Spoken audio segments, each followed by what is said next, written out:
it's got better air defenses in a sense, and there isn't the same risk. It's not under attack. What we would expect to see, Issa, over the coming days is more of these calibrated and calculated air routes opening up. Always remembering, one stray missile will actually stop and will close the airspace all over again. Richard Quest. Good to see you, Richard. Thanks very much. Richard will be back with Quest Means Business, of course, in about an hour and a half or so. And still to come tonight, as strikes escalate across the Middle East, how long can the Gulf states defend themselves? I'll break it down with the Middle East security expert. That is after the break. You are watching CNN. I guess the worst case would be we do this and then somebody takes over who's as bad as the previous person, right? That could happen. We don't want that to happen. It would probably be the worst. You go through this and then in 5 years you realize you put somebody in who was no better. So we'd like to see somebody in there that's going to bring it back for the people. And we'll see what happens with the people. You know, they have their chance. And we've said don't do it yet. If you're going to go out and protest, don't do it yet. It's very dangerous out there. A lot of bombs are being dropped. But I would say that would be about the worst. Do you have someone in mind right now? Because you said all the people you did have in mind have been taken out. What do you think? Well, most of the people we had in mind are dead. So, you know, we had some in mind from that group that is dead. And now we have another group. They may be dead also, based on reports. So I guess you have a third wave coming in. Pretty soon we're not going to know anybody. But we have, I mean, Venezuela was so incredible because we did the attack and we kept government totally intact. And we have Delcy, who's been very good. We have the whole chain of command, and they've been, you know, look, the relationship's been great. We've taken out 100 million barrels of oil already. And a big part of that goes to them, and a big part goes to us. And it's been great. We paid for the war many times over, and we're going to be running the oil.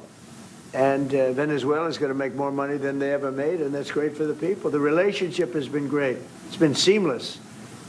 Nobody's actually ever seen anything like it. If you look at Iraq, where very stupidly everybody was fired, the generals were fired, the military was fired, the police were fired, the fire departments were fired, and all of the government workers were fired. So after, you know, people would call, they had no idea. And by the way, ISIS was formed. That's where ISIS came from, all of the fired people. We don't believe in that. So we'll see what happens, but first we have to finish off the military. What do you think about Crown Prince Reza Pahlavi? Is he an option at all in your mind? I guess he is. Some people like him, and we haven't been thinking about too much about that. It would seem to me that somebody from within maybe would be more appropriate. I've said that. He looks like a very nice person, but it would seem to me that somebody that's there, that's currently popular, if there's such a person. But we have people like that. We have people that were more moderate. You know, these were radical lunatics, and you know what they get? They get nothing. All they do is kill people. Mr. President, what exactly was the imminent? You've asked, or not your turn. Not your turn, please. Mr. President, you've been to take the heat. News coverage of the war in Iran. If you're just joining us, I want to bring you up to speed on what we know so far. US President Donald Trump says most of Iran's military installations have been knocked out, his words, and that new strikes today focused on killing Iranian leadership. Israel says it launched simultaneous strikes in Tehran and in Beirut. The targets were Iranian military sites as well as the Iran-backed militant group Hezbollah. All the while, Israeli troops are intensifying their push in Lebanon. And as for Iran, you ask, well, its military continues to strike US targets and US allies in the Middle East. And here you can see in yellow all the countries around the Persian Gulf that have been hit. The US has closed its embassies in Lebanon, Saudi Arabia, Kuwait, and warned Americans to leave more than a dozen countries in the region. Joining me now in the studio to discuss is Burcu Uçalik, a senior research fellow for Middle East Security at RUSU. Good to have you on the show.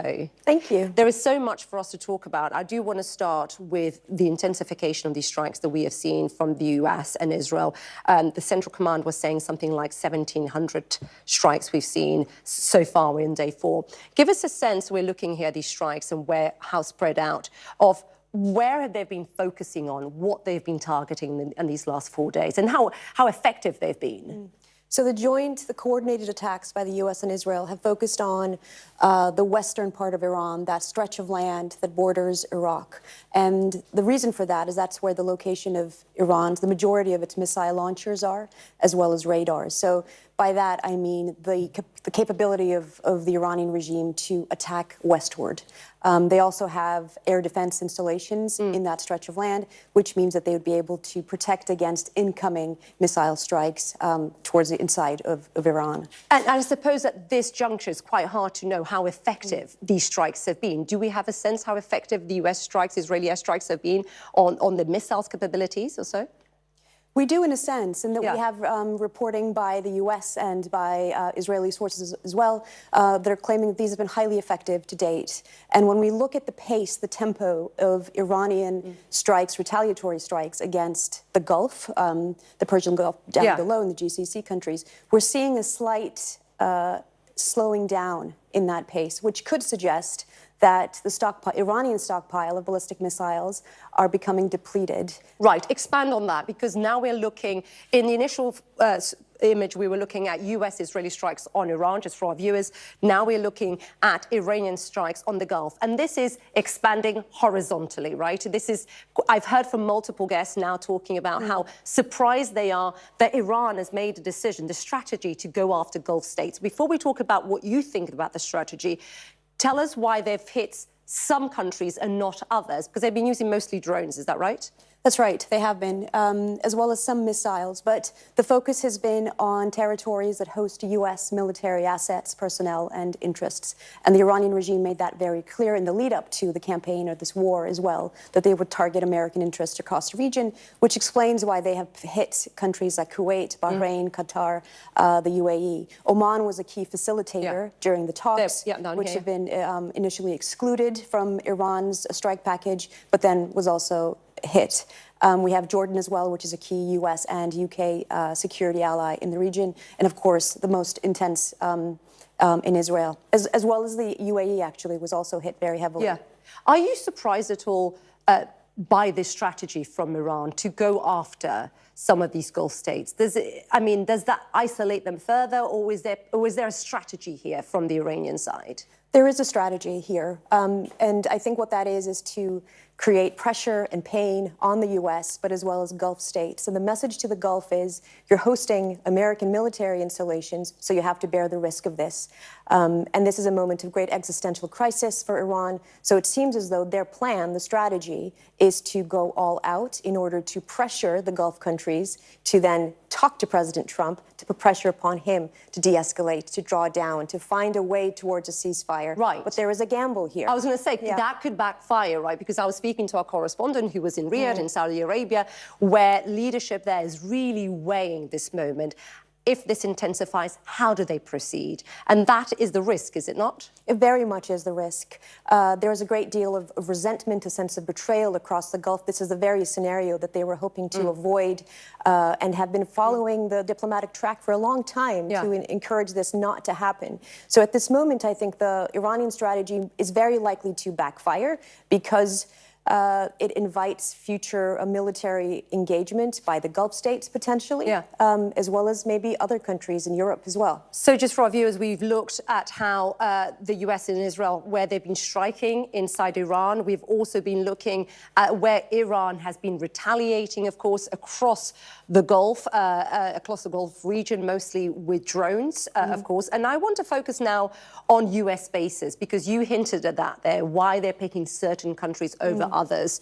I suppose, where are we seeing in terms of US capabilities and them getting ready for if this continues to escalate? Where are you seeing the biggest developments here? Along and the risks, of course. Along the Persian Gulf. They're in the military bases, particularly the naval fleet in Bahrain. So all around this line That's here. right. That's right. These are where American assets are most vulnerable, but also most protected. But But Iranian attacks there are also a distraction because U.S. forces have to focus on defending those assets as well as defending their allies in the Gulf. So there are multiple interests there as the U.S. and Israel try to support efforts to keep the Gulf as safe as possible in this moment of great crisis, really. Indeed. Great to have you on the show. Thanks very much for coming. Really appreciate it. And French President Emmanuel Macron says his country cannot approve military actions by the US and Israel in Iran.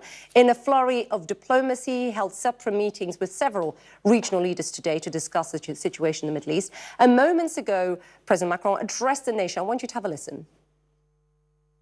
The attacks launched by American and Israeli missile strikes against Iran have now spread throughout the region and continue to have serious consequences for world peace and security. Well, President Macron also said 2 of the first flights to evacuate French citizens from the region will land in Paris this evening. We'll stay across this for you, of course. And still to come tonight, the politics of war. The US House and Senate will soon receive their first full briefing on Iran as some lawmakers push to curb President Trump's war powers. That is after the break.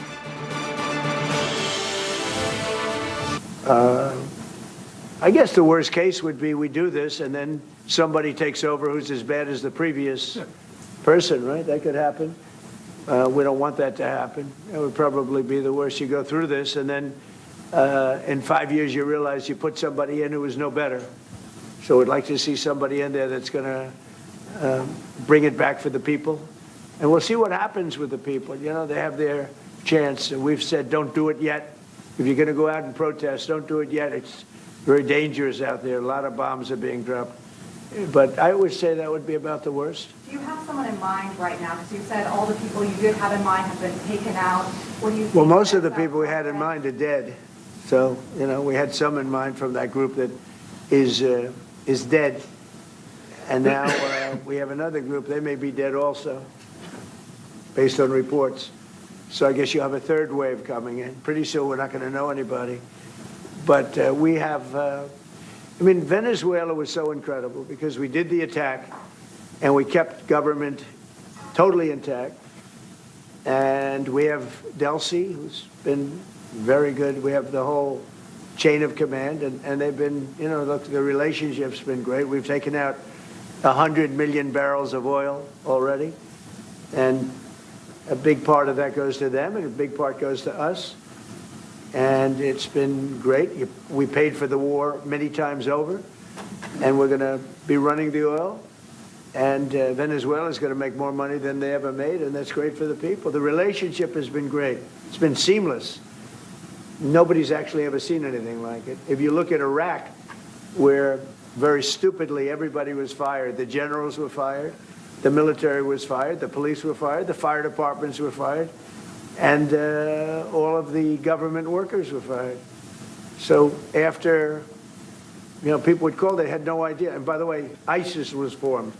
That's where ISIS came from, all of the fired people. We don't believe in that.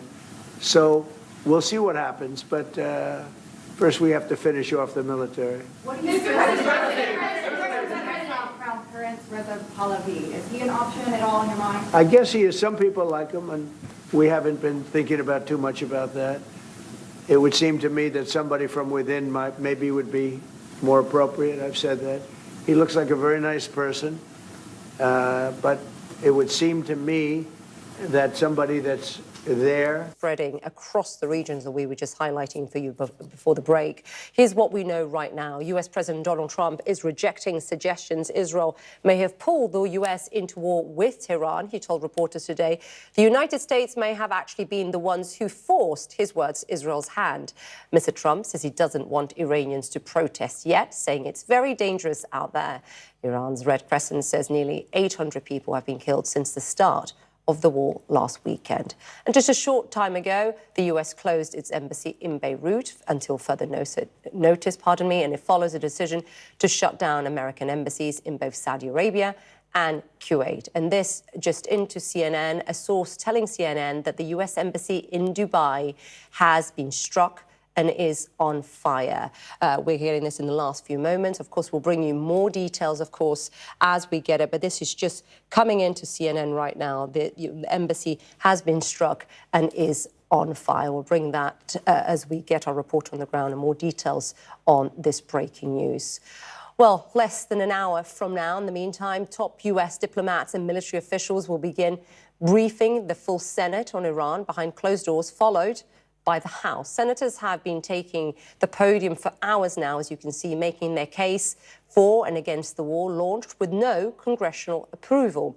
Many Democrats and a few Republicans are pushing for a quick vote on a war powers resolution meant to limit President Trump's authority to conduct military operations. Senator Richard Blumenthal says the administration's, quote, contradictory and conflicting explanations for the war are deeply concerning.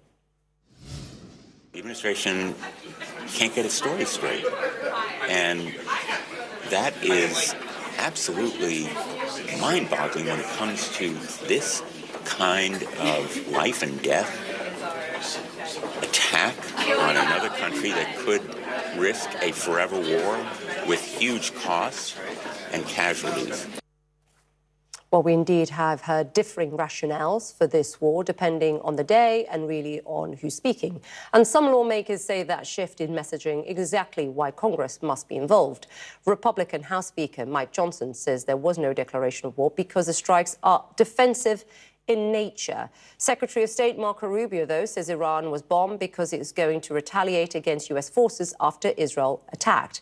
And earlier, you heard, of course, President Trump saying he might have forced Israel's hand instead of the other way around. Let's get more from our Stephen Collinson, trying to make sense of all the lines we're getting for us in Washington. And Stephen, let me just pick up with kind of the mixed messages that we're trying to read the tea leaves, because questions are now being asked about why the U.S. decided to take action against Iran when it did. Secretary of State Marco Rubio suggested the president decided to launch the attacks on Iran because the U.S. believed, I think he said, Israel was poised to take unilateral action, right? And then President Trump, I understand, I heard them, he was speaking with alongside Chancellor Mercer today, basically disputing this, saying that he might have forced Israel's hand. And he said, I'm going to quote him here, they were going to attack if we didn't do it. But I do want to play what Rafael Grossi of the IAEA had to say on this. We never had information indicating that there was a structured, systematic program to build or to construct a nuclear weapon. So we have to balance the two things. Yes, many reasons for concern, but there wasn't to be a bomb tomorrow or the day after tomorrow.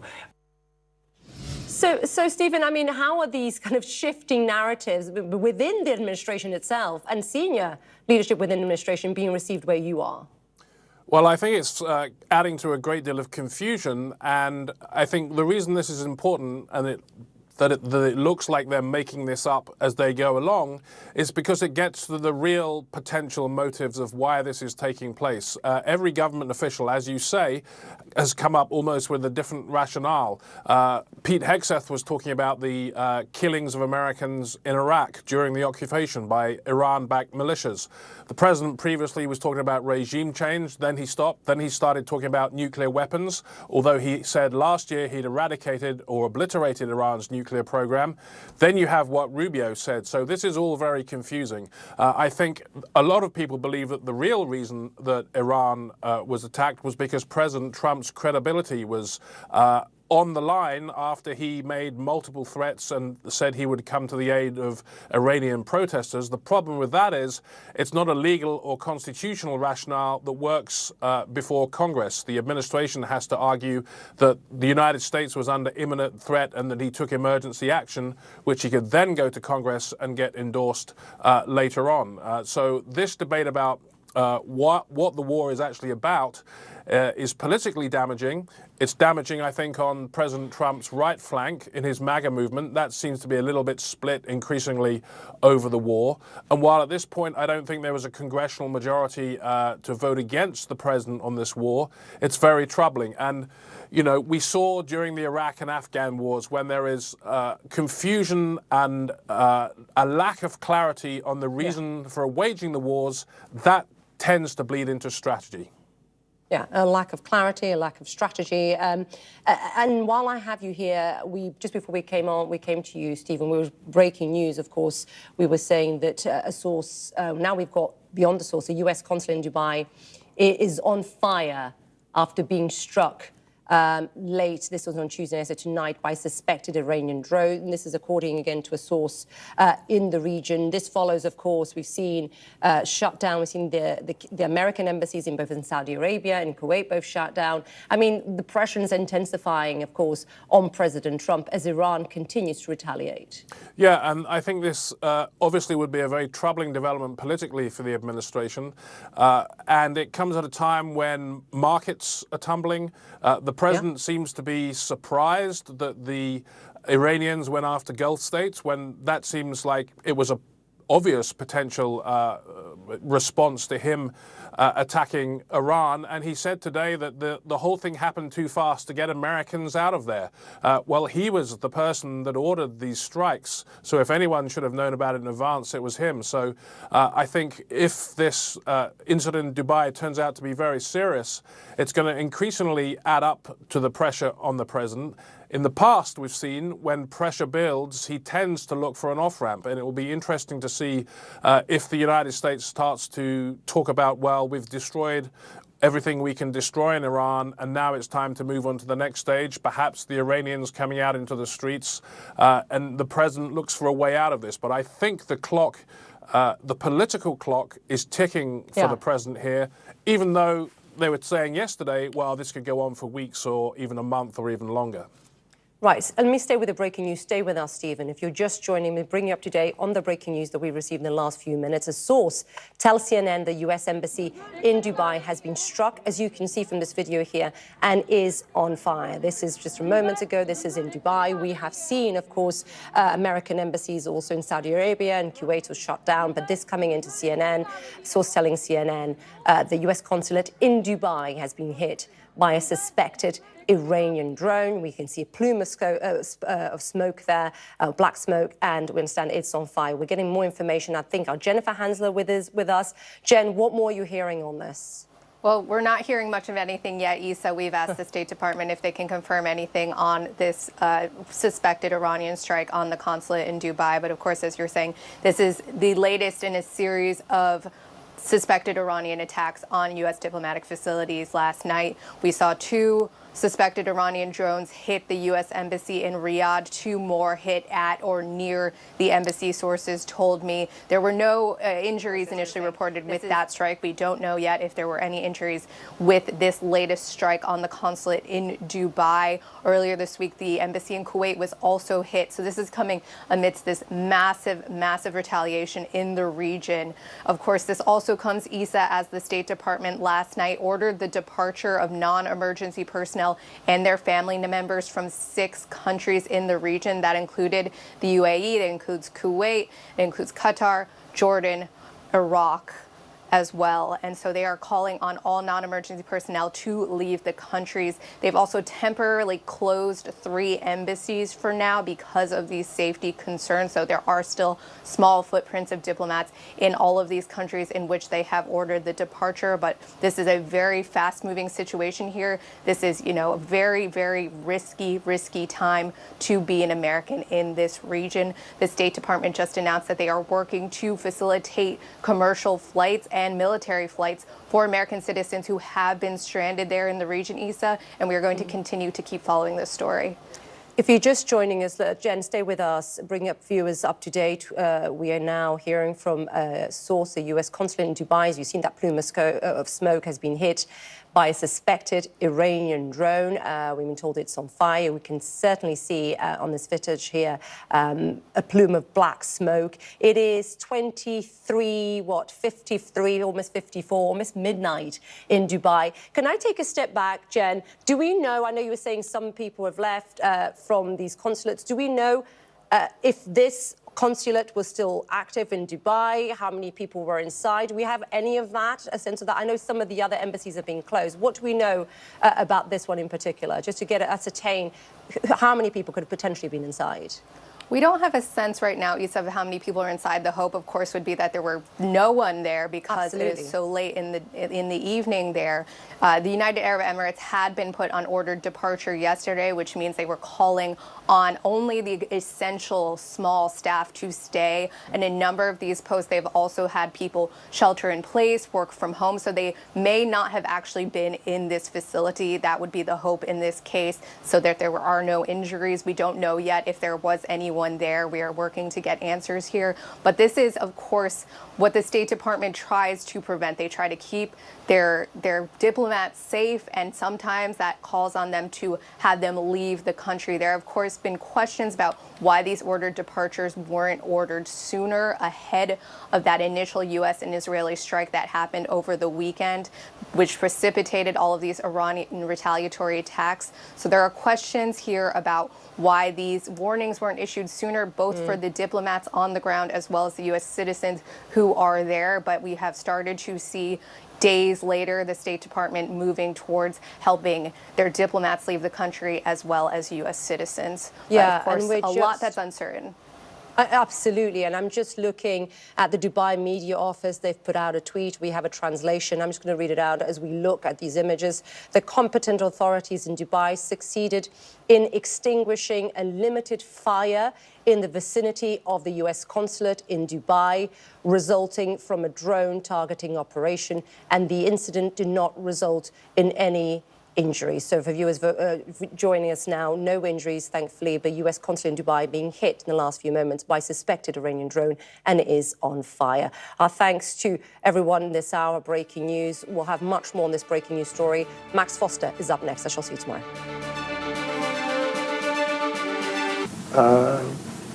I guess the worst case would be we do this and then somebody takes over who's as bad as the previous person, right? That could happen. We don't want that to happen. That would probably be the worst. You go through this, and then in 5 years you realize you put somebody in who was no better. So we'd like to see somebody in there that's going to bring it back for the people. And we'll see what happens with the people. You know, they have their chance. And we've said don't do it yet. If you're going to go out and protest, don't do it yet. It's very dangerous out there. A lot of bombs are being dropped. But I would say that would be about the worst. Do you have someone in mind right now? Because you said all the people you did have in mind have been taken out. What do you think? Well, most of the people we had in mind are dead. So, you know, we had some in mind from that group that is dead. And now we have another group. They may be dead also, based on reports. So I guess you have a third wave coming in. Pretty soon we're not going to know anybody. But we have... I mean, Venezuela was so incredible because we did the attack and we kept government totally intact.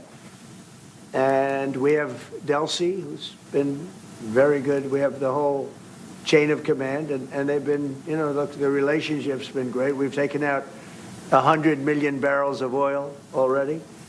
And a big part of that goes to them and a big part goes to us. And it's been great. We paid for the war many times over, and we're going to be running the oil. And Venezuela is going to make more money than they ever made, and that's great for the people. The relationship has been great. It's been seamless. Nobody's actually ever seen anything like it. If you look at Iraq, where very stupidly everybody was fired, the generals were fired, the military was fired, the police were fired, the fire departments were fired, and all of the government workers were fired. So after, you know, people would call, they had no idea. And by the way, ISIS was formed. That's where ISIS came from, all of the fired people. We don't believe in that. So we'll see what happens, but first we have to finish off the military. What do you think about Crown Prince Reza Pahlavi? Is he an option at all in your mind? I guess he is. Some people like him, and we haven't been thinking about too much about that. It would seem to me that somebody from within maybe would be more appropriate. I've said that. He looks like a very nice person, but it would seem to me that somebody that's there, that's currently popular, if there's such a person. But we have people like that. We have people that were more moderate. You know, these were radical lunatics, and you know what they get? They get nothing. All they do is kill people. Mr. President, what exactly was the imminent? You've asked, or not your turn. Not your turn, please. Mr. President, are you going to take the heat off the Europeans to potentially help you? Mark Rutte called on the allies to also help you. What does that mean? Well, you have to ask Mark Rutte. He said not as part of NATO, but to be helpful to you in this. Well, some of the European nations have been helpful and some haven't. And I'm, very surprised. Germany's been great. He's been terrific. Others have been very good, terrific. I think that the head of NATO, Mark, is fantastic. Okay, Mark Rutte. I think he's fantastic. But some of the European, like Spain, has been terrible. In fact, I told Scott to cut off all dealings with Spain. Spain, first of all, it started when every European nation, at my request, paid 5%, which they should be doing.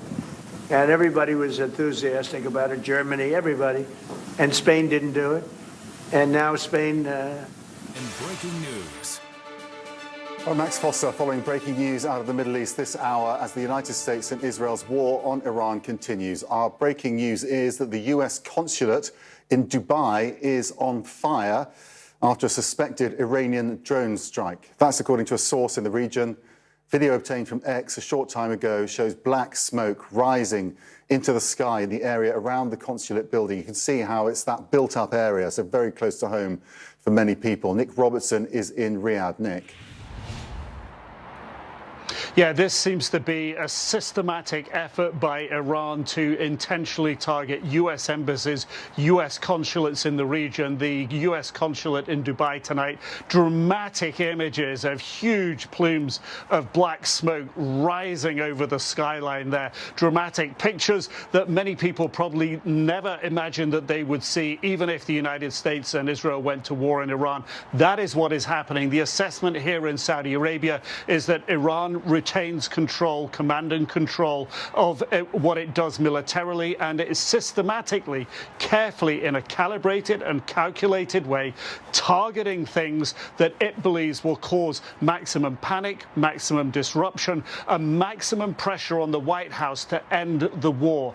Overnight last night, 4 drones impacted the U.S. embassy here in Riyadh. The embassy is now closed. In the afternoon today, there was an imminent, immediate threat to the U.S. consulate in Tehran in the east of the country. The warning went out that there are potentially ballistic missiles, potentially drones incoming, shelter in place, don't go to the consulate, don't leave your home. Overnight, last night as well, in Jordan, the embassy, we understand, was evacuated. The day before, the U.S. embassy in Kuwait was appeared to be the target, black smoke billowing around there. So this is what appears to be happening. It is stark.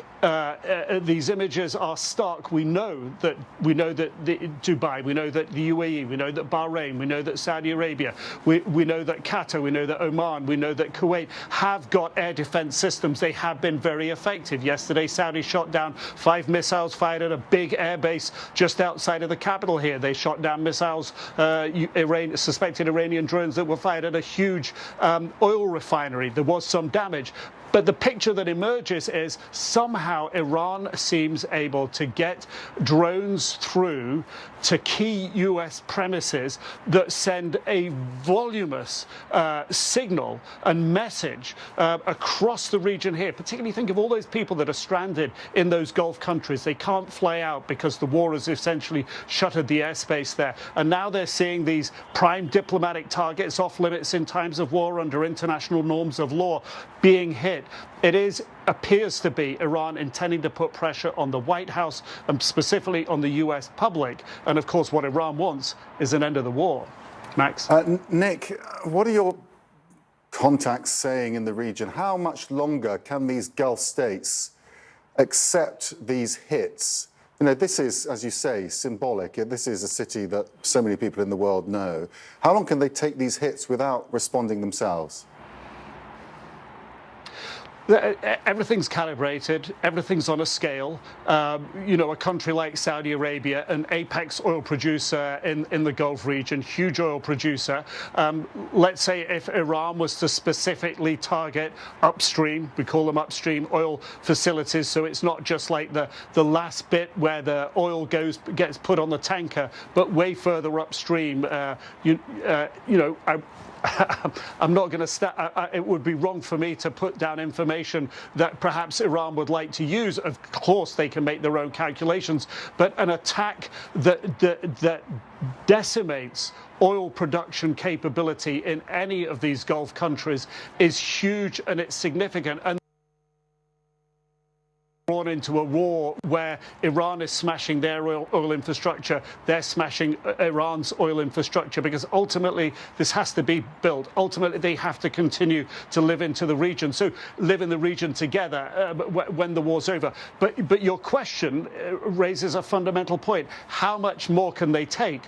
And that's a real and active question that's under debate.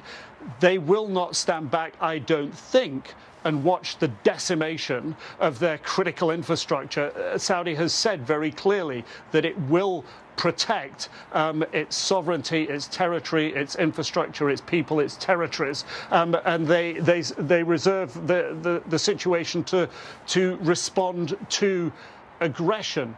But they don't want to get drawn into what they would calculate at the moment, Iran's intentional effort to draw them in, intentional effort to escalate. And from perhaps a real hard, realpolitik position, at the moment, it's only drones that are doing this damage that we see in Dubai tonight, that we saw in Riyadh last night, that we saw in Kuwait the night before. If it were ballistic missiles that Iran was using, and Iran has an option here, when it decides to target somewhere, it has an option, what it should target, when it should target, what it should target with. That's the assessment here in Saudi Arabia. So the assessment would be, at the moment, Iran's just using drones. If Iran steps up the escalation ladder and starts using ballistic missiles to try to target a Saudi oil infrastructure, let's say, that would be much harder to stop and potentially way more destructive than a drone, the game begins to change. So you can see there's room, if you will, to absorb more. There's reasons to absorb more, but the image that's being created here is there is a threshold. We don't seem to be at it yet. We don't know quite how close we are to it, Max. Nick, thank you so much. Let's go to Jennifer Hansler at the State Department as we look at these images, Jennifer. I mean, this is, I don't know quite how to describe it, the city that everyone knows. People are close to it. It's central. It's the city that relies in large part on tourism. What is the State Department saying about what happened here? Well, we haven't heard anything yet from the State Department, Max. We heard from the UAE Media Center, the Kuwait Dubai Media Center, saying that no one had been hurt in this incident. We have not yet heard from the State Department if they have gotten full veracity on all of their personnel. I should note that they were sheltering in place, the personnel in the United Arab Emirates, and it is one of several countries that were put on an ordered departure yesterday. That means that the State Department has ordered all non-emergency personnel and their family members to leave the UAE, along with 5 other countries in the region, as these Iranian retaliatory strikes continue to play out. As Nick noted, this is not the first diplomatic facility to be hit by suspected Iranian drones. We saw the embassy in Riyadh be hit last night. The embassy in Kuwait was hit both yesterday and on Sunday, as Iran continues its retaliation across the region. Now, I think there are going to be questions here, Max, about why these embassies were not put into ordered or authorized departure earlier. That's when you're given the option to leave the country. That is always something that the State Department is considering in these high-risk situations. So they finally did trigger that yesterday. There are also, of course, a number of concerns about the American citizens who have been stuck in the Middle East since the start of these military operations. We have finally started to hear some response responses from the State Department today saying that they are working to facilitate both charter commercial flights as well as military flights out of the region. The UAE is one of the countries that the State Department said it is working to facilitate flights for the Americans who are stuck. But this is a very dangerous, very rapidly escalating situation for both American citizens as well as American personnel on the ground there, Max. We have had the good news, if I can call it that as well, that the UAE are developing a air corridor, safe air corridor, which will allow flights to leave the UAE. So Americans will be able to get back to the US, but there's going to be a long queue, of course. They're going to be pretty angry, aren't they, that they were left in this stranded position with events like this happening around them because there was no plan in place for them. Yeah, I mean, the president himself said today when asked in the Oval Office that they didn't have an evacuation plan because they weren't expecting such a quick retaliation. Now, of course, that if that is in fact the case, that is a really, really shocking admission because, you know, the State Department, as Secretary of States across the board throughout history have said their top priority is protecting American citizens abroad. So it is typical that they would have some sort of contingency plan in place to help Americans. But we have heard from folks on the ground who are incredibly frustrated and incredibly scared because they have been stuck in what has now essentially become a war zone for days and days. And we saw, of course, yesterday there was a tweet put out by the State Department calling on Americans to depart now from some 14 countries in the region on commercial travel when there was virtually no commercial option available to them. So there is a lot of anger, a lot of fear among the people who are stuck. And of course, Max, as you mentioned, there's going to be a long queue of people trying to leave. And there are concerns about how they might even be able to access these flights as there are shelter-in-place orders in place and, you know, the continued threat of Iranian retaliation. Yeah, and there's the cost of all that as well, particularly the Americans that live in Dubai and how they're going to get support going forward. Thank you so much, Jennifer. Now, Donald Trump says he doesn't even know who is still alive amongst Iran's leaders. Israel struck the building earlier today that supposedly contained the group of Iranian leaders picking a successor to Ayatollah Khamenei. Iran claims the people inside the building were evacuated before the strike, but it's worth noting that they also claimed Khamenei was alive until they admitted he wasn't. The Iranian Red Crescent says the death toll from days of attacks by Israel and the US is approaching 800. This as Iran continues to fire back at both Israeli and US bases across the region. The vast majority of those counterattacks are being shot down. Donald Trump says Iran's military has been decimated. That is coming along, as you see very well. They have no Navy, it's been knocked out. They have no Air Force, it's been knocked out. They have no air detection, that's been knocked out. Their radar has been knocked out. And just about everything's been knocked out. But the conflict is expanding beyond Iran. Israel hit numerous targets in southern Lebanon and Beirut on Tuesday as it battles Iranian-backed Hezbollah forces. Now, Israeli Prime Minister Netanyahu says his forces are ready to move into southern Lebanon to prevent Hezbollah from attacking Israelis. Hezbollah made a very big mistake when it attacked us. We have already responded with force, and we will respond with even greater additional force. Jeremy Diamond joins us now from Tel Aviv. How significant would a ground operation be, Jeremy? Well, we've already seen some Israeli troops moving into positions in southern Lebanon beyond the 5 positions that we know Israel has continued to control since that ceasefire went into place more than a year ago between Israel and Hezbollah. The question is, will they continue to go even further? You know, the last time Israeli troops went into Lebanon over a year and a half ago, I believe it was, we saw Israeli troops take up a thin strip of land in southern Lebanon. Ultimately, they did not continue to march towards Beirut or anywhere approaching the Lebanese capital. And we've heard no indication that that will be the case this time either. But what is clear is that Israel is intent on trying to destroy Hezbollah's capabilities in this latest round of this conflict once and for all. with the Israeli military chief of staff saying that they plan to deliver a devastating blow to Hezbollah, framing Hezbollah's decision to enter this war in support of Iran as a serious miscalculation. At the same time, we're continuing to watch as Israel and the United States are pummeling Iran, including the Iranian capital of Tehran.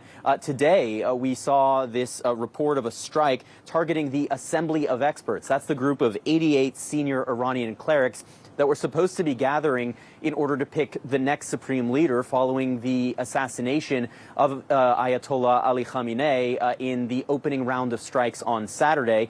Israeli officials say that they're still waiting for the battle damage assessment from that strike, but the Israeli ambassador to Washington, Yechiel Leiter, he said that he believes there is a, quote, very good chance that those electors will not be readily available for future elections, an indication that Israel believes this strike was successful, even as Iranian state media says that the meeting was evacuated prior to the strike. Max?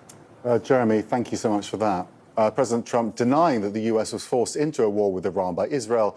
The president making those comments earlier today in the Oval Office. Instead, Trump says the US may have instead forced Israel's hand, explaining that Iran was going to attack first and the willingness of the US to prevent that may have pushed Israel to join them. Kristen Holm joins us from the White House because I can't keep up with the reason all of this started, Kristen. Yeah, and Max, clearly pushing back there on Secretary of State Marco Rubio's remarks that really changed the narrative yesterday afternoon. We had just had this briefing from the Secretary of War, Pete Hegseth, as well as from President Trump. They seemed to be on the same page for the first time in public, taking questions, at least in the case of Pete Hegseth. You had President Trump speaking in public with a definitive line on why, at least from their perspective, they went into this war or this attack and what the objectives were. And then you got to Secretary of State Marco Rubio, who threw in this idea that perhaps it was because we were forced into it, because Israel was going to strike them no matter what, and that the United States had learned that Iran was able to strike back and retaliate and would against American assets. So because Israel was going in, we had to as well. Now, this, of course, rankled an enormous amount of people across the board, including in President Trump's own base, who said that we were following Israel into a war after President Trump had promised not to go to war and to instead end wars. It does seem, though, as though they all being the White House, walking that back. I've gotten a number of clips sent to me of different parts of what Rubio said yesterday that stressed the same objectives as President Trump. And, of course, you have President Trump pushing back, saying, no, it was probably us that forced Israel. And more developments coming in when it comes to the war in the Gulf. This is a huge statement coming in from US President Donald Trump. He has made it clear that effective immediately, I have ordered the United States Development Finance Corporation, the DFC, to provide at a very reasonable price political risk insurance and guarantees for the financial security of all maritime trade, especially energy traveling through the Gulf. It's a huge statement coming in from Donald Trump. This comes as Iran has been targeting the oil and energy sites across the Arab nations, primarily targeting the tankers going through the Gulf of Hormuz.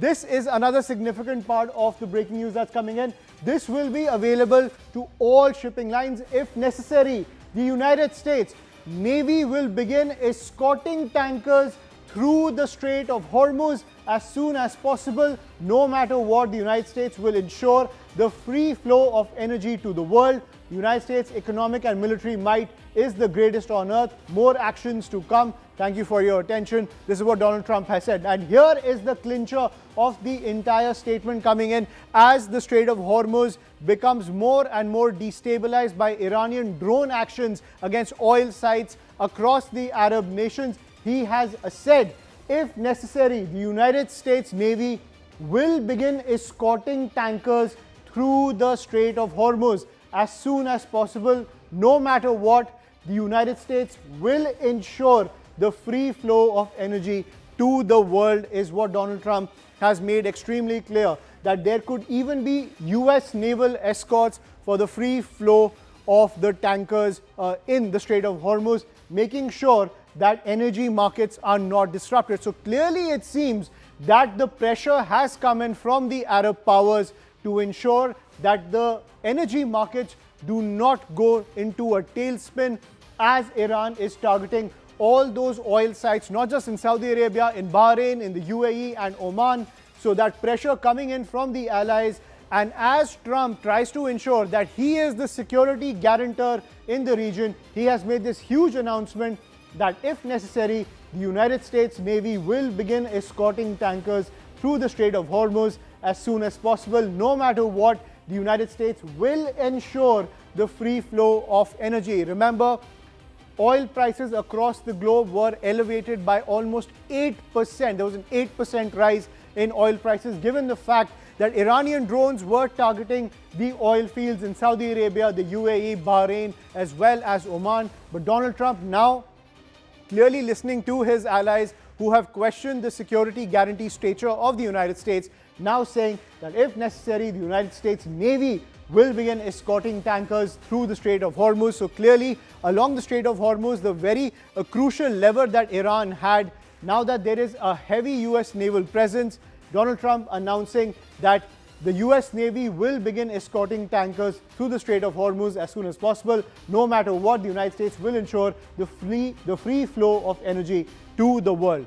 This is the big underlying statement coming in. No matter what, the United States will ensure the free flow of energy to the world. This also coming in as Donald Trump has stated that the United States Development Finance Corporation will now extend political risk insurance and guarantees for the financial security of all maritime trade, so giving them that financial safety net as well. This is a much needed announcement coming in for not just the Arab powers, but the different energy companies across the globe who have been jolted by the attacks coming in from the Iranian regime on those oil fields across the Arab world, which has shot up global oil prices for almost 8%. So clearly a statement coming in from Donald Trump to somewhat stabilize the energy markets.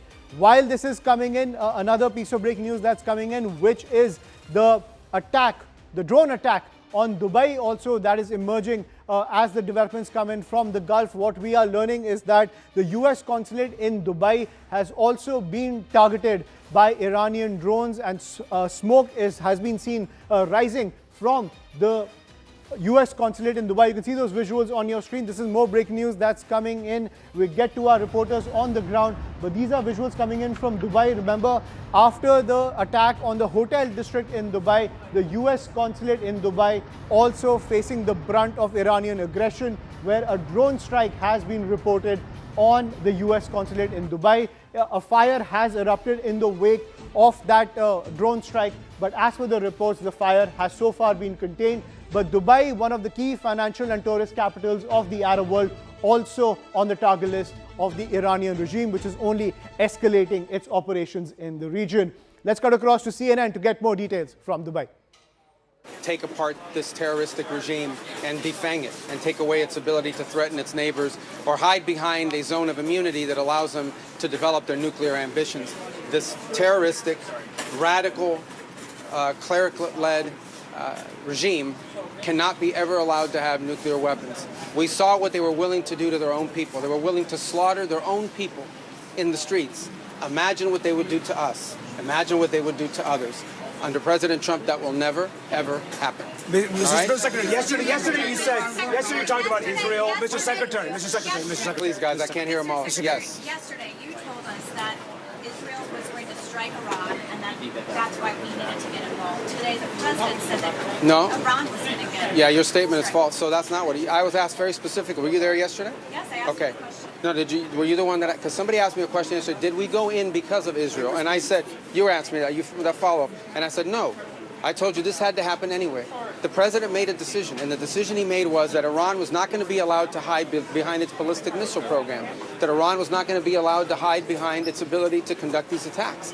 That decision had been made. The president systematically made a decision to systematically destroy this terroristic capability that they had, and we carried that out. I was very clear in that answer. This was a question of timing, of why this had to happen as a joint operation, not the question of the intent.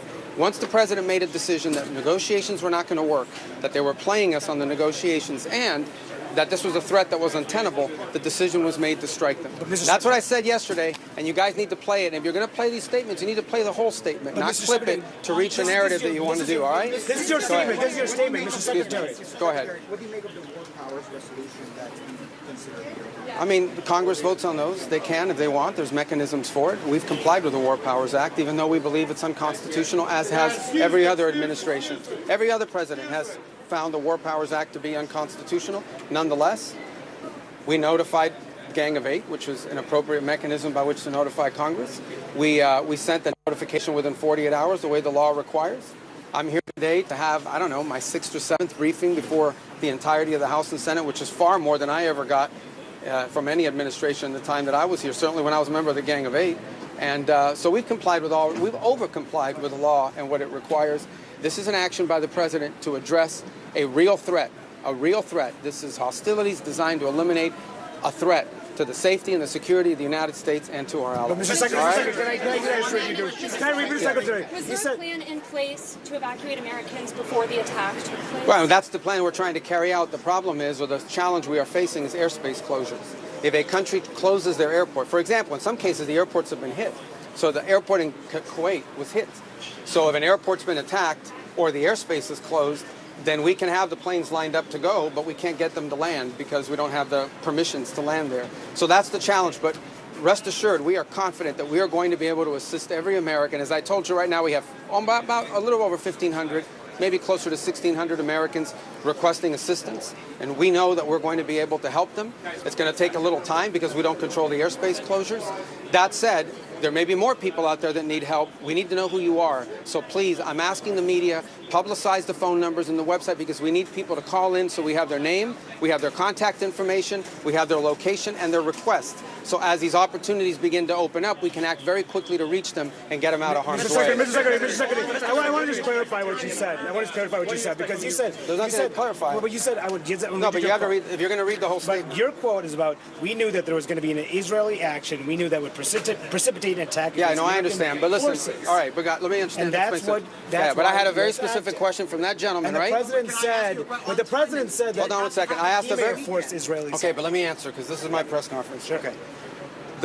You asked me, I was asked a very specific question. So you guys can misrepresent it, but I was asked a very specific question yesterday. The bottom line is this. The president determined we were not going to get hit first. It's that simple, guys. We are not going to put Americans' troops in harm's way. If you tell the president of the United States that if we don't go first, we're going to have more people killed and more people injured, the president's going to go first. That's what he did. That's what the president will always do. He will always put the safety and security of our men and women in uniform and of all Americans before anything else. He's always going to do that, and that's what he did here. In addition to that, I would argue that this threat from Iran, they are hiding behind these missiles and hiding behind these drones. They wanted to reach a point where you couldn't touch them, and then they could do whatever the hell they wanted with their nuclear program. And there is no way in the world that this terroristic regime was going to get nuclear weapons, not under Donald Trump's watch. So the U.S. attack has nothing to do with Israel. It has nothing to do with Israel. Of this operation, though, there's a general question of why the president gave the green light, and then there's a question of why did it have to happen this weekend? Are you saying it had to happen this weekend because of that Israeli action? No,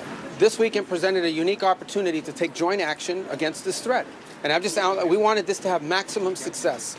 We want this operation to be successful at achieving its objectives. I'll repeat the objectives. The president laid them out yesterday. Iran cannot have a nuclear weapon. It cannot have, and therefore it cannot have the things it was hiding behind to have a nuclear weapons program. What are those things? Number one, we are going to destroy their missiles and their missile launchers. We are going to destroy their capability to make these missiles and these launchers, and we are going to destroy their Navy. Those are the objectives, and this weekend, acting at this time, gave us the highest probability of success in achieving those objectives, and as the Department of War will brief you, we are on or ahead of schedule to do that. So the U.S. attack would have happened no matter what? Would the U.S. attack have happened no matter what Israel is planning to do? The House said Israel was going to act with or without... The president had already made a decision to act on the timing. The president acted on the timing that gave us the highest chance of success. And that's what you're seeing play out right now. You're seeing it play out right now, and you'll see it in the days to come. We will systematically take apart their missile program. We will destroy their ability to sponsor terrorism, by the way. We will destroy their factories. We will destroy their Navy. Those objectives are going to be met. We're well on our way to meeting them. It will not be easy. There will be a price to pay for it, but that is a much lower price to pay than having a nuclear-armed Iran. I got to go brief these guys. Hold on. Yes. Yes, ma'am. How heavily is the administration leading into the 2001 The what now? How heavily is the administration? Well, that's not our notification to Congress. Our notification, listen, let me explain to you guys this in simple English. Okay? Iran is run by lunatics, religious fanatic lunatics. They have an ambition to have nuclear weapons. They intend to develop those nuclear weapons behind a program of missiles and drones and terrorism that the world will not be able to touch them for fear of those things. And this is the weakest they've ever been. Now is the time to go after them. The president made the decision to go after them, take away their missiles, take away their navy, take away their drones, take away their ability to make those things so that they can never have a nuclear weapon. That's why the president made this decision. It was the right decision, and the world will be a safer place when these radical clerics no longer have access to these weapons. You see how they're using them now. Imagine how they would use them a year from now if they had more of these. All right, I got time for one more. Yeah, go ahead. Several Democrats criticized what you said. Yeah, of course they criticize. The question is, several Democrats criticize. They're going to always criticize. We've been doing this for years, guys. They come out. I'll tell you right now, they're going to come out after the briefing and say, we didn't hear anything. We have more questions than answers. You mark my words. But we still do these briefings. Go ahead. Mr. Secretary, their criticism was on the timeline. They said that Israel is dictating the timeline for the United States. No, the president. As you know, several people on the right have also agreed with that. How would you respond to that? Well, the United States made a decision. Under the President of the United States made a decision. This is intolerable. Iran cannot have these missiles, cannot have these drones, cannot threaten the world. The president said this is the weakest they've ever been. If we don't hit them now, a year from now, a year and a half from now, no one will be able to touch them, and they'll be able to do whatever they want. And he made a decision to go. And he made a decision to go in a joint operation because they gave us the highest chance of success. And he made the decision to go first because he concluded that we were not going to get hit first. We were not going to absorb a blow from them. We were going to go first. He was not going to run the risk that they could attack us before we could hit them, because in addition to costing lives, it would undermine the effectiveness of our operation. All right, guys, I got to go. Thank you. Marco Rubio answering a whole list of questions there. First of all, addressing that dramatic video that we've seen from Dubai of the US consulate there, saying there was a drone attack on the car park there, started a fire. Everyone has been accounted for in that building. Then talking about the assistance that the State Department is now offering Americans. There's been a huge amount of criticism after a statement yesterday saying the State Department can't offer any assistance. Now they are offering a mixture of charter and military flights as soon as they can get the airspace, he said, urging people, though, to notify the State Department that they're there. Currently, they have a list of about 1,800 Americans wanting to get out, but he wants everyone to get in touch with the State Department so they know that they're there. Finally, this comment that he made yesterday, which was interpreted as saying that America went into this conflict because Israel was going to go in anyway. That was clarified by President Trump, saying actually it was the other way around. America was very much leading on this. Rubio saying, his message yesterday was basically misinterpreted and he's on message with the president. We'll be right back.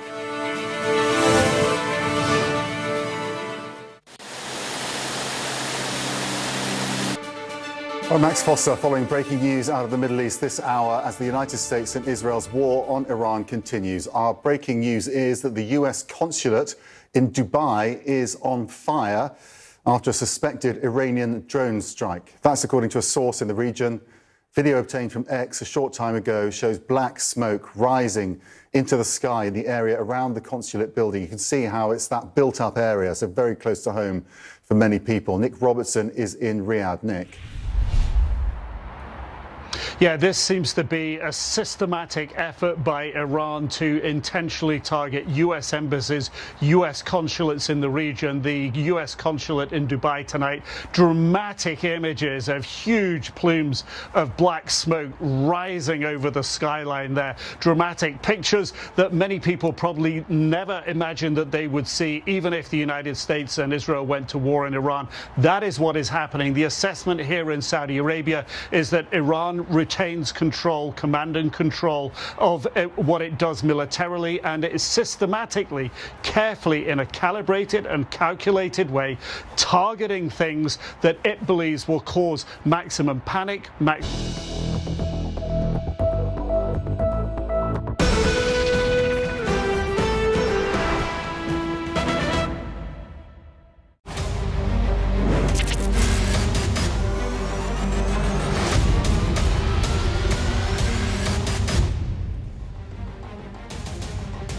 Namaste, Jai Hind, and welcome to this edition of The Right Stand. I'm Anand Narsimhan. The Middle East is now, viewers, engulfed in a full-scale regional war that has rapidly expanded beyond its initial fronts, drawing in major states and also non-state actors in a volatile conflict.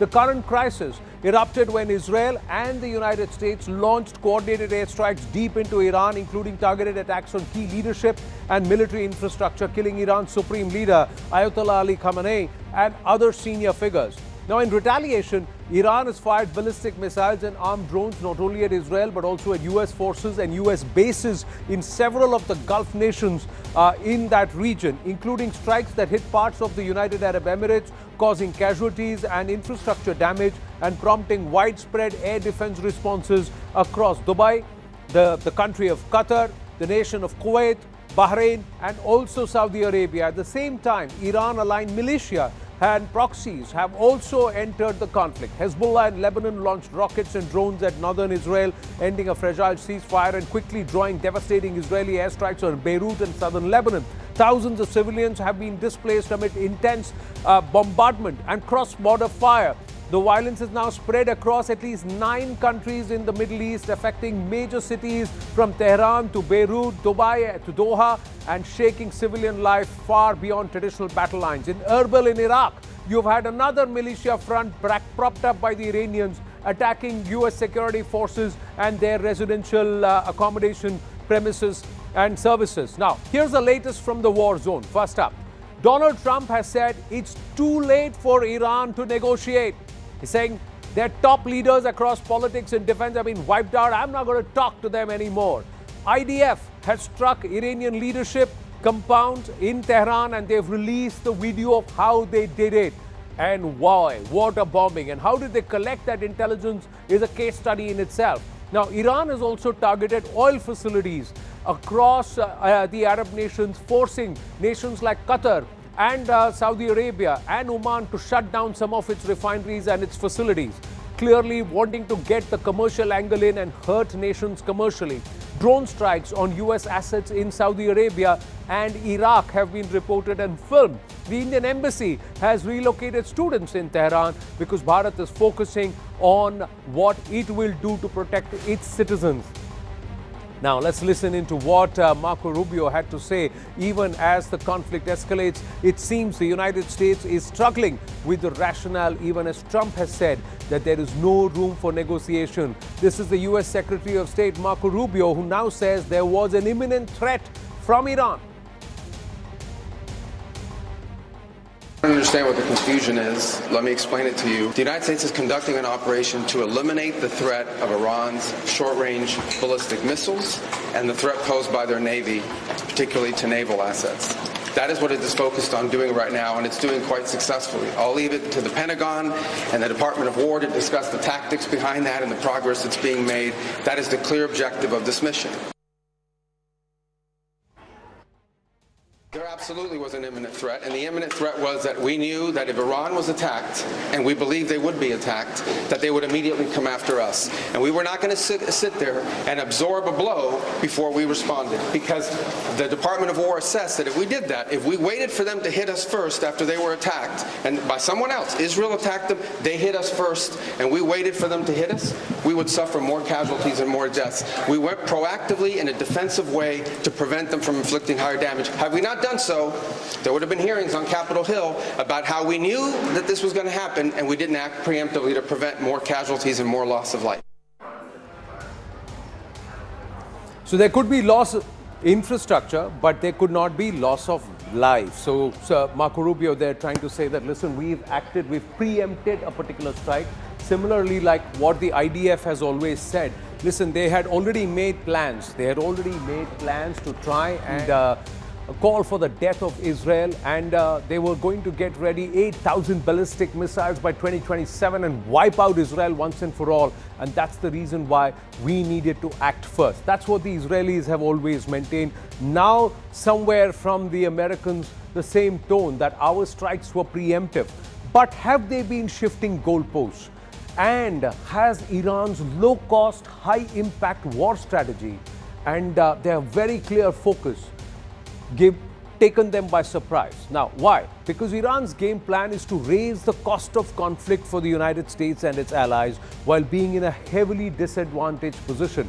Iran still has a war strategy in place to try and hit back at the United States militarily. Now, let's try and understand. In the first step, Iran plans to blind US forces by hitting critical radar and command and control modes. And to achieve this, they would employ swarm drones and short-range missiles to hit critical nodes in the US communication systems. Now, what it hopes to achieve is to disable early warning systems of the US forces. In the second step, Iran then plans to deplete US air defense systems by forcing it to use expensive missile batteries to counter its cheap drones. And how it plans to achieve this is by launching waves of inexpensive missiles at American bases and ships. And Iran can then drain the US missile stocks and increase operational costs, weakening the air defense network over a period of time. Step 3, overwhelm the US air defense. Iran then aims to breach the air defense and strike critical targets. And this is how Iran aims to achieve this with larger, high-speed or hypersonic missiles, cruise missiles. Iran then aims to penetrate remaining defenses and hit strategic installations, maximizing the damage. Now, Iran is also striking energy centers, so it is raising the cost of war commercially also. It is also putting pressure on other nations who will suffer because of an energy crunch. So it is actually sending shockwaves through the energy markets. Look at this. Saudi Arabia's Ras Tanura has been shut down. Qatar's Ras Lafan LNG hub, that's also been shut down. Then you have Oman in Duqm. The Duqm port fuel tanks, this one, again, it's been shut down. UAE, the Fujairah oil field was targeted and it's up in smoke, so it had to be temporarily shut down. And most importantly, the Strait of Hormuz, the Iranians are saying, we see any ship, we're going to bomb it. Now, when they take a position like this, one wonders, did the enemy from Iran's perspective, or did the allies from America's perspective not game this? Those who mounted epic fury, is this an epic fail that they didn't war game this? Tom Cooper continues to stay with us. Carl Bildt, former Prime Minister and Foreign Minister of Sweden and co-chair of the European Council for Foreign Relations, should also be joining us. I'm just going to check if he's through with us. We'll go straight across to Mr. Carl Bildt.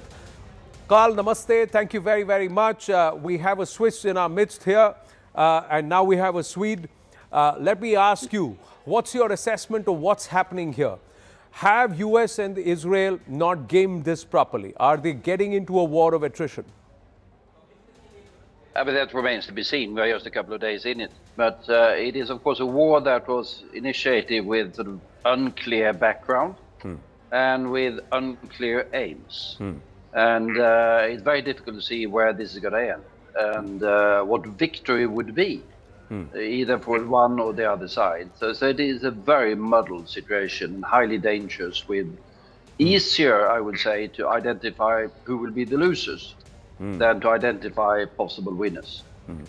What do you think will be Iran's off-ramp? Because there are many who believe they have lost their supreme leader. They will have to go back and show revenge. And unless they get an off-ramp, they're not going to back off. And Trump does not seem to have the stomach for a long war. So how do you see this progressing? No, I think what the Iranian objective is rather simple, is regime survival. I mean, when Trump and Netanyahu initiated the war, they talked very explicitly about sort of regime change. They backed off somewhat since then. But for the ones running the regime or trying to run the regime in Tehran, survival of the regime is #1 objective. And I'm quite certain that if they manage to survive the regime in the one or the other form, clearly weakened, whatever, they will declare victory.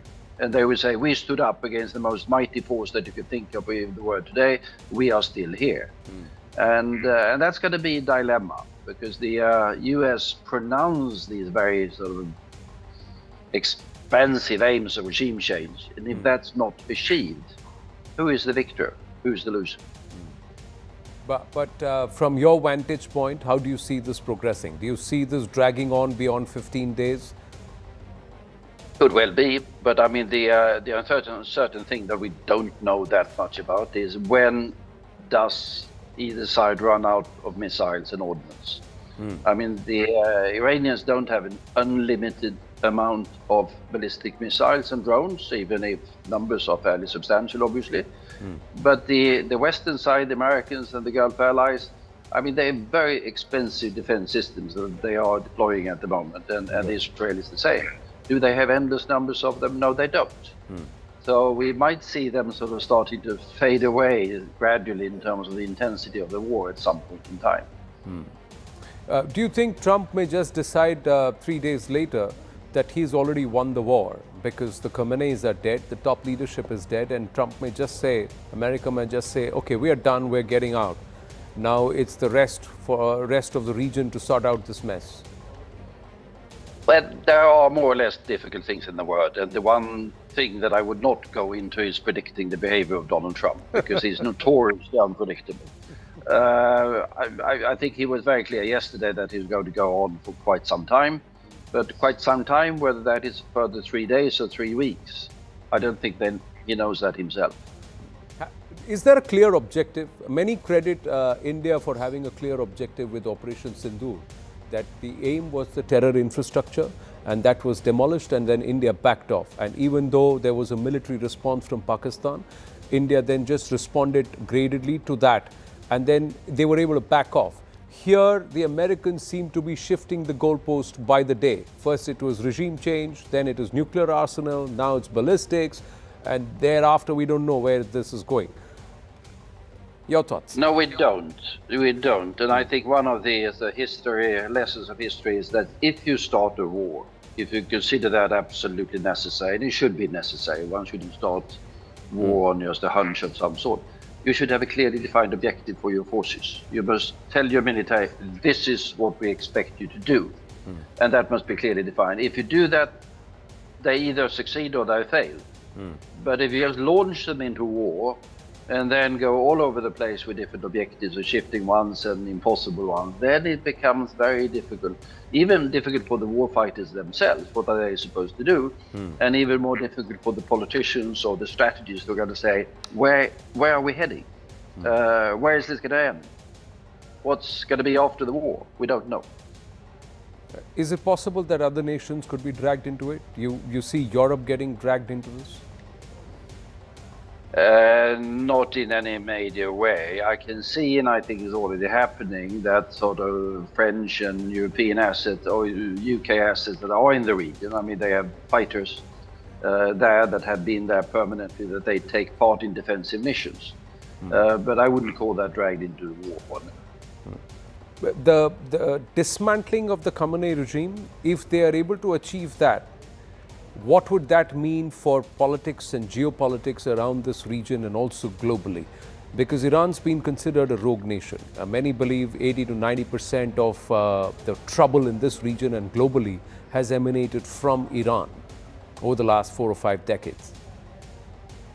Well, yes, but there are of course other problems in the region. I mean, if you go to the region, you can hear Israel described in those particular terms as well, and said the Palestinian issue and the way that has been handled by the Israelis have created profound uncertainty in the entire region. I don't think anyone contemplates to attack Israel because of that. But if the regime were to collapse in Iran, it's a big country, well, not by Indian standards, but by European standards, 90 million people. What comes after? I would love there to be a representative government and a democracy in Iran. But do I see that happening in the state of general chaos or collapse? I'm very hesitant. Right. Carl Bill, thank you very much for speaking with us, and thank you for your time. We're going to just bring it back into the studio with Tom Cooper and also go across to our other guests. We have Major General Yaakov Amidror, who's back with us, former National Security Advisor, Israel from Tel Aviv. Ambassador Rajiv Dogra, he zoomed out. He was zoned in in our studios this morning. I hope you had a good round of golf, Ambassador. But meanwhile, Major Gaurav Arya is also with us, and we also have Roxana Chagini, Iranian analyst, who's joining us from Germany. Thank you, everybody. We've just got pictures, and you were explaining this, Tom, and let's just start with these pictures of Israeli demolition of the trucks, which are launchers, missile launchers. These are Iranian missile launchers. And like you said, if you can just freeze this picture, and can we go full frame here on that picture? It's those 3.5-ton trucks. That's what he's been talking about, that they look like ordinary commercial trucks. Can we call that picture here quickly? And this is the classic strategy. Just before this, if you could, if you could freeze it there. Yeah, so there you go. This is one of the small trucks, 3.5 tons, probably, well, unclear on this photograph, either used to launch the UAVs to the side from 3 boxes, or to carry one short-range ballistic missile, tactical ballistic missile. This is something like perhaps 150 to 300 kilometers. Okay. So this means almost any kind of local delivery truck is suspicious for the Americans and Israelis these days. So how many trucks are they going to shoot down? That's what. That's the how many trucks are they going to shoot out? Do you look at that truck? There were so many trucks like this. How many are the Israelis going to chase? Remains a question. Let's go across to the Major General and ask him from Israel. Has Israel bitten off more than it can chew with respect to trying to bring down Iran? Because if regime change was the objective, that doesn't seem to be happening anytime soon, Mr. Amidror. First of all, there were other aims for the war before the regime change, is to eliminate the ability of the Iranians to produce missiles in the future and to completely destroy the military nuclear project of the Iranians. That was first priority. Before regime change, we don't know how to make regime change. What we can make is to make the regime much weaker, and then the Iranians will have to decide if they want a regime change. We cannot be the Iranian opposition. We not pretend to be the Iranian opposition. What we want to be is to be sure that the Iranians cannot continue with the ballistic missile production, with the military nuclear project, and to prepare the circumstances for the Iranians to make the change in their regime. We are not making a regime change. We are not Iranians, and the Iranians have to make that decision. But what if the Iranians decide not to make a regime change? What if the current lot is able to sustain it and everybody accepts Ali Reza? So what will happen if the Iranians decide not to do it? First, the Iranians will not have the ability to resume the nuclear project. B, the Iranians will not be in a position to manufacture ballistic missiles that can be launched into Israel. And C, Iran will be much weaker, and it will be easier to take care in the future that they will not resume both the nuclear and the missile project. If the Iranians decide that this is the regime that they want, all what we can do in the future is to make sure, to guarantee that they don't have the ability to destroy Israel. Do you believe the Iranians have gamed your defense systems, the 3-tier defense system that includes arrows, David Sling, and the Iron Dome? The Iranians have figured out a way to sneak past it? Because no, the statistic is very clear. Very few percentage of what they are launching is reaching Israel. We never said that our defense is 100%. It cannot be. And from all the around 200 and more missiles that they launch into Israel, you can see that the number of missiles which reach a target inside Israel are very, very few.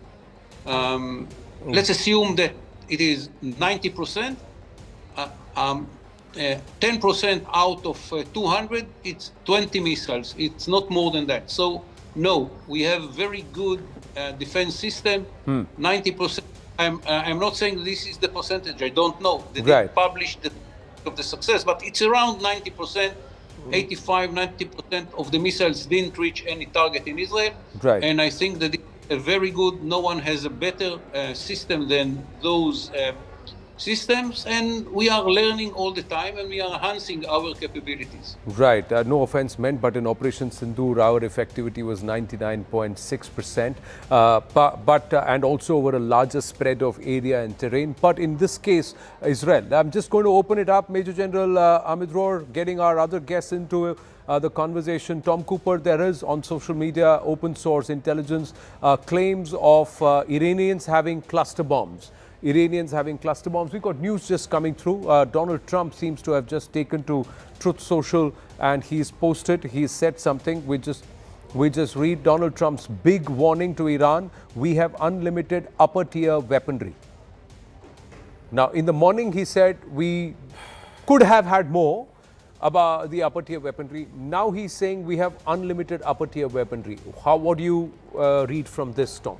Another desperate threat in total. You say it's a desperate threat? Yes. You don't believe that there could be something big that could be happening tonight? Well, there are only 2 weapons I haven't seen being deployed by the United States in this war so far. One would be the GBU-57, this Moab, this 10,000 kilogram massive bombs, penetrator bombs, and the other would be nuclear weapon. The other would be nuclear weapon. No, but he says have unlimited mid to upper tier weaponry. So that's what he said, mid to upper tier weaponry. I'm going to check with our team if we can just juxtapose what he's tweeted or put out just now on Truth Social against what he put out in the morning, where he said we have the smaller arms and infinite and better than but as far as the upper tier because of Biden and him giving it to Mr. Zelensky, we don't have as many as we should have, etc., etc. We just put that out and this. So within hours, there is a different statement that's come from Donald Trump. Typical Trump. That's typical Trump, master of shifting the goalpost. But we also had pictures of the Iranians having cluster munition. Yes, they have bought them from the Americans. And this was fired over Jerusalem and Tel Aviv.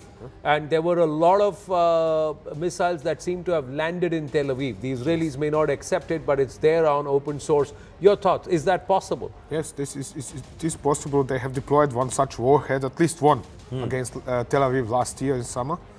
So it is perfectly possible that they have repeated the exercise now. It's possible. Major General Gaurav Arya?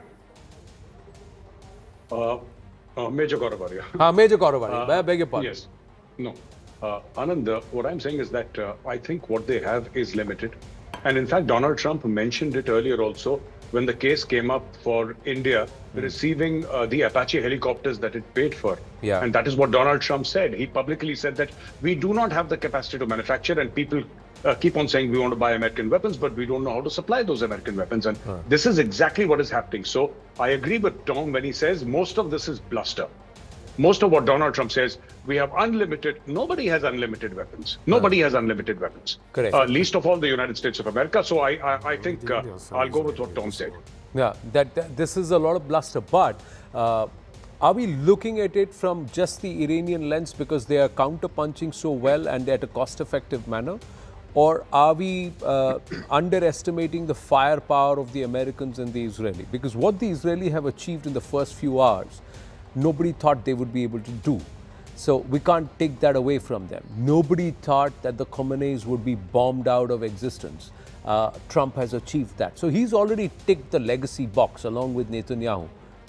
Major Arya. No, yeah, absolutely. I agree with you there. But see, what is happening is the lack of objectives in this war. That is what is the problem. They're shifting goalposts, and they actually expected people to come out on the streets and take over the institutions in Iran as soon as they heard of Khamenei's death. That was the expectation of Donald Trump. Yeah. That did not happen. Now, about the Israelis have very clear-cut objectives. The Israelis are not confused.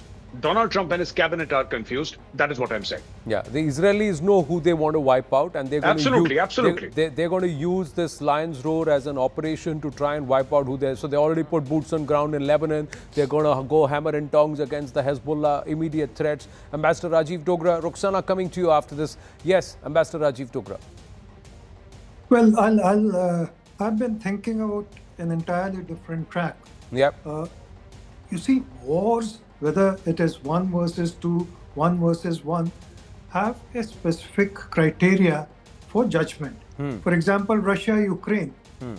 You can easily sort of measure in your mind that Russia has been able to get a couple of miles or not succeeded in getting more than what it wanted.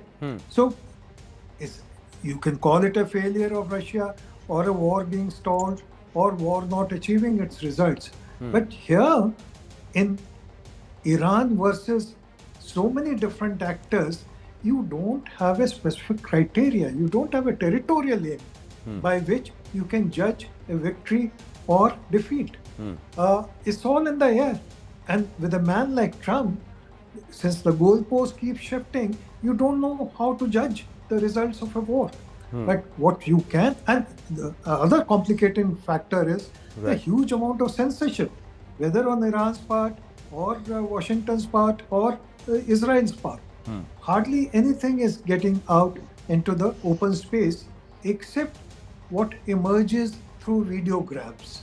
So it's difficult to judge how the war is going. We don't even know how many American ships have been hit, if at all. So all we can say is that yes, the war is not going unidirectional. Iran has not folded over.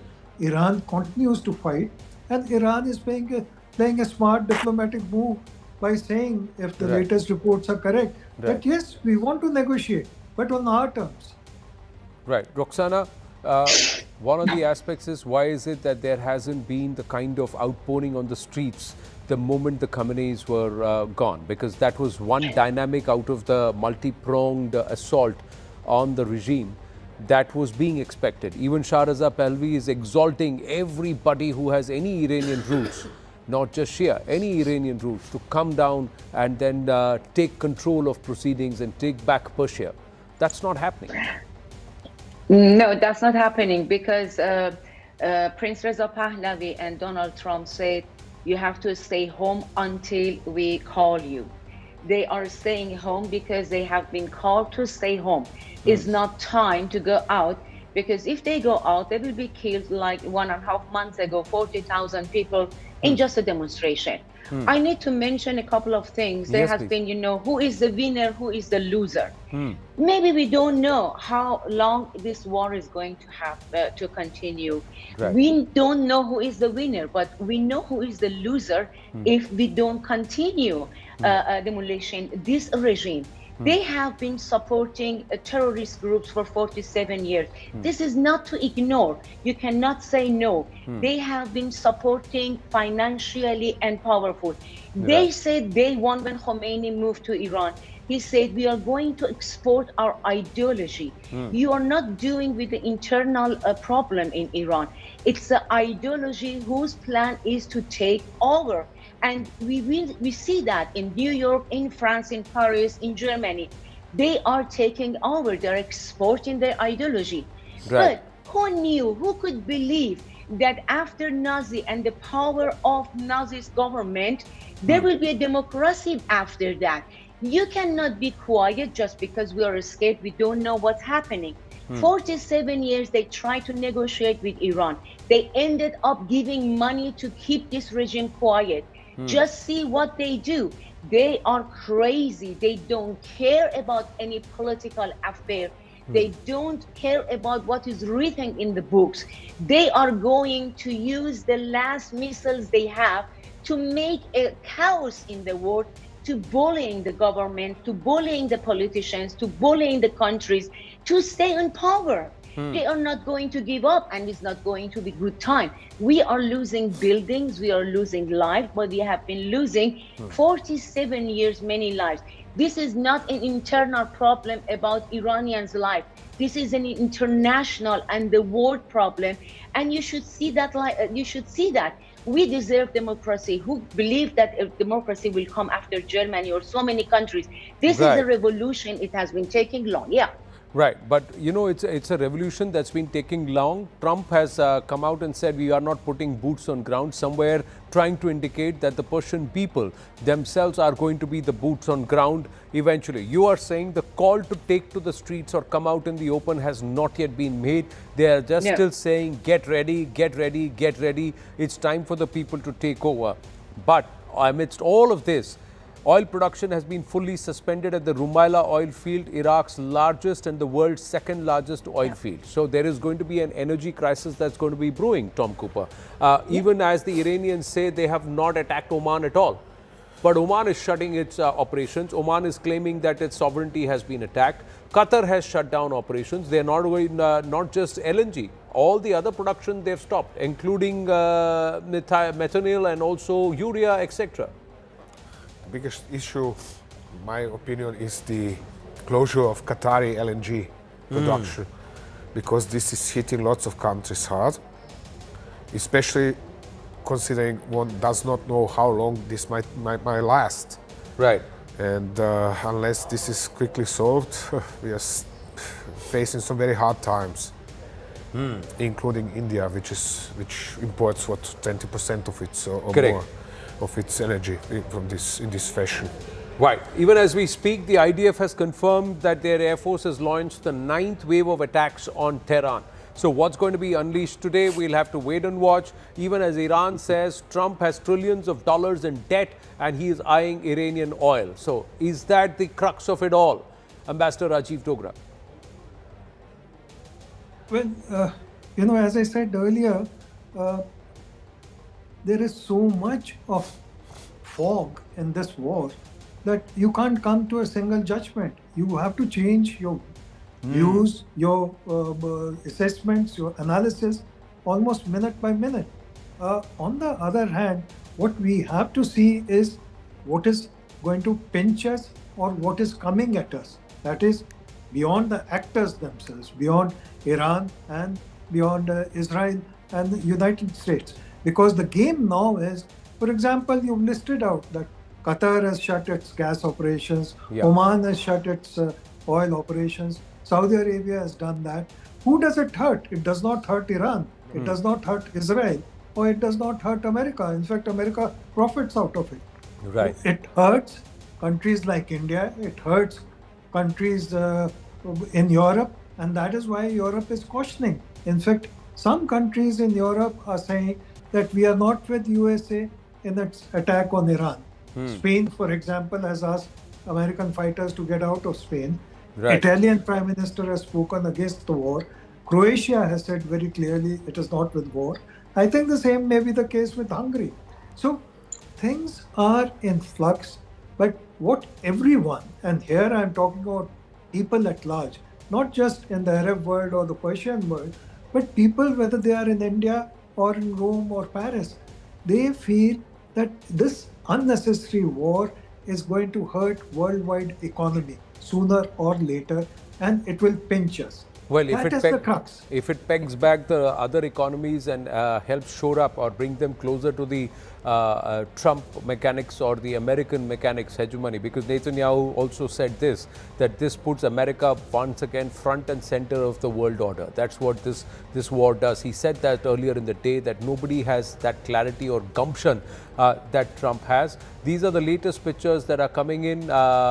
This is Iran has targeted Tel Aviv. So these are pictures coming in from Tel Aviv, Major General Amidror. So clearly missiles are landing, drones are landing, people are taking these pictures.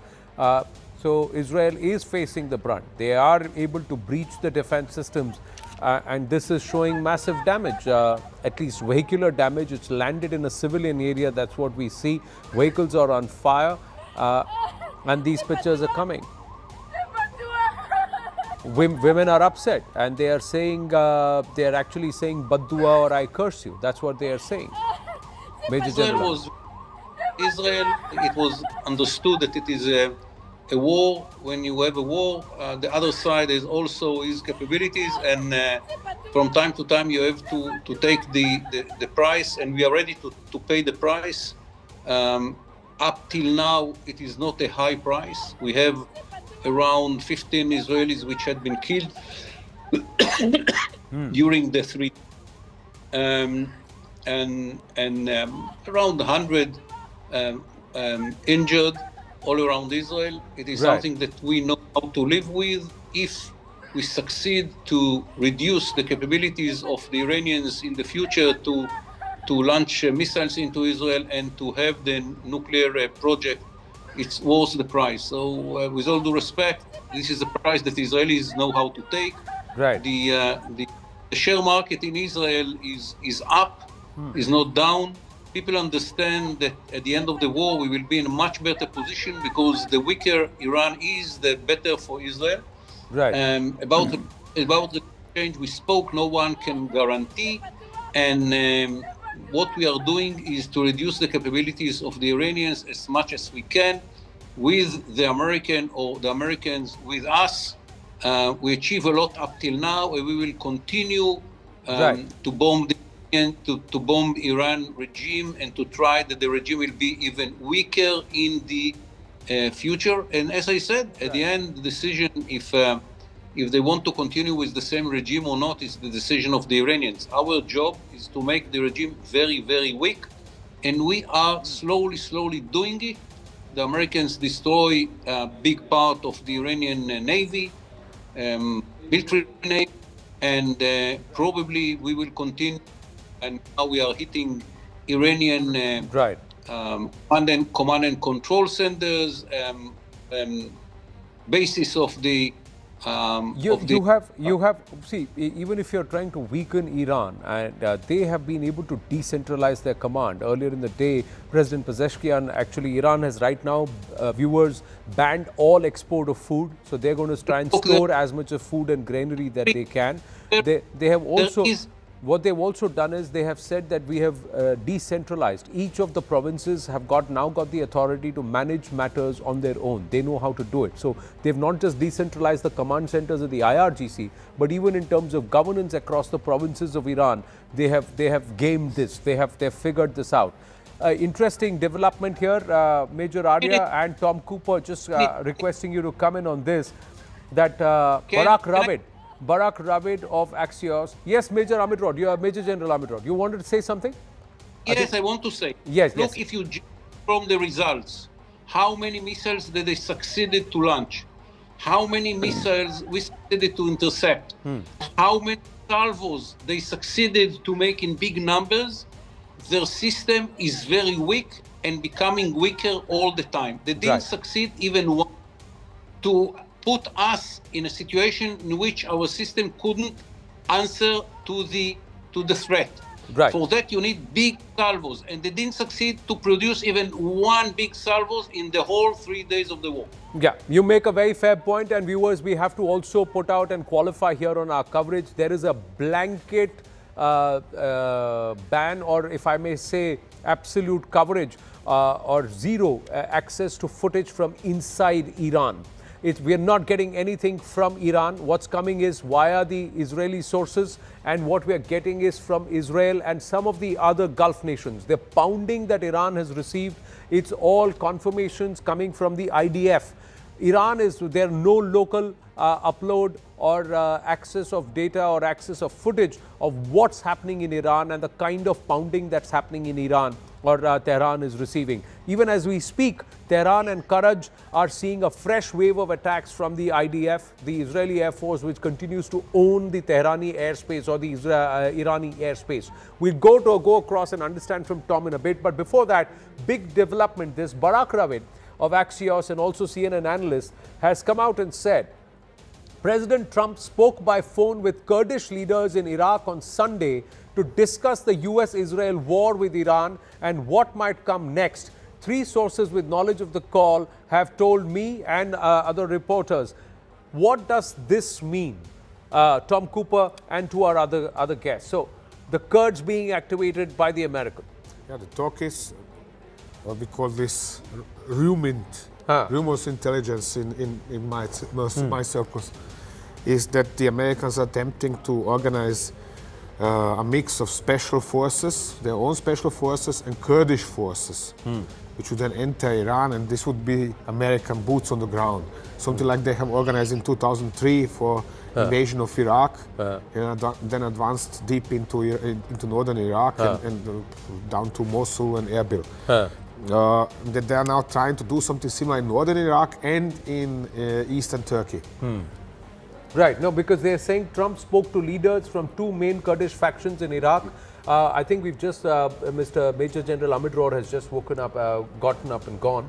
Yeah, thanks for that, reacting there. Trump spoke to leaders from 2 main Kurdish factions in Iraq, Masoud Barzani and Bafel Talabani. A day after the war started, 2 of the sources have said a source with knowledge of the call said they were sensitive and declined to give details of their content. What does that mean, Major Arya? Do you agree with Tom? Yeah. Yeah, I would agree with Tom to a very large extent. Yes, it can be done. Whether it will be, of any consequence inside Iran is something that we can always discuss and debate, because all the while they were talking about an internal uprising. Yeah. They were talking about people who would rise one day, and like the Iranian analyst here, the lady said that the call has not yet been given. So clearly, if you are asking the Iraqis, you call them Kurds, but the fact of the matter is that they are currently stationed in Iraq. And how many will they be? 1,000, 10,000, 20,000? How many? Iran is a huge country. Iran is a huge country. Two quick points. Yeah, but 40% of Persia doesn't necessarily subscribe to the Ayatollah and his leadership. They've been persecuted, and among the remaining 60%, not necessarily all of them subscribe to the radical views of the mullah regime. So they they may not have spoken till now. They may come back and come out and speak and perhaps join. So. Absolutely, Anand. So there are two quick points that I'd like to make with your permission. Number one, BBC has quoted Brigadier General Ibrahim Jabari, who's from the Revolutionary Guard. And he says that the price of oil is $81 a barrel. What we're waiting for is, and what we're trying to do, our end game is to make sure it reaches $200 a barrel. So that is one thing that they're clearly trying to do. Number two, you said that the authority has now been given to the provinces, or it's no longer central. That has happened inside the Revolutionary Guard also, the Islamic Revolutionary Guard Corps. It's happened there. And don't be surprised if, because you've wiped out their central leadership, the senior leadership is gone. They were killed. How many of these elements are rogue? How many of these elements are acting without central authority? And how many of these elements are fanatics? Because that is what the Ayatollah actually, for the past 40 plus years doing there. How many of these people are fanatics who are just doing whatever they want till the time they can sustain it? Right. Ambassador Rajiv Dogra, is this... Well, let me come back to your Kurdish question. I mean, firstly, I think we have to understand where the Kurdish population exists. For a long time, Kurds in Turkey had revolted against the Turkish imposition. Now they have been pulverized. Similarly, Kurds in Syria, in the part closer to Turkey, had also not liked Turkey's imposition, but then they again have been bombed and pulverized, and they have been made to submit. The other major Kurdish population is in North Iraq, which is an oil-producing area, and Barzani, whom you mentioned, has been a leader from Saddam days, especially post-Saddam days. In fact, some of us in the diplomatic service had met him. He continues to be, if the report is correct that Trump spoke to him, continues to be an important leader. So Trump speaking to him is because Iran has a Kurdish population of its own, an area contiguous to Iraq, but that does not mean they are aligned. They also know that they've been made use of, whether it was by Saddam, whether it was by Turkey or America itself. So I don't know how far America would succeed in this effort, but I really doubt that they'll be able to make much more inroad beyond a little. All right, let's quickly understand here. I'm going to ask you to come and join me, Tom. If you can quickly understand, where are the Kurds? Where are the... Draw this for you, no problem. Okay, so... And also Tehran and Karaj. Why is it that the Israelis are bombing on the 9th wave also Tehran and Karaj? First the Kurds. First the Kurds. Okay, so there are Kurds in eastern Turkey. There are Kurds in Syria. There are Kurds in northern Iraq. And that is ironic. Iran is the only country that contains an area named Kurdistan. Yes. It is a province here in Iran. Of course, there are Kurds up here in Tabriz province as well. So, 1916, British promised the Kurds their own nation, or some say no, they didn't, and so on and so on. But the problem is, until today, the Kurds are foremost disunited between themselves. They are led by their tribal leaders, who usually command organizations that they include in designation democratic, but have nothing with democracy to do. They were short of gaining autonomy in Turkey, but then started quarreling between each other. Which of 47 different languages are they going to use as official Kurdish in Turkey? Yes. Now, what happened lately is that the PKK, which is a terrorist organization and considered as such in the United States, in all of Europe, has given up its pretensions to control all of northeastern Syria, all this entire area. Right. So they have fled partially to Iraq. Okay. And it now seems, at least according to my contacts, that the Americans are gathering them somewhere here in Iraq and trying to figure out how to use them against Iran.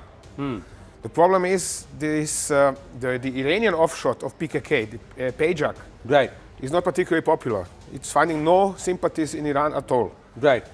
Because between others, it was working with Saddam Hussein during the war with Iran. Right. Let me ask you, if the Kurds get mobilized here on this side, and then you have the Baloch being mobilized here on this side of Iran, if I may say, and then there is some street mobilization of the local population which are anti-Khamenei, the infiltration happens, will there be a possibility of trying to showcase or perhaps portray to the world an uprising on the streets?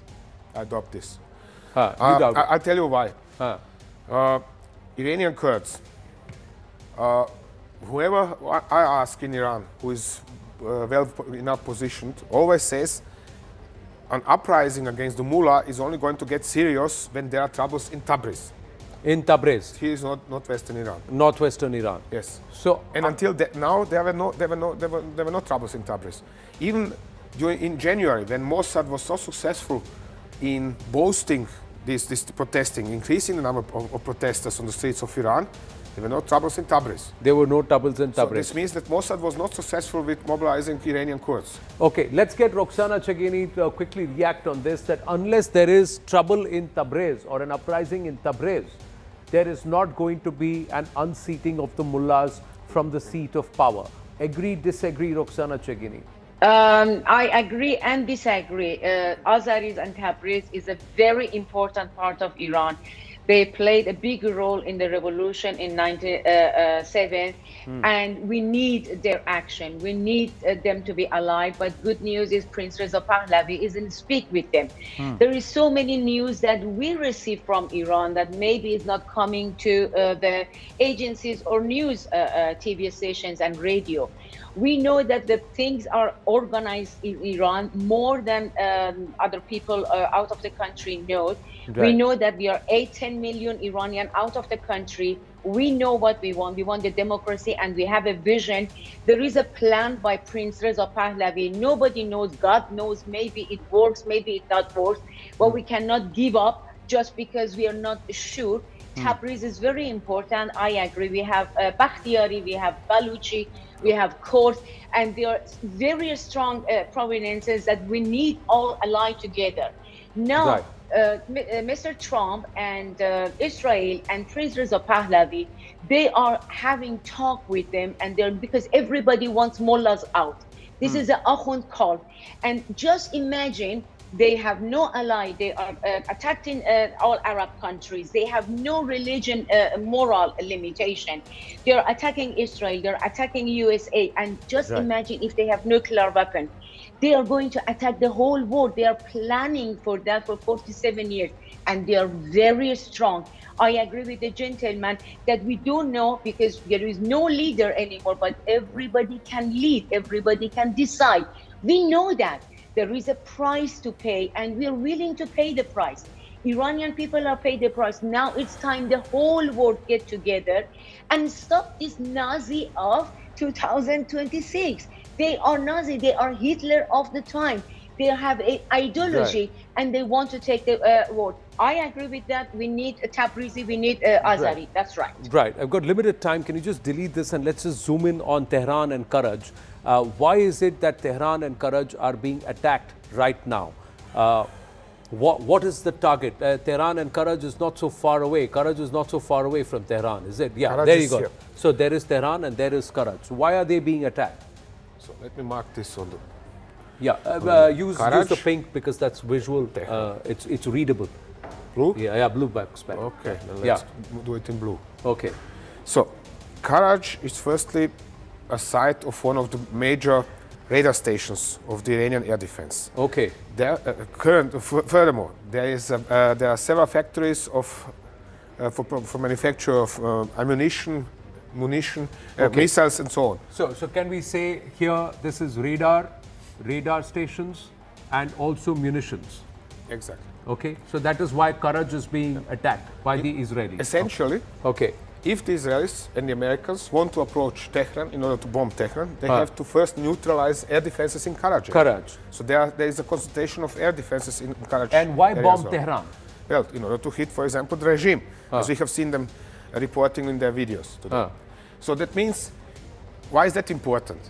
Because when the Israelis come and launch their air-launched ballistic missiles, for example, at Tehran, or if they come over Sanandaj and then release their missiles like Icebreaker and similar, 300 kilometers range, the guys in Karaj are shooting this down. Okay. That means only a part of Israeli and American ammunition is actually reaching Tehran. So this is why they are bombing Karaj, in order to neutralize the air defenses in Karaj. Right. Now what we see, viewers, is a lot of it is concentrated towards the western and western parts of Iran. Central Iran has not yet come into play. But if Western Iran is where the command and control systems are and where from the radar systems are, and if this is bombed, then your Natanz and some of the other nuclear sites also are in this region.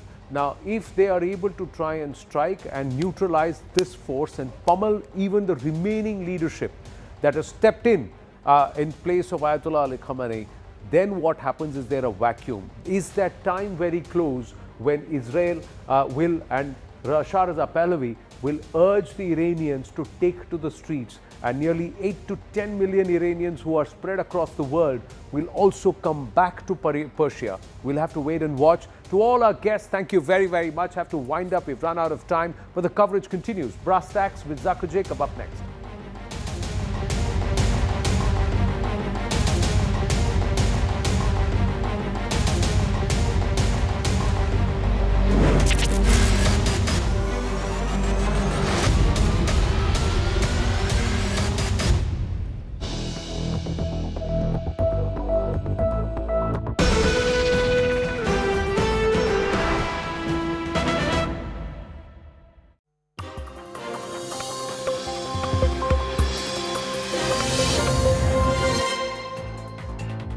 Good evening, you're watching Brass Tacks. I'm Zakir Jacob. The war in Iran is continuing for the fourth day today, and Iran is expanding the ambit of the war. Now it has attacked the US embassy in Riyadh, in addition to oil facilities in Saudi Arabia, in Bahrain, in Qatar, in the United Arab Emirates, and even in Oman. Iran's strategy is simple: expand this war, bring in as many countries as possible, drag the entire region into this conflict. Iran has gone guerrilla. It's gone guerrilla against America's most traditional Gulf Arab allies in the hope that these countries will put pressure on Trump to quickly end this war. America, as a result, is now constantly having to shift the goalpost. Initially, it was regime change. Now it's not regime change. It's dismantling Iran's ballistic missiles and its naval program. Will this war end quickly, given that Trump does not want a long, protracted, drawn-out war? Or the bigger question is, if this war has to end quickly, then what will be the off-ramp for Iran? Now, here are some defining moments from the conflict that we've seen in the last 24 hours. Today is the fourth day. The action began on Saturday when US and Israeli troops launched Operation Epic Fury. But here are some of the defining moments from the last 24 hours.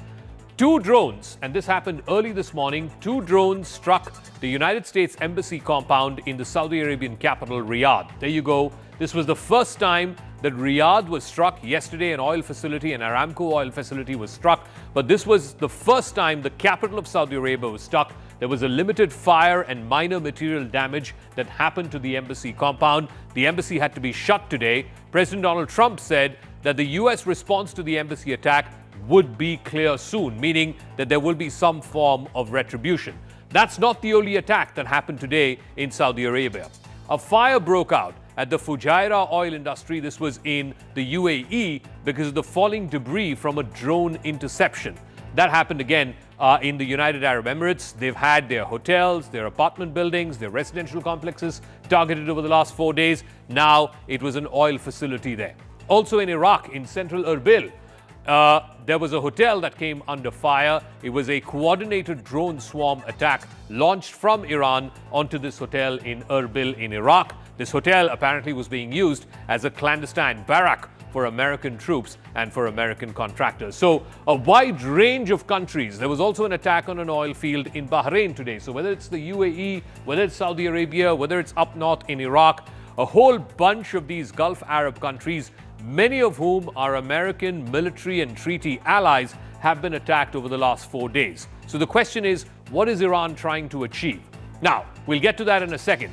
But as these missiles continue to fly, the question is, has America miscalculated?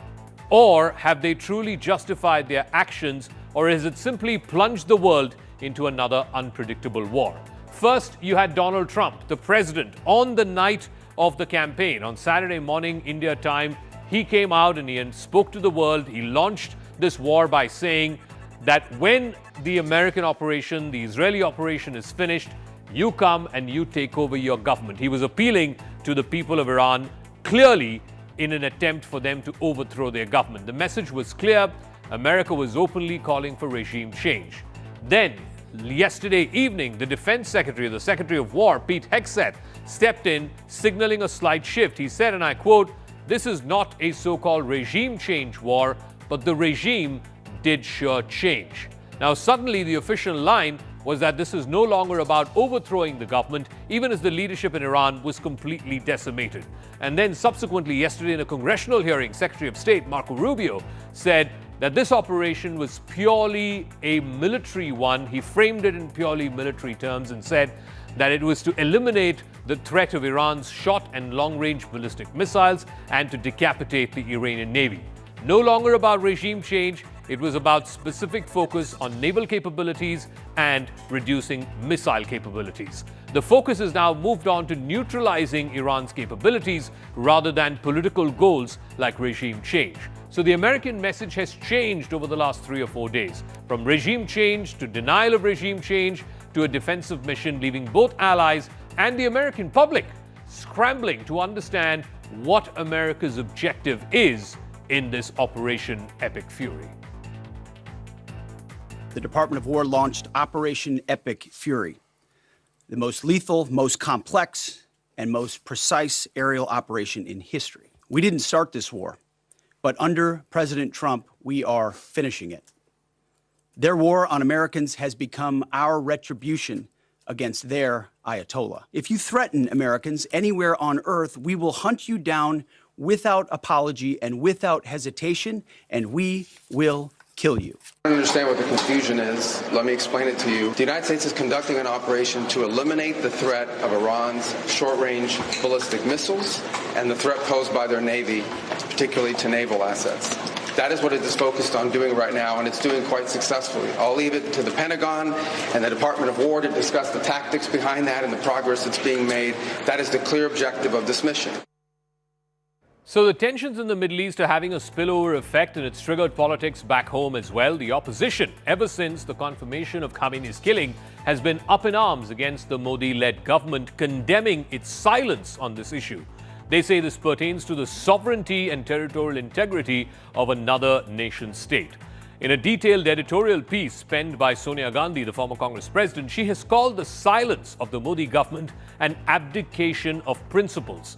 She's called Modi a mute spectator amidst this war. She's mentioned that India cannot ignore its traditional foreign policy. The BJP has retorted and sharply countered this narrative, reminding the Congress of its silence when Muammar Gaddafi was killed back in 2011. Again, an American operation, a joint allied operation.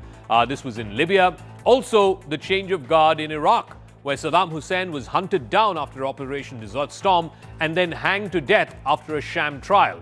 The BJP, in a pointed attack, has slammed the Congress for what it calls selective memory and selective outrage, just for gaining political mileage. So this has now become a political back and forth between the Congress and the BJP. The BJP insists diplomacy cannot be for expedient reasons, the Congress too was guilty of keeping quiet when other world leaders were attacked in such unilateral operations. Let's play out some of the political reactions.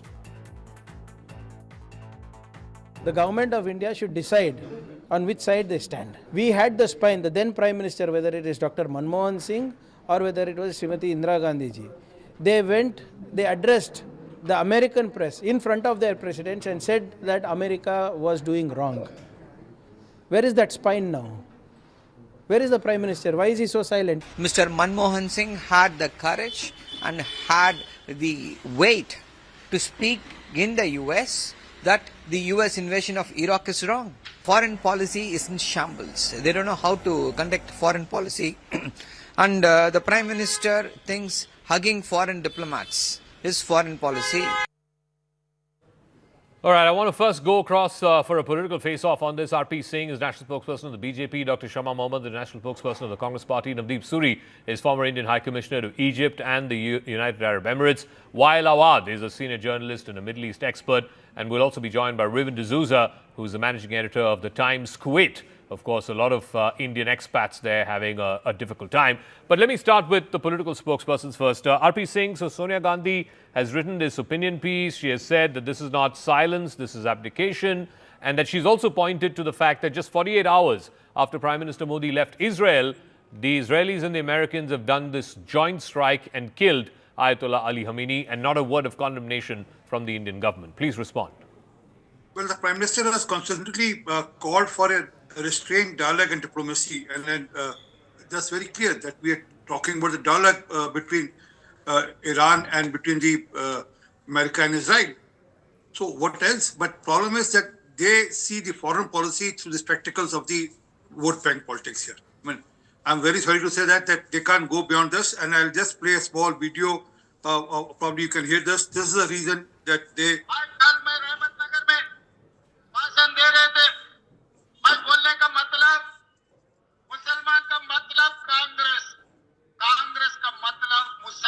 Well, that's the real reason. I mean, they can't think beyond the local politics and local vote bank politics here, and then for that regard, they will go to any extent. And let me remind them, they voted against Iran on behalf of America in 2005, 2006, 2009 when it was IAEA resolution. And not only that, I mean, remember they have launched a spy satellite. I mean, this on record again. The spy satellite, here it is. I will show you the clipping here.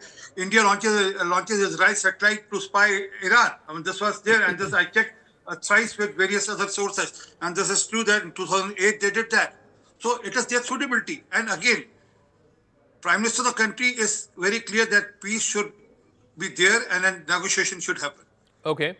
Let me ask Dr. Shama Mohammad, diplomacy cannot be for politically expedient reasons. Even when the UPA was in power, there were killings of world leaders that happened and the UPA did not say a word. Muammar Gaddafi, longtime leader of Libya, was killed. UPA did not say a word. Saddam Hussein, longtime leader of Iraq, was killed. UPA did not say a word. So why are you holding Mr. Modi and his government to a different standard? Zaka, when the war on Iraq happened, we did not stand with it. Let's understand during that time, there was this story about weapons of mass destruction. It was going through the Congress in America to the United Nations. I remember the presentations. And then after 2 years of deliberation, 60 countries stood with America and they invaded Iraq. Even then, we were against it. When it came to Libya also, we have said that it is not right. We were not in agreement. We said there should be a ceasefire immediately. Now, let's understand what is happening here. Here in Operation Fury, there is nothing. They just do it all of a second. There has never been a discussion in the Congress in America. There was no involvement of the United Nations. The Pentagon has briefed the congressman that's saying that there is no intelligence which says that there is imminent threat by the Iranians to the Americans. Also, let's understand the other side, the Omani foreign minister was negotiating with the Iranians.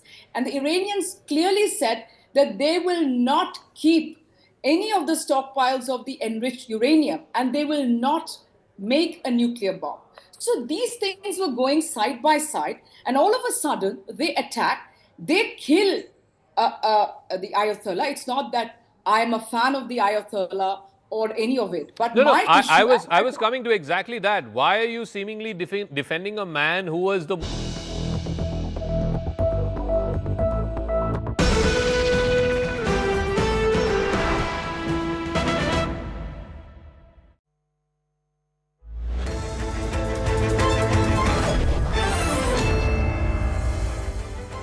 Welcome everyone. Thanks a lot for staying with us. You're watching Plain Speak with me, Shivani Gupta. Let's bring you a quick look at the top 6 developments coming in at 6 p.m.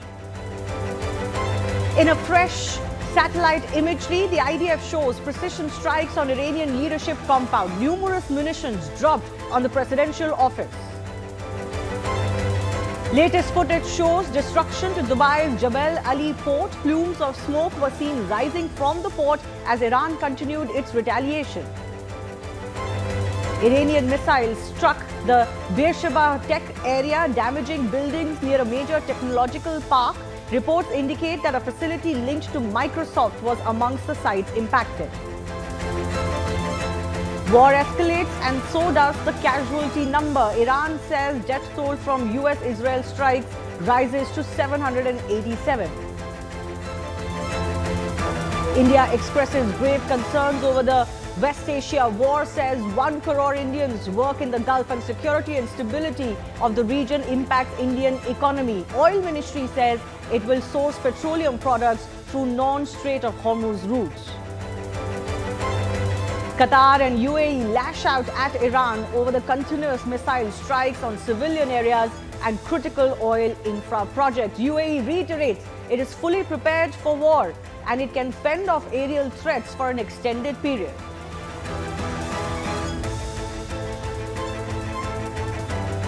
All right, let's first get you the big story that we're tracking right now, which is the American response or the American justification to this entire war. The West Asia conflict escalating into a bloody, high-stakes confrontation. The recent decapitation strike against Iran's leadership was hailed by Washington as a preemptive defensive measure. Yet Tehran has refused to surrender, retaliating with missiles and drone attacks. American officials insist they are hitting key military targets to neutralize threats, but the world and even Americans at home remain confused about why the attacks began. Was Iran truly an imminent threat, or did the US act prematurely, sparking a wider war? Now, the stakes are enormous. Ethical questions, unclear objectives, and inconsistent messaging threaten American assets, while Gulf nations too continue to get pounded and global allies watch nervously. We will, of course, get you exactly what is the frame of mind as far as these Gulf countries are concerned, because all of them have come under attack now and are under continuous attacks. Even today, through the afternoon, we've heard of more and more key installations, even a tech park, for example, coming under attack under these strikes. So as the missiles continue to fly, the question is, has America truly justified its actions in Iran, or has it plunged the world into another unpredictable war? Take a look at how this has gone on so far as the justifications are concerned. Now, first, Donald Trump launched the rhetoric saying that when they are done, by the time they are done, he told the Iranian people, take over your government. He said this would be your best chance in a long time to have your own say. The message was clear. The US was openly calling for regime change. But next, Defense Secretary Pete Hegseth, when he spoke last evening, he signaled a complete shift. He said, and I quote, "This is not a so-called regime change war, but the regime sure did change." He also went on to say that they don't actually believe in those endless wars of the past. This is not Iraq, he said. This president understands that they're not into nation building or democracy building. Suddenly, the official line was no longer about overthrowing the government, even as the leadership was decimated. Then, Secretary of State Marco Rubio framed the operation in a completely military term, as he said that the real reason was to eliminate the threat of Iran's short-range ballistic missiles and naval threat. The focus has moved on to neutralizing Iranian capabilities rather than political goals. The American message has evolved from regime change to denial of regime change to defensive mission, leaving allies and frankly, the larger public scrambling to understand the US objectives. And Marco Rubio was pressed on this. Even he was frustrated while explaining the reasons. I don't understand what the confusion is. Let me explain it to you. The United States is conducting an operation to eliminate the threat of Iran's short-range ballistic missiles and the threat posed by their Navy, particularly to naval assets. That is what it is focused on doing right now, and it's doing quite successfully. I'll leave it to the Pentagon and the Department of War to discuss the tactics behind that and the progress that's being made. That is the clear objective of this mission. Now, by all accounts, it is not going to be as cut and dry or as single focus. America's objectives are multifold, even if the messaging has been a little bit confusing. So let's break those down for you. And those objectives are going to be possibly met in a long-term war or conflict now, as Donald Trump has indicated. First, of course, is to eliminate, as they called, the imminent threats which are posed by Iran's growing missile program and hostile actions. Donald Trump suggested one of them could actually be capable of landing in American soil, which cynics say is not the truth. American forces, their allies, all of them are top priority. The second priority is to stop Iran's nuclear ambitions that has not been hidden by America, to ensure that Tehran can never obtain a nuke. Even here, though, there are critics who believe Iran wasn't close to developing one. Third, the United States is aiming to destroy Iran's missile capabilities, its naval power, hitting ballistic missile sites, naval assets, and critical military infrastructure. Fine. Fourth, leaders say one goal is to punish Iranian support for terrorism in the region, something that has even been targeting America for nearly 50 years. And they've not shied away from saying that this was a terrorist regime, this was an unjust, evil regime.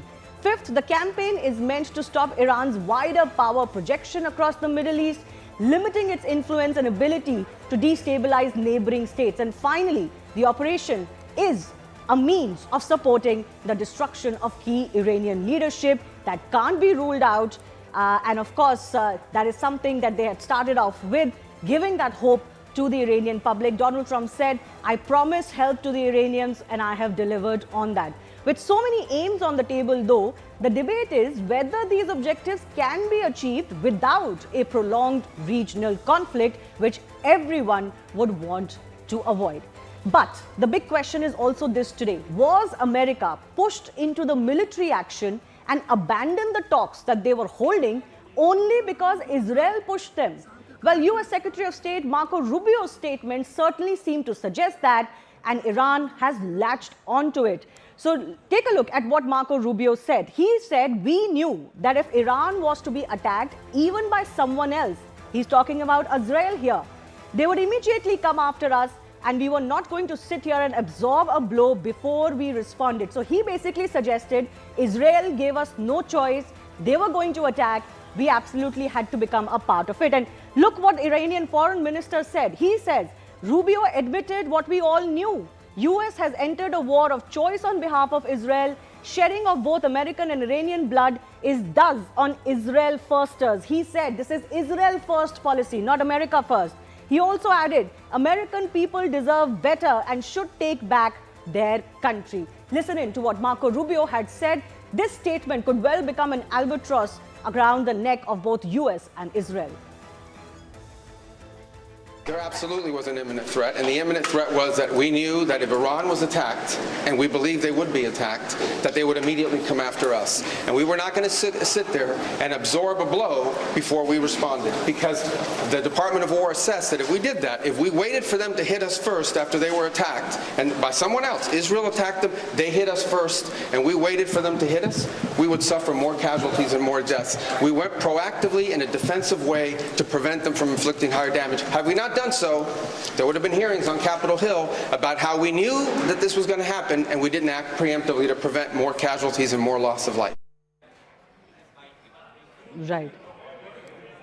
We're also, of course, getting more breaking updates that the Prime Minister has now spoken to one more Gulf country, Kuwait's leadership, after all of these attacks that have been continuing.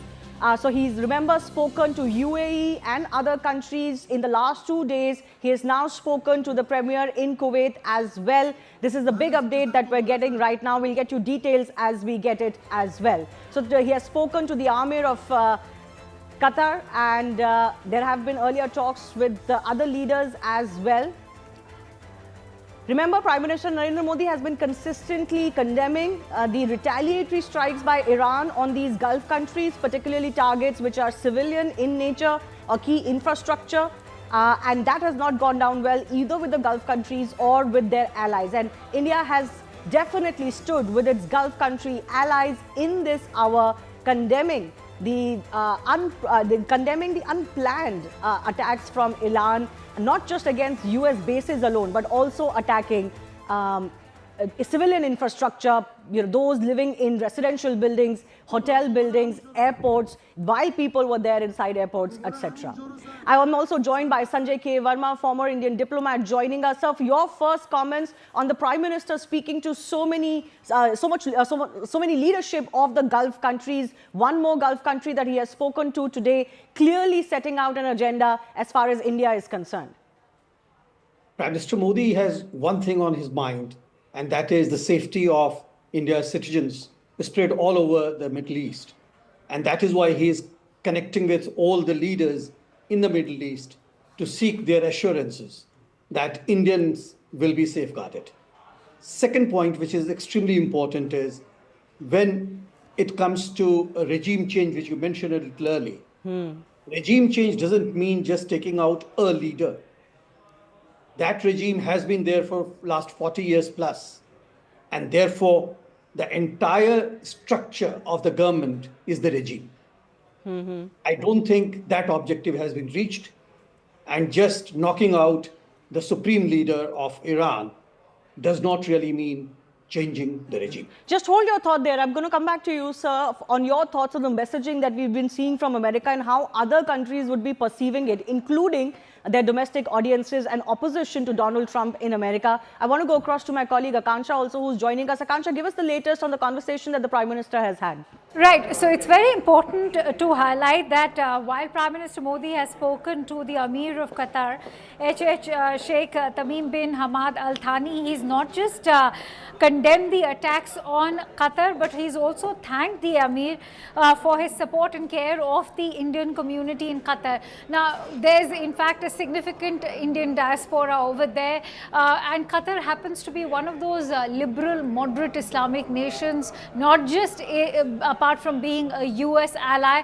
The fact of the matter is that of late in the last decade, ever since Prime Minister Modi came to power, we've seen that there's been an increase and ramping up in the overall bilateral trade relationship between Qatar and India.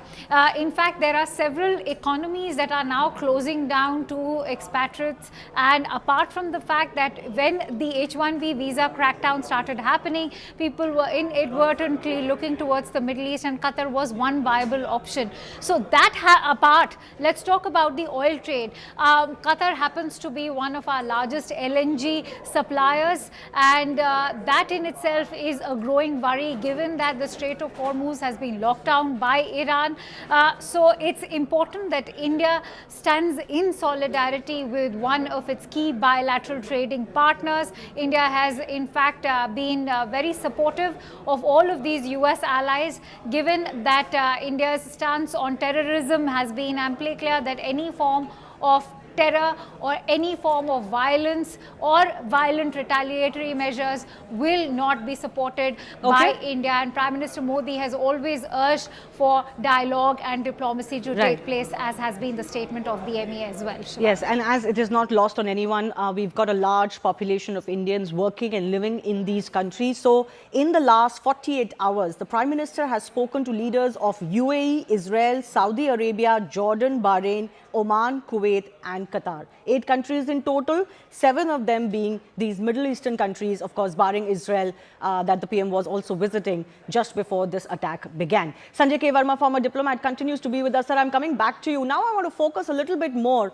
on the American messaging, from freeing the Iranian people, from the regime change, from the slaying of Ali Khamenei. Now they're kind of trying to justify their decapitation strikes, which were the first strikes, as a more larger military objective. How do you read into their messaging, and is the world buying it? I don't think the world is buying their messaging. It's highly fragmented, highly discoherent.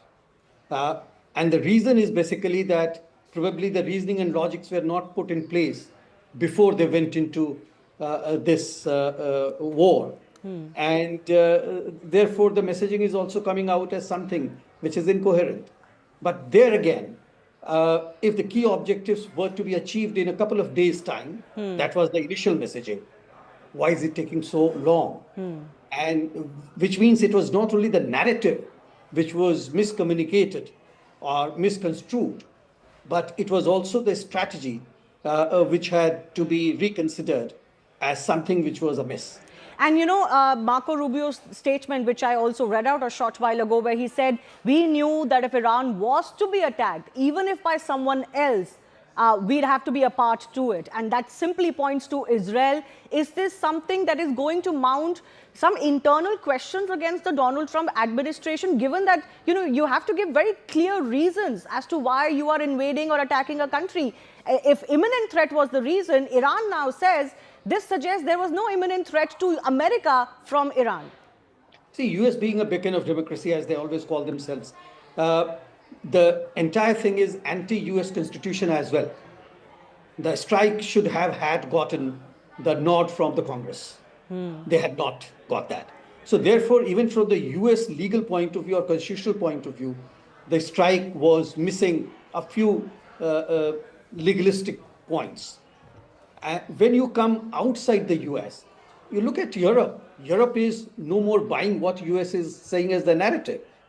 Spain had asked their bases, US bases to be shut down and leave Spain. If you look at UK, the way in which it has offered its use of its bases, that is also quite discordant with the relationship that the UK always had with the US as the ally. Look at the French narrative, look at the German narrative. So there is a rift brewing in EU as well on the narrative itself. Forget about other things. The legality can be questioned by the jurists, whether international or domestic. All right. Stay with me, sir. I also want to now talk about how United States' top nuclear negotiator has made a startling accusation, and it strikes at the heart of global fears over Tehran's nuclear ambitions, but also this might be one of the justifications America provides for going into Iran. According to the US envoy Steve Witkoff, Iranian negotiators openly told American officials that they controlled about 460 kilograms of uranium enriched to about 60%, a level just below weapons grade and far above what's needed for peaceful energy programs. That amount, Witkoff said, is enough material for 11 nuclear bombs if it was further refined. So let's break down for you how advanced is really Iran's so-called nuclear program. Remember, these are based on various estimates or reports. Nobody really knows or has an exact idea. Iran currently allegedly holds approximately 441 kilograms of uranium enriched to 60%. The stockpile is over 9,000 kilograms total enriched uranium mass. The challenge is that this uranium needs to be 90% enriched for becoming a nuclear arm. An existing stockpile could have been enough for 10 to 11 nuclear devices. This is what the watchdog is also estimating. Sanjay sir, I'm coming back to you. Do you think this would provide enough succor to those who may be looking for the legitimate reasons as to why US went into Iran? And could these estimates be correct? Estimates seem to be correct, but the problem is that if the negotiations break down, do the countries go on war? And that is the main pillar of the entire narrative. So that means that if India and China is conducting a negotiation doesn't succeed, does it mean that we start inflicting harm on each other? So it's a larger global sense which we need to get out of it. From the data and details which have come out, I don't think this was good enough a reason for launching an attack and putting the entire world into darkness. I also want to shift our attention now to the other big update, and which is that Iran has announced that it has shut down the Strait of Hormuz and warned that any vessel attempting to pass could be targeted and set on fire. Remember, this is a very important stretch between these Gulf countries and Iran, with Dubai at its closest tip, which is home to about 20 to 25% of all global oil trade, passing through this very narrow and shallow stretch called the Strait of Hormuz. This remains one of the world's most critical oil choke points, with global economies relying heavily on this. Before we talk more about this, let's also bring you another update that we're tracking. Donald Trump has released another statement. He has gone on to say on Iran, air defense, air force, navy, leadership is gone. They want to talk. I said too late. This is the message that is coming in from the American president now. Just a day or two ago, he had said, I want them on the negotiating table and I'll be happy to negotiate. Iran said, we don't want any negotiations with Washington anymore. But now Donald Trump is saying, maybe because of the continuous retaliation against its Gulf partners, that there's not going to be any more talks. He says that Iranian air defense, air force, navy and leadership is all gone. They want to talk now, but I said too late.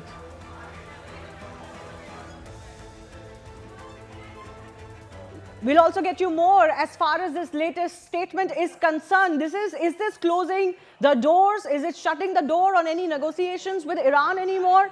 Remember, Donald Trump and Benjamin Netanyahu have already warned that they're not going to stop. They have talked about a weeks-long action, and they're saying that because of Iranian response, they're going to now double the impact of their original strikes. Both Donald Trump and Benjamin Netanyahu have warned that they're going to hit Iran so badly that it would be worse than what it was earlier. We'll get you more updates on this as Donald Trump is releasing one more statement as far as the strikes on Iran are concerned. He says the Iranian air defense, the Air Force, Navy and leadership is all gone. So what does it mean for Iran, even though it continues to mount those attacks? Remember, the Iranian military or Iranian representatives have already said that their military is working independently, all units are working independently. They will do what they deem fit because, of course, the top leadership is gone. The primary attacks were already done. The secondary and the tertiary attacks will also follow, is something that both Donald Trump and Benjamin Netanyahu have already warned about. Let's go across to Rahul Shivshankar joining us from our newsroom. Rahul, big statement coming in from Donald Trump once again.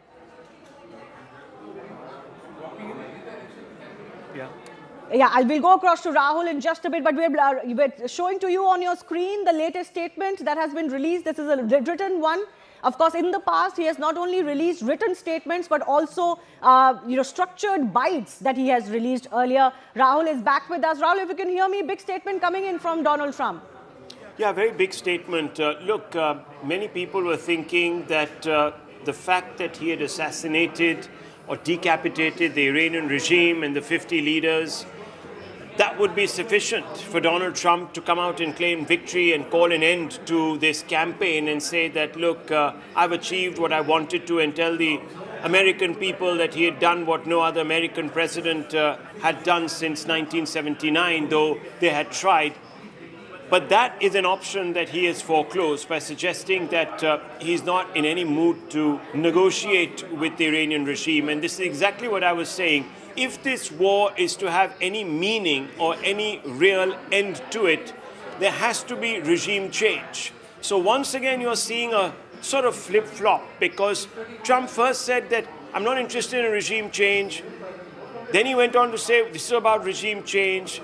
Then he says I'm a man of peace. Then he goes and carries out a preemptive strike, which is actually a euphemism for a decapitation strike. Then he says, well, we're not interested in regime change. We have achieved the objectives that we set out to, which is decapitated Iran's leadership, hopefully brought up a new crop of leaders which would be less radical, more open, more amenable to working with the West, and obviously declaring their nuclear program open for public scrutiny or for UN scrutiny and so on and so forth. But here, once again, he's done a U-turn of sorts by saying, well, we aren't done. We're going to go the whole hog. Obviously, this would include regime change. We won't stop Iran attacks. And this is also a message that will sort of send a bit of a chill down the spine of some of the others in the Gulf, the allies that have played host to American bases, because they will come out and say that, look, we are getting mashed here. between your war with Iran and our interests. And I think a large number of balls are now up in the air, really, because the Iranians will have to factor this in. If the Americans are in it for the long haul, if Trump has refused negotiations, that means he's looking at a military endgame. And the Iranians will have to recalibrate, because if they were thinking that the US would perhaps backpedal and in about 3 or 4 weeks would perhaps end hostilities, then they are mistaken. At least this is what Trump is saying. Now, whether this is a bargaining tactic to get leverage, he's done that, of course, taken maximalist positions, even when it has come to trade diplomacy or tariff suasion. So we don't quite know what Trump's idea is, but there's been a lot of chatter amongst the experts and geostrategists that they're not seeing what the end game is without putting boots on the ground in Iran. Just carrying out these mass ballistic/surgical strikes is not going to attenuate the Iranian regime enough for them to sort of walk away from power and come groveling to the United States of America. So we don't quite know what is the agenda that is driving Trump, but quite clearly, at least as of now, this forecloses the possibility of this war ending anytime soon. Right. Rahul, thank you for joining us and putting this into perspective. Certainly these questions are mounting now. What was the objective to begin with, and how soon can America and Israel achieve those objectives? Because as I turn to our next big talking point, this is a global economy issue now. As we've been telling you, the Strait of Hormuz has been blocked by Iran because of this war. Was it necessary to begin with and to thrust the entire global economy into uncertainty? The big question right now on everybody's mind is, what is the alternative to the Strait of Hormuz? So let me just bring to you, the Gulf region has some limited backup routes to keep oil flowing. Let's take you through those alternatives to the Strait of Hormuz. First up is the Saudi Arabia's east-west pipeline. This goes directly to the Red Sea. This has a capacity of about 5 million barrels per day, and it can be expanded to about 7 million. So let me just point this out to you on the map. This is the Strait of Hormuz, which is now blocked. This is Saudi Arabia, and on the other border of Saudi Arabia is the Red Sea. Now here is their port of Yanbu, which is also capable of sending out oil barrels to the rest of the world, although its capacity is only about 5 million per day barrels versus 20 million per day of the Strait of Hormuz. So this is one of those routes that can be employed. Of course, it's not going to be able to take it over completely. As far as this route is concerned, why is this important? Because it completely bypasses the Strait of Hormuz. You don't really need to go to that side, and you're not affected as far as this blockade is concerned. Let's also move forward as far as the other options are concerned. So like I said, moves the crude from eastern oil fields to the Red Sea, and it bypasses the Hormuz entirely. But there is another option, again a limited option, and wouldn't quite fulfill the requirement completely, which is the UAE's Abu Dhabi crude oil pipeline. This goes through the Gulf of Oman. This can carry about 1.5 million barrels per day directly to the port of Fujairah, and this also makes the Strait of Hormuz blockade not important, because this is, as you can see on the map, just before the Strait of Hormuz. So this port of Fujairah is here in close to Dubai. This is before the narrowest point of the Strait of Hormuz. So even if this is blocked and nothing can go in and out to the Persian Gulf, here in the Gulf of Oman, from here at least, the ships and vessels can travel. And again, this is not going to completely replace the Strait of Hormuz, but this lies ahead of the Hormuz, enabling uninterrupted exports even during a blockade. So this is the alternative route that countries will possibly be looking at right now. We don't quite know what are the preparations that have been made as far as this is concerned. Moving on, an important aspect of the action in Iran and elimination of Ayatollah Khamenei is how the women of Iran feel and have reacted. Let's get you some of those reactions from around the world. Iranian women's national football team made headlines after what came across like a refusal to sing the national anthem during their Asian Cup opener against South Korea, a gesture that went viral very quickly, viewed as a mark of quiet defiance against a regime that particularly suppressed women. Beyond the field, women across the Iranian diaspora have also, of course, shown their shock. We're getting some more breaking updates now coming in. Iran has now said that it is ready for negotiations, but there will be no compromise on dignity. So there seem to be some developments happening very, very quickly. Just a short while ago, we had Donald Trump saying they asked for talks. I said it is too late. Iran is now coming out and saying we do want negotiations now, but with no compromise to our dignity. Does this mean now that the leadership, the clerics, the IRGC is now on its knees? Because remember, just yesterday they had indicated that there will be no talks with Washington anymore. So the big update that's coming in right now, back to back, is that while Donald Trump is playing hardball now, saying there's going to be no more talks with Iran, their air defense and their air power, their naval power, their ground support, everything is gone, their leadership is gone. Iran is now saying that they're ready for talks, but will US now negotiate with them anymore? Has Iran lost the chance that it had maybe till yesterday evening to do these negotiations is the big question. They're saying they don't want any compromise on their dignity, but they're now onto the table after rejecting any possibility of negotiations with America just yesterday. Akansha is joining us with more on this. Akansha, this is a flip-flop on all sides. Absolutely, and these mixed messages are not just coming from the United States, but you're also getting them from the Iranian side. Remember, the former IRGC head and part of the transition in Iran, that is, in fact, Ali Larijani, who was playing the role of a power broker, was initially reported to have said that we are ready for talks, but then he took to X and he said that no, there is absolutely no scope for talks. But now, again, a close aide to Khamenei indicating that they are indeed ready for negotiations is an indication that perhaps Iran is also now very much aware that they cannot sign up for a war of attrition.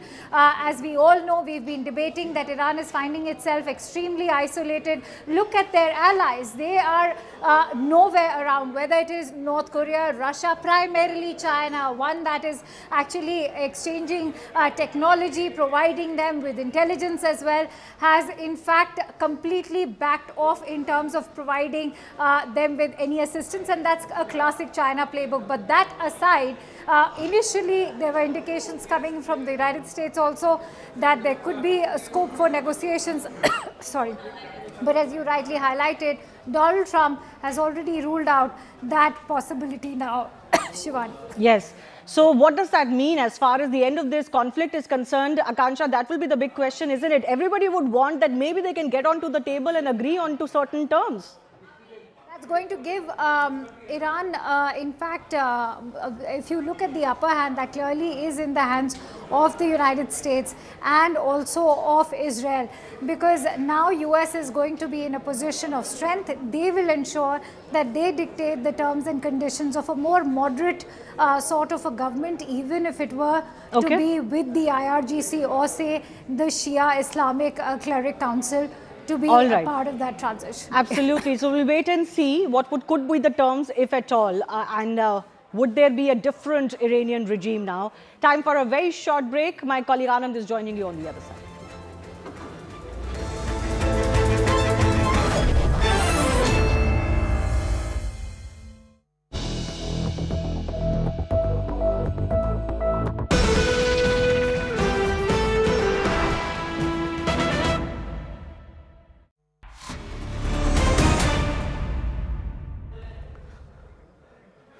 Welcome to a very, very special edition of Inside the Bunker, and it's the offensive from both sides that continues to escalate, with the idea of releasing latest satellite imagery of its precision strikes on the Iranian leadership compound.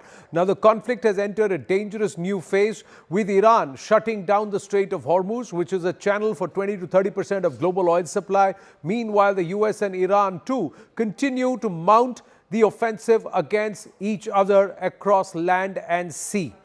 Now, in this very special edition of Inside the Bunker with the one and only Tom Cooper, what we are going to do is deep dive into the kind of tech and weaponry that's being used by both sides. We'll focus on the Iranian side today, or the Israeli side today. But first up, have a look at these pictures. Now, if you see these pictures, what are these pictures? These pictures seem to be like airplanes that have been kept outside the Mehrabad airbase in Iran. But Tom, what are they actually? Well, that is one of the funniest stories of this war. Actually, already the last war in June. They look like F-4 Phantoms. And one has to admit they are perfectly camouflaged as well. That means yellow color, brown color, green color. Perfectly positioned. From the air, from the satellite, these aircraft look, even from the UAV, these aircraft look exactly like original aircraft. Fact is actually these are wooden decoys. And this entire facility serves no other purpose but manufacturing such wooden decoys. And if you check up there on top, you see here? Yes. That's an F5 decoy. Okay. Yes. So these decoys are then towed to Iranian air bases, positioned in specific positions, in selected positions. Right. And the Israelis are left to discover them, to find them, and to target them. Right.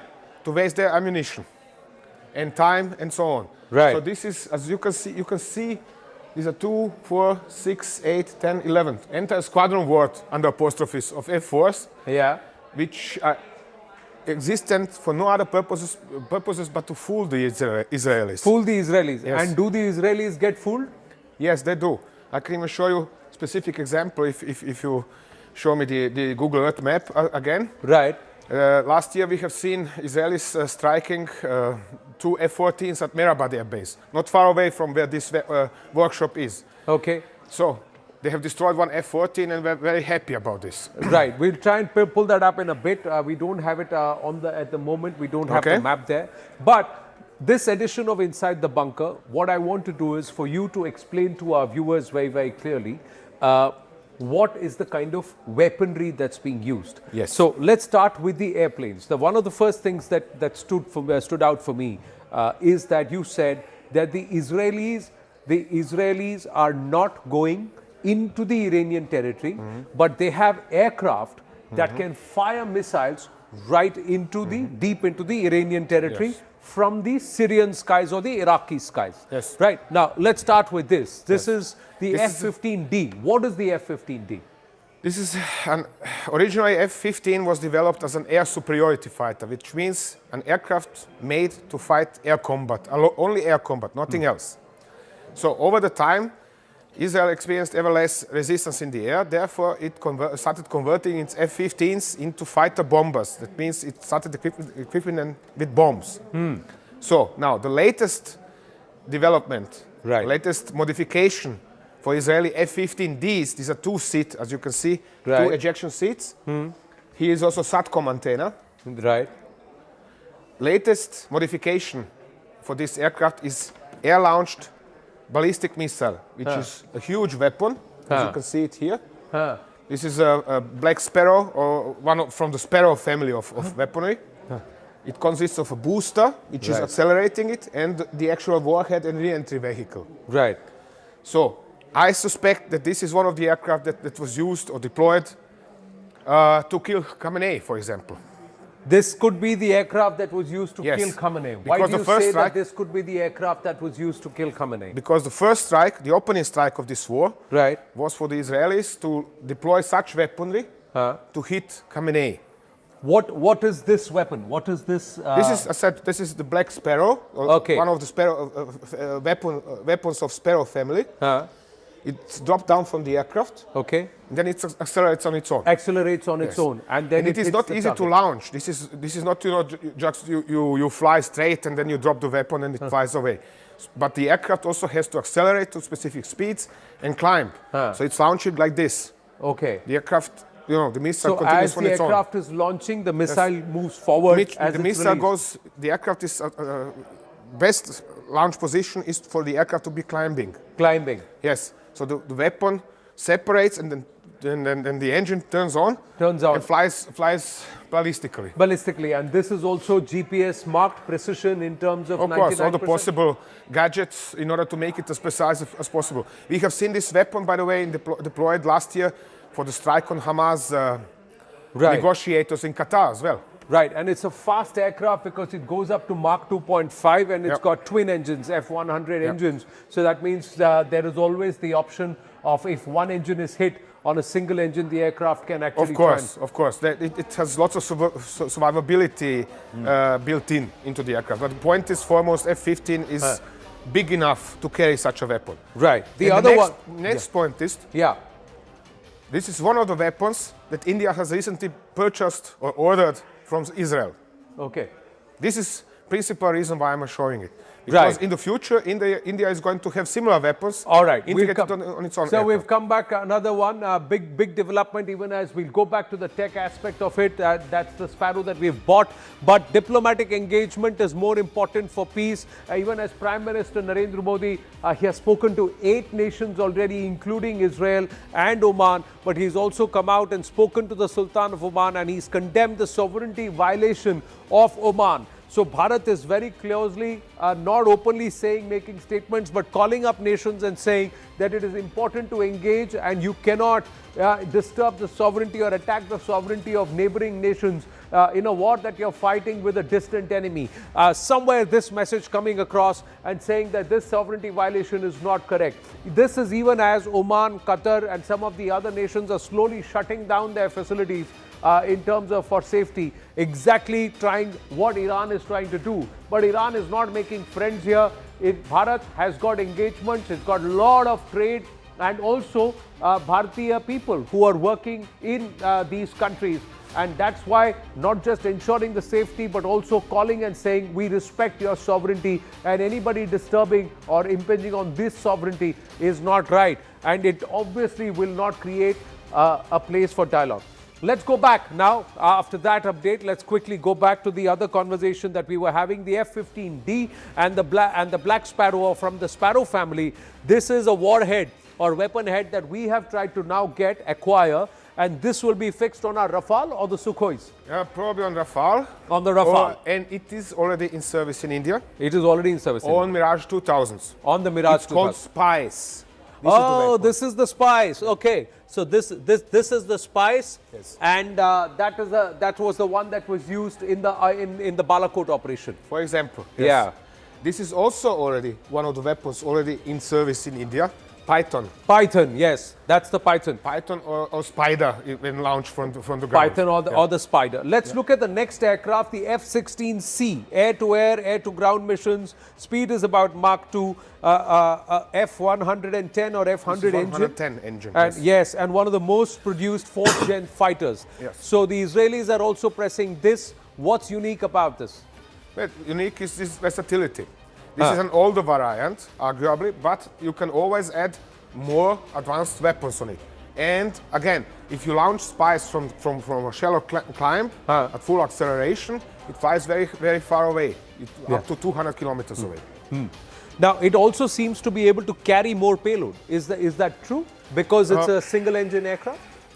Well, carry more payload. This is relative. Generally, they're loading them just with 2 Spices. Okay. It's only for operations over shorter range that they are loading them with 4 Spices. 4 Spices, but it's a single-seater. Single-seater. So there aren't 3 there because that was a trainer aircraft, and it's not even a 2-seater, so it's a single pilot. It's just a single-seater. So this will be a smaller and lighter aircraft? Smaller and lighter, yes. Much smaller than F-15.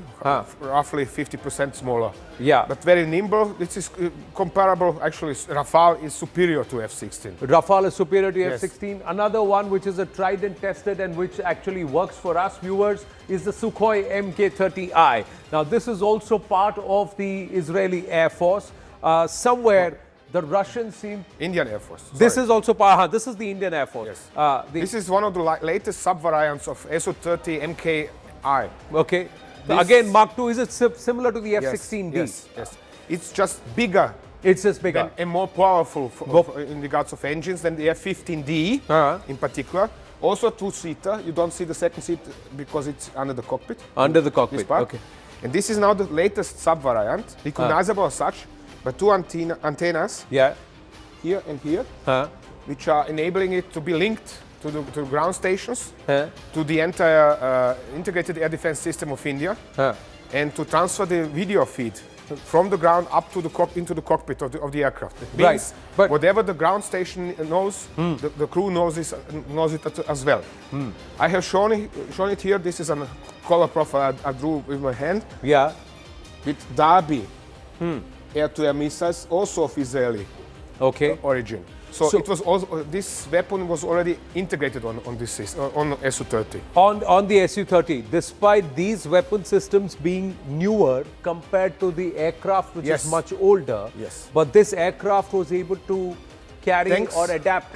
How do they do that? Thanks to very advanced electronics, avionics, and computers of Indian origin, the aircraft is very adaptable. It means you can essentially put whatever you want on Su-30 MKI. You just need to test the separation. So often and trajectories and so on. But essentially you can put on Su-30 whatever you want. You can put anything, whatever you want on the Su-30. We'll show you what all has been put on the Su-30. The next one is where it's tipped with the BrahMos. Now, how is this possible? Wow. This is the most powerful weaponry in service with the Indian Air Force. Again, Su-30, here an older sub-variant, no antennas for the software radios, but it has a BrahMos. This is the BrahMos. Yes. This is what it looks like when it's packed, so to say, when it's released. Okay. On release, there is two small jets kicking away the cap, which is covering the intake. Okay. So, and then the missile accelerates on its own. Next step in the BrahMos, once it's launched, this is this is the booster. Okay. This falls off once the missile has accelerated to its cruise speed. So essentially, you have then this part of the missile flying away from the aircraft. Okay. And then just this part of the missile striking the target. Striking the target. So the missile actually becomes smaller and lighter. So that means it's able to go faster. The other thing is the BrahMos's loop is something that nobody's been able to figure out. It's got an S loop, doesn't it? The cruise missile, because of which the interception of the BrahMos becomes very, very difficult. Yeah, it can maneuver in its terminal attack phase, which means once, for example, you can program it to fly low along the ground, and the other way is to program it to jink up and then to dive up on the target in order to, for example, penetrate an underground target. Like Kirana Hills. Like the Kirana Hills. Yes. So this is the BrahMos as it is when it is loaded on or packed onto the aircraft. Yes. And then it is between the intakes, so it's only the front part is visible when it's attached to the aircraft. Attached to the aircraft. So this is how it looks. Then as it drops, this part breaks away. Comes away. The jets push this off, open up the cap, so then it becomes tipped like this. And then this part, the back part, is the booster which the moment it gets to cruise mode. So till this part is shaved off. Something like here. What is particular about BrahMos in comparison to its Russian origin, the Indian scientists have developed a very long booster which is actually stretching through the body of the missile, which is stretching the range of the missile. So further in comparison to its original. So it is a very powerful missile. We have seen it in action last year. Right. But it is a very big, hefty weapon. Therefore, India is already working on BrahMos NG, which is new generation, which is going to be smaller, lighter, and compatible with smaller aircraft than Su-30. Right. Now, one of the older aircrafts which he talked about that had the Spice and also the Hammer is the Mirage 2000. Now, again, a tried and tested aircraft among the Indian Air Force. What makes this aircraft so special? And what is it going to be replaced with in the future generations? Mirage was always special because of its avionics, because of these computers which are making other type of, or actually easy to adapt additional weaponry on it. When during the Kargil War, Indian Air Force wanted to have guided bombs, it was relatively simple, under apostrophes, to put on a Lantern targeting pod and guided bombs acquired from Israel on it. In this case, this one is shown in its latest variant, which is Mirage 2000 IH. This is a very advanced system nowadays, including Mika air-to-air missiles and Israeli-made Spice. Yes. Additionally, Spice is coming in several calibers. In 250 kilogram, this is this variant. In 500 kilogram, and in 1,000 kilogram variant. Depending on the target, you can put this kit of the weapon. This is the guidance head of the spice. Right. These are the fins, the steering fins. You can put it, attach it to whatever warhead you want to use. Right. And therefore it's spice 500, 1,000 and 2,000. 1,000 and 2,000. Yes. There's one thing which we skip, but because we want to bring the focus back onto the Iran-Israel-US conflict right now is the F-16I. The Israeli Air Force is also pressing this into service. And it's been customized for the Israeli Air Force. This is a customized variant just for the Israeli Air Force. Sure, from it, the Lockheed Martin has developed different other sub-variants for different other air forces, but this is the heavily customized variant for Israeli Air Force with extra large fuel tanks in order to reach Iran. Right. And then it has, for example, is compatible with such weaponry like Delilah. Okay, this is Delilah. Yes, okay. This is Delilah. This is a turbojet-powered mini-cruise missile. Okay. With a range of some 200 kilometers. Here it is under the aircraft. Okay. Delilah needs, for its deployment, this big guidance pod. That means the weapon system officer in the rear seat is constantly in contact, so to say, with the weapon. Additionally, it carries lantern or lightning pod. This is this dark pod under the intake. And so it's a very advanced aircraft. And yes, it's a two-seater. Yes. It's a two-seater. Okay. Pilot is in front, weapon system officer in the rear. And what is also typically for Israel, you can see this little red, white, green. Yes. This is so-called kill marking. In this case, for Hezbollah UAV shot down several years ago. Right. What is also a little bit different between Israeli and Indian Air Force are these Gaudi unit insignia. Right. You can instantly recognize every single Israeli unit by the markings it's applying on its fins. Right. So that's the marking for the Israeli air. This is for the 201 squadron, also called nicknamed Duvol squadron. Now this, what you said is again interesting. This is a kill marking. Yes. So kill marking means that this aircraft and the pilot has shot down something. So it could be a Hezbollah target or something else, but it has shot down. So this has got kills. So that's how the potency of the pilot and the aircraft, or the legend, builds amongst the Air Force. Exactly, yes. There are also such kill markings for strikes on Iranian reactors, on Iraqi reactors, on Syrian reactor, and so on. They are applying them depending on what Right. Now, out of the Israeli weapon systems and the guided missiles, which do you think was India now trying to acquire? You said Spice and Hammer are already there. Yes. Are we looking at trying to get the Delilah also? I'm not sure about Delilah, but certainly ROX or eerily. I think this is on the other artwork of the F-16I, if you have copied it. Okay. Do we have the other F-16D? Was it on the F-16D? F-16I. F-16I. F-16I, we've just got this one. Okay. Never mind. This is the F-15, but it is essentially it's such a weapon. Okay. Eerily is just even heftier and looks a little bit different in front. Okay. Eerily or ROX. Okay. They all have two names, one for export, one for Israeli service. Right. It's essentially, India is purchasing exactly this kind of weapons as well. Right. And what's more, on this aircraft, behind the missile, you can see this jammer pod, electronic warfare pod. Yes.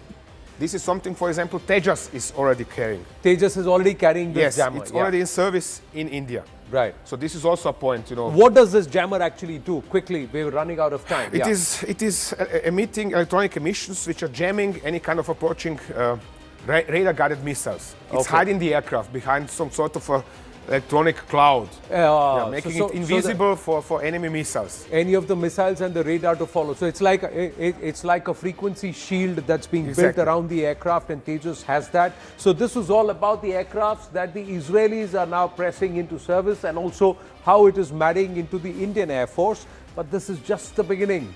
What about the drones? What about the UAVs? Who's got the better tech and who's got the kamikaze? All of that here on Inside the Bunker with Tom Cooper very soon. Stay with us.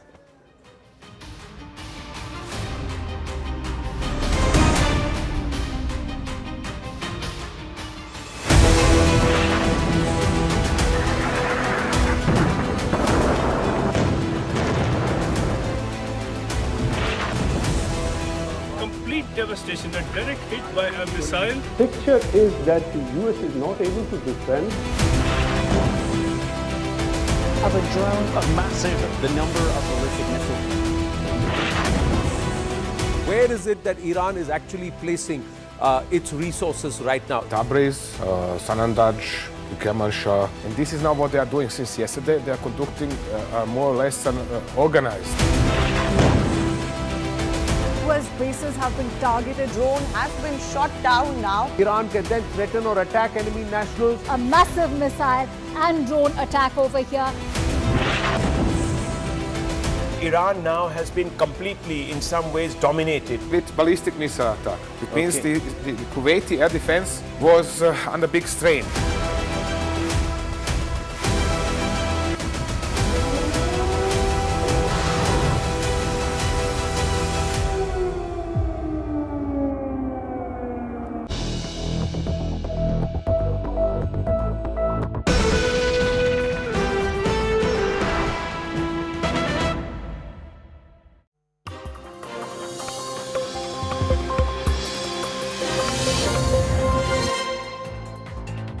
Good evening, you're watching Brass Tacks. I'm Zakir Jacob. The war in Iran is continuing for the fourth day today, and Iran is expanding the ambit of the war.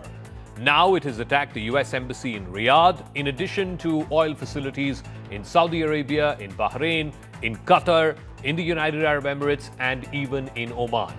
Iran's strategy is simple. Expand this war, bring in as many countries as possible, drag the entire region into this conflict. Iran has gone guerrilla. It's gone guerrilla against America's most traditional Gulf Arab allies in the hope that these countries will put pressure on Trump to quickly end this war. America, as a result, is now constantly having to shift the goalpost. Initially, it was regime change. Now, it's not regime change. It's dismantling Iran's ballistic missiles and its naval program. Will this war end quickly, given that Trump does not want a long, protracted, drawn-out war? Or the bigger question is, if this war has to end quickly, then what will be the off-ramp for Iran?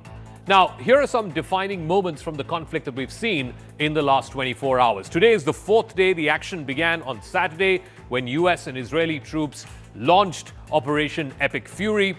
But here are some of the defining moments from the last 24 hours. Two drones, and this happened early this morning, two drones struck the United States Embassy compound in the Saudi Arabian capital, Riyadh. There you go. This was the first time that Riyadh was struck. Yesterday, an oil facility, an Aramco oil facility was struck. But this was the first time the capital of Saudi Arabia was struck. There was a limited fire and minor material damage that happened to the embassy compound. The embassy had to be shut today. President Donald Trump said that the U.S. response to the embassy attack would be clear soon, meaning that there will be some form of retribution. That's not the only attack that happened today in Saudi Arabia. A fire broke out at the Fujairah oil industry. This was in the UAE because of the falling debris from a drone interception. That happened again in the United Arab Emirates. They've had their hotels, their apartment buildings, their residential complexes targeted over the last 4 days. Now it was an oil facility there. Also in Iraq, in central Erbil, there was a hotel that came under fire. It was a coordinated drone swarm attack launched from Iran onto this hotel in Erbil in Iraq. This hotel apparently was being used as a clandestine barrack for American troops and for American contractors. So a wide range of countries. There was also an attack on an oil field in Bahrain today. So whether it's the UAE, whether it's Saudi Arabia, whether it's up north in Iraq, a whole bunch of these Gulf Arab countries, many of whom are American military and treaty allies, have been attacked over the last 4 days. So the question is, what is Iran trying to achieve? Now, we'll get to that in a second. But as these missiles continue to fly, the question is, has America miscalculated? Or have they truly justified their actions? Or has it simply plunged the world into another unpredictable war? First, you had Donald Trump, the president, on the night of the campaign. On Saturday morning, India time, he came out and he spoke to the world. He launched this war by saying that when the American operation, the Israeli operation is finished, you come and you take over your government. He was appealing to the people of Iran, clearly in an attempt for them to overthrow their government. The message was clear.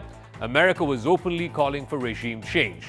Then, yesterday evening, the Defense Secretary, the Secretary of War, Pete Hegseth, stepped in, signaling a slight shift. He said, and I quote, "This is not a so-called regime change war, but the regime did sure change." Now, suddenly the official line was that this is no longer about overthrowing the government, even as the leadership in Iran was completely decimated. And then subsequently, yesterday in a congressional hearing, Secretary of State Marco Rubio said that this operation was purely a military one. He framed it in purely military terms and said that it was to eliminate the threat of Iran's short and long-range ballistic missiles and to decapitate the Iranian Navy. No longer about regime change, it was about specific focus on naval capabilities and reducing missile capabilities. The focus has now moved on to neutralizing Iran's capabilities rather than political goals like regime change.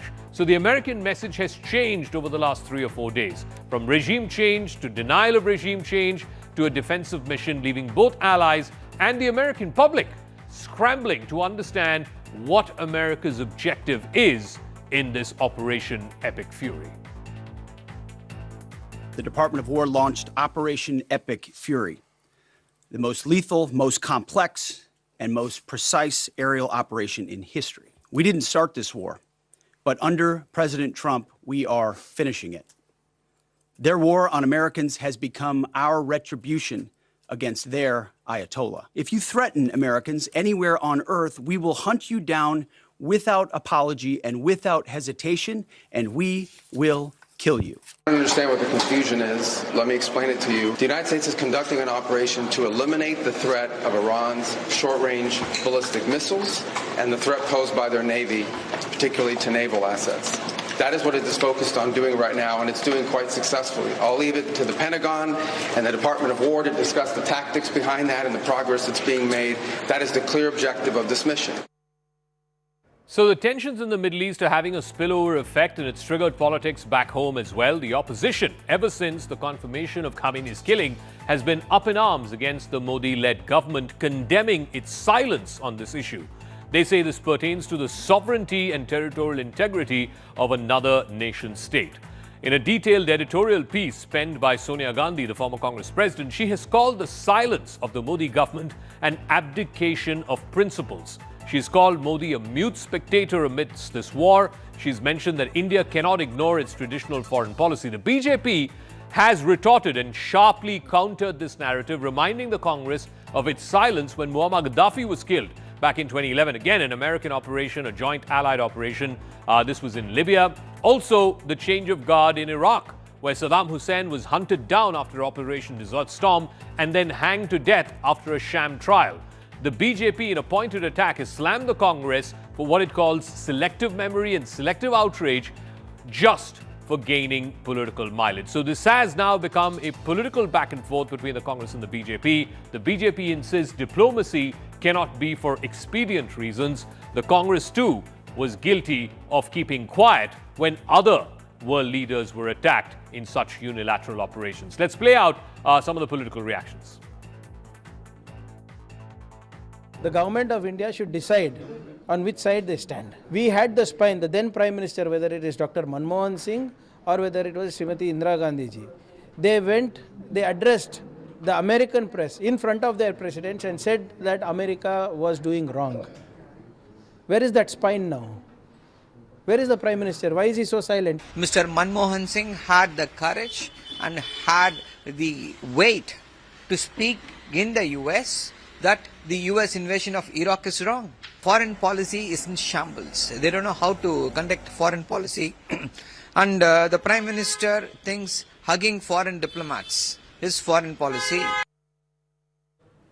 All right, I want to first go across for a political face-off on this. R.P. Singh is national spokesperson of the BJP. Dr. Shama Mohammed, the national spokesperson of the Congress Party. Navdeep Suri is former Indian High Commissioner to Egypt and the United Arab Emirates. Wael Awad is a senior journalist and a Middle East expert. And we'll also be joined by Riven D'Souza, who's the managing editor of the Times Kuwait. Of course, a lot of Indian expats there having a difficult time. But let me start with the political spokespersons first. R.P. Singh, so Sonia Gandhi has written this opinion piece. She has said that this is not silence, this is abdication, and that she's also pointed to the fact that just 48 hours after Prime Minister Modi left Israel, the Israelis and the Americans have done this joint strike and killed Ayatollah Ali Khamenei, and not a word of condemnation from the Indian government. Please respond. Well, the Prime Minister has constantly called for a restrained dialogue and diplomacy, and then that's very clear that we are talking about the dialogue between Iran and between the America and Israel. So what else? But problem is that they see the foreign policy through the spectacles of the vote bank politics here. I mean, I'm very sorry to say that they can't go beyond this, and I'll just play a small video. Probably you can hear this. This is the reason that they.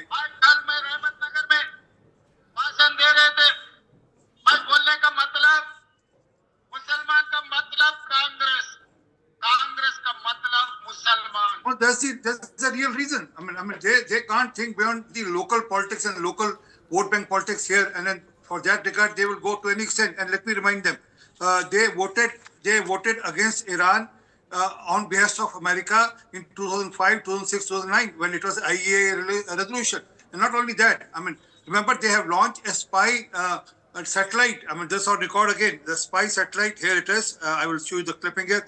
India launches Israel satellite to spy Iran. I mean, this was there, and this I checked thrice with various other sources. And this is true that in 2008 they did that.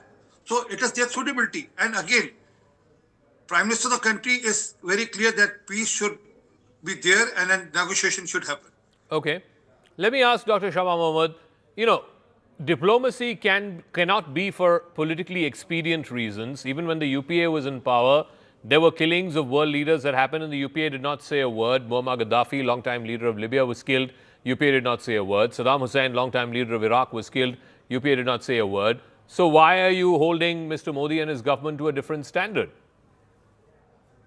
Zaka, when the war on Iraq happened, we did not stand with it. Let's understand during that time, there was this story about weapons of mass destruction. It was going through the Congress in America to the United Nations. I remember the presentations. And then after 2 years of deliberation, 60 countries stood with America and they invaded Iraq. Even then, we were against it. When it came to Libya also, we have said that it is not right. We were not in agreement. We said there should be a ceasefire immediately. Now, let's understand what is happening here. Here in Operation Fury, there is nothing. They just do it all of a second. There has never been a discussion in the Congress in America. There was no involvement of the United Nations. The Pentagon has briefed the congressman that's saying that there is no intelligence which says that there is imminent threat by the Iranians to the Americans. Also, let's understand the other side, the Omani foreign minister was negotiating with the Iranians. And the Iranians clearly said that they will not keep any of the stockpiles of the enriched uranium and they will not make a nuclear bomb. So these things were going side by side, and all of a sudden they attack, they kill the Ayatollah. It's not that I am a fan of the Ayatollah or any of it. But I was coming to exactly that. Why are you seemingly defending a man who was the most brutal dictator that the world has seen? So that is why what are you I'm defending him? Especially you being a woman. Especially you being the woman. What he did with a woman. Can I just speak? I did not interrupt you, Mr. RPC. Please give that respect. So sorry. Yeah, thank you very much. What I'm trying to say, Zaka, is that we saw Maduro being kidnapped from Venezuela to America. He's in jail.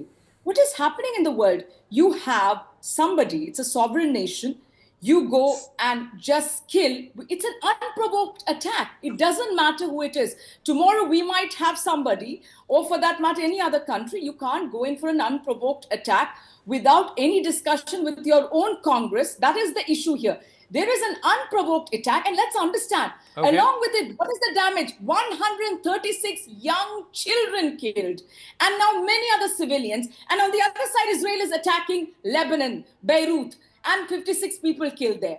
I mean, what is going on here? But Dr. Shama Mohammed, the same regime of the Ayatollah crushed to death 6,800 people, according to the Human Rights Watch, brutally crushed Iranians. Why don't you speak for them? Why Dhaka, can I ask one thing? Can't we then go and attack tomorrow Pakistan? I do not like the regime there. I want Munir out. Let's go and attack Pakistan.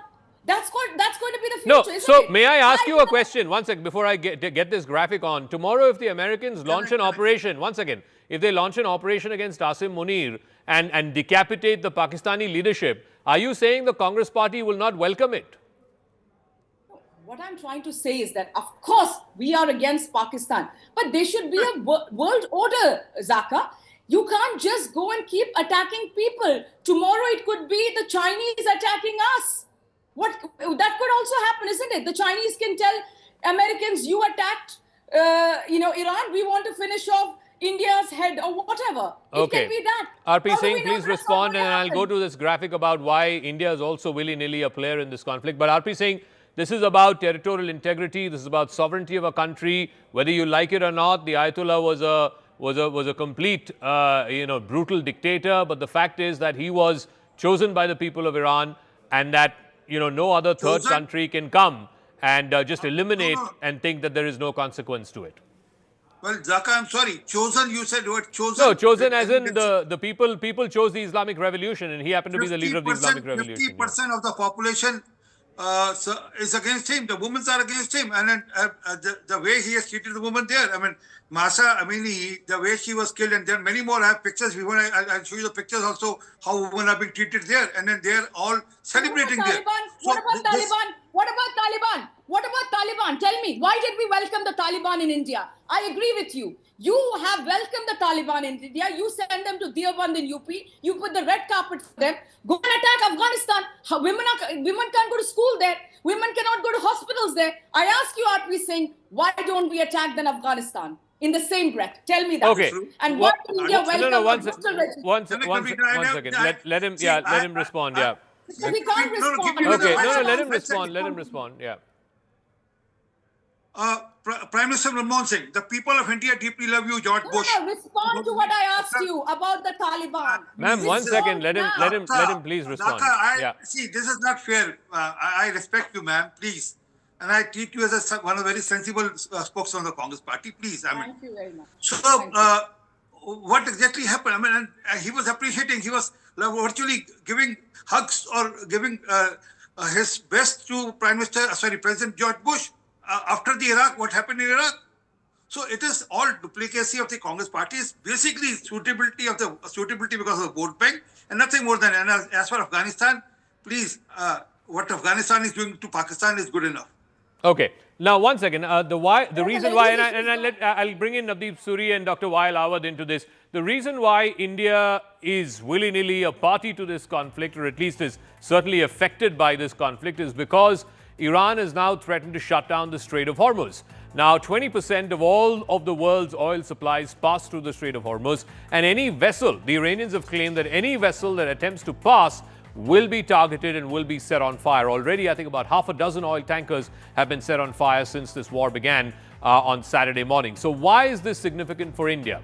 Almost half of all of India's oil imports pass through the strategic Strait of Hormuz. India's crude oil import, the dependence of India's crude oil import is above 85%. In fact, 88% of all of India's crude is imported. A bulk of it comes from the Gulf countries, from the UAE, from Iraq, from Saudi Arabia. Oil flows can be rerouted, but it's going to be more expensive. There's going to be higher freight costs. There's going to be higher manpower costs. There's going to be sea charges. All kinds of costs are going to get added to this. LPG happens to be India's biggest vulnerability as far as the Strait of Hormuz and its disruption is concerned, because 80 to 85% of India's LPG demand comes through the Strait of Hormuz, which is bulk imported from countries in the Middle East. A majority of LPG cargo is sourced via the Strait of Hormuz. There's no strategic LPG reserves, unlike, let's say, crude, where we have thin structural buffers. So India has anywhere between 6 to 8 weeks of a structural buffer as far as crude oil is concerned. But LPG, there is no buffer. Around 60% of India's LNG, liquefied natural gas imports, transit through the Strait of Hormuz. Again, there is limited flexibility to replace LPG and LNG supplies quickly if the Iranians completely shut off and cut off the Strait of Hormuz. So that's one part of it, the oil trade. There's remittances as well. Remember, India imports 88% of its crude oil, and it's highly sensitive to any disruptions that happen in West Asia. Back in February, crude oil imports were the second highest ever at 5.22 million barrels per day. About 2.5 million barrels per day are imported by India via the Strait of Hormuz. So 50% dependency on the Strait of Hormuz. 10 million, almost 1 crore Indians, expats, live and work in the Gulf countries, the GCC countries, Saudi Arabia, Oman, Bahrain, Kuwait. They are employed in various sectors: construction, hospitality, healthcare services. This is a significant number of students as well who are there in the UAE, in Saudi Arabia. There are about 10,000 in Iran. Forget about how many there are in Qatar, in Kuwait, etc.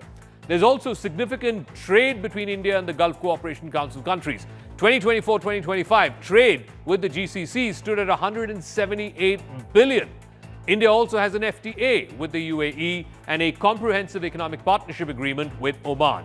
India's remittances, which were $55 billion in 2010-11, has gone up to $118 billion in 23-24. A bulk of it comes from the Gulf countries. And these disruptions could impact household incomes. It could impact foreign exchange. India's stock market has reacted as well. The Sensex slumped over 1,000 points. The Nifty went below 24,700. Market capitalization that's been lost is 6.5 lakh crore rupees in just one single day. The rupee also fell past the 91 rupees to a dollar mark as well. I want to bring in Navdeep Suri into this conversation. Mr. Suri, you know, the problem is that, you know, our oil dependencies, our remittance and expat dependencies, all of this, whether India likes it or not, India has huge skin in this game. And the contention being made by the opposition parties is because India is such an important stakeholder, the Prime Minister should have said something, or the Minister of External Affairs should have said something. They should have condemned the killing of a sitting spiritual, political, religious head of another sovereign country. And by not saying anything, it's abdication. How would you see it? Is it abdication or is it good diplomacy? Firstly, I think, Zaka, we might have spoken behind the scenes and not made public statements. I think for the government, it's a tightrope to balance different and sometimes mutually contradictory interests. One is our defense relationship with Israel. And the second is the interests that we have in the Gulf and our long-standing relationship with Iran. But I do think that, yes, we could have found ways to express our unhappiness about the unilateral strikes. English language and diplomacy gives us enough ways to express it and to maintain that balance that we traditionally have done. It is a serious situation for us. We have, as you outlined, very, very vital interests. You've mentioned a number of them. I would just add one more, which is even more than the rising crude oil prices, is the damage to the Qatar LNG facilities, and that's going to impact our fertilizer industry as well, because that uses LNG as a feedstock. And I think the longer the Strait of Hormuz stays closed, the greater the impact will be on a lot of countries. So what are the Iranians trying to do? Are they trying to, go guerrilla on all these Gulf countries, draw them into this conflict and get them to put pressure on Trump? It seems like they're taking the whole house down with them. Yeah, I mean, if you are in a battle for survival, and as has been said before, I have no truck with the Khamenei regime and their repressive practices. But if you are in their position and twice in the middle of negotiations you've been bombed, you will look at further negotiations with a pinch of salt. And secondly, you will try to bring the house down, because you do want to inflict maximum pain, maximum economic damage, so that the next round of negotiations, as and when it happens, is on terms that you can engineer more favorably to yourself. And I think what it's going to come down to is the Iranians' capacity to absorb more pain, more damage, And in the meantime, also hit out at countries in the region and at economic interests in the region. And it's going to have a really damaging effect on the global economy and on India's economic interests if this war continues beyond the next week or so. Okay, can I go back to the map and I'll show you the energy interests that Iran has struck. I want to go back to the map. The energy facilities across the Gulf. Remember, the Gulf countries thrive on energy facilities. And look at the number of oil fields, oil refineries that the Iranians have struck just in the last 24 to 48 hours. Yesterday, they struck at the Ras Tanura oil refinery. That's Aramco's oil refinery. It's one of the biggest in the world, certainly the biggest in that region, that had to be shut down for a period of time. So that's one big oil refinery that they struck yesterday in Saudi Arabia. Today, the Ras Laffan drilling hub in Qatar. Again, big oil field that has been hit badly as well. Then you had here in the east, two oil facilities, one Fujairah in the United Arab Emirates, that's been hit as well, and the Duqm port, oil tankers that were off the Duqm port in Oman. And remember, Oman was a mediator. Oman mediated 3 rounds of talks between the Americans and the Iranians, including 2 in Geneva, just a few days before these attacks were launched. And the Duqm port, fuel tankers off that port were targeted as well. So what is Iran trying to do? Of course, all of this, and plus they're also trying to block the Strait of Hormuz. Now, if you look at the places inside Iran that have been hit by the Americans and the Israelis in the last 24 hours, they've hit Tabriz in the north, that's almost bordering Azerbaijan. They've also hit Kermanshah, Elam, Shiraz, Minab, and Tehran. In the last 3 days, over 1,000 targets have been hit inside Iran. Now, the contention by the Americans and the Israelis are many of these are security, military, or intelligence facilities, sometimes even ballistic missile facilities. They've also hit the Isfahan nuclear center again today. So the point is that the Israelis and Americans are just getting started. They are not letting up. And I want to go back to Dr. Wael Awad on this. In terms of, what are both sides trying to achieve? First, tell me what the Iranians are trying to achieve by attacking these oil facilities. That's in the last 24 hours. Earlier, they were attacking, the Palm Jumeirah. They were attacking the Burj Al Arab Hotel, the Dubai International Airport. What are they trying to do? Well, Zaka, first of all, this is illegitimate war imposed on the Iranian by the Americans and the Israelis, and it is against any international law or UN charter. We have to agree on that, first of all. Second, Iranian have already sent a message to all the Arab countries, the GCC, hosting the American military bases, that any attack by the American, these are going to be a legitimate target for them. Then they have started the war and they attacked 9 countries, in fact, so far, including the GCC, Syria, Jordan, and Lebanon as well.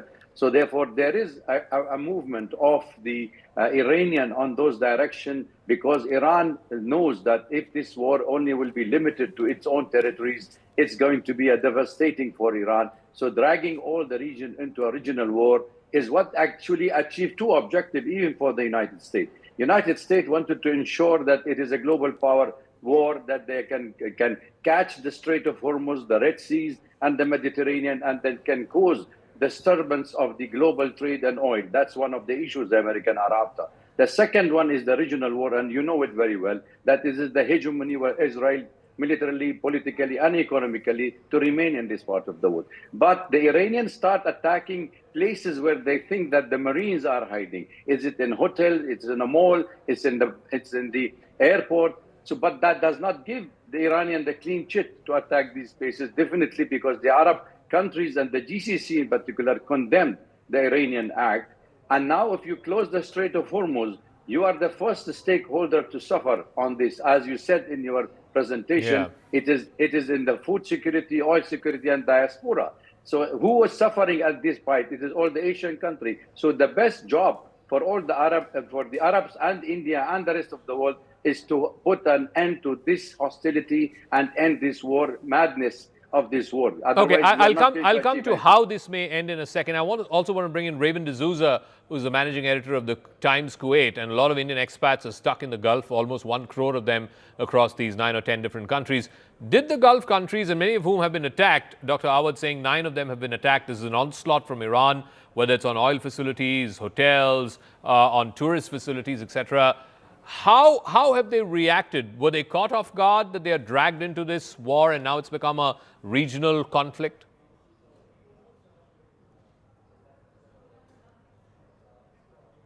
To be honest, I don't think they expected this retaliation from the Iranians because this is the second time that the Israelis have attacked Iran, and the first time they just did a small face-saving measure where they attacked Qatar, and they had informed them earlier.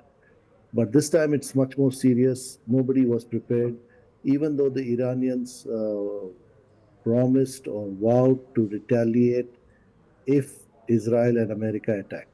Okay. We didn't even see the American attack, even though we expected it. We didn't see it coming so soon.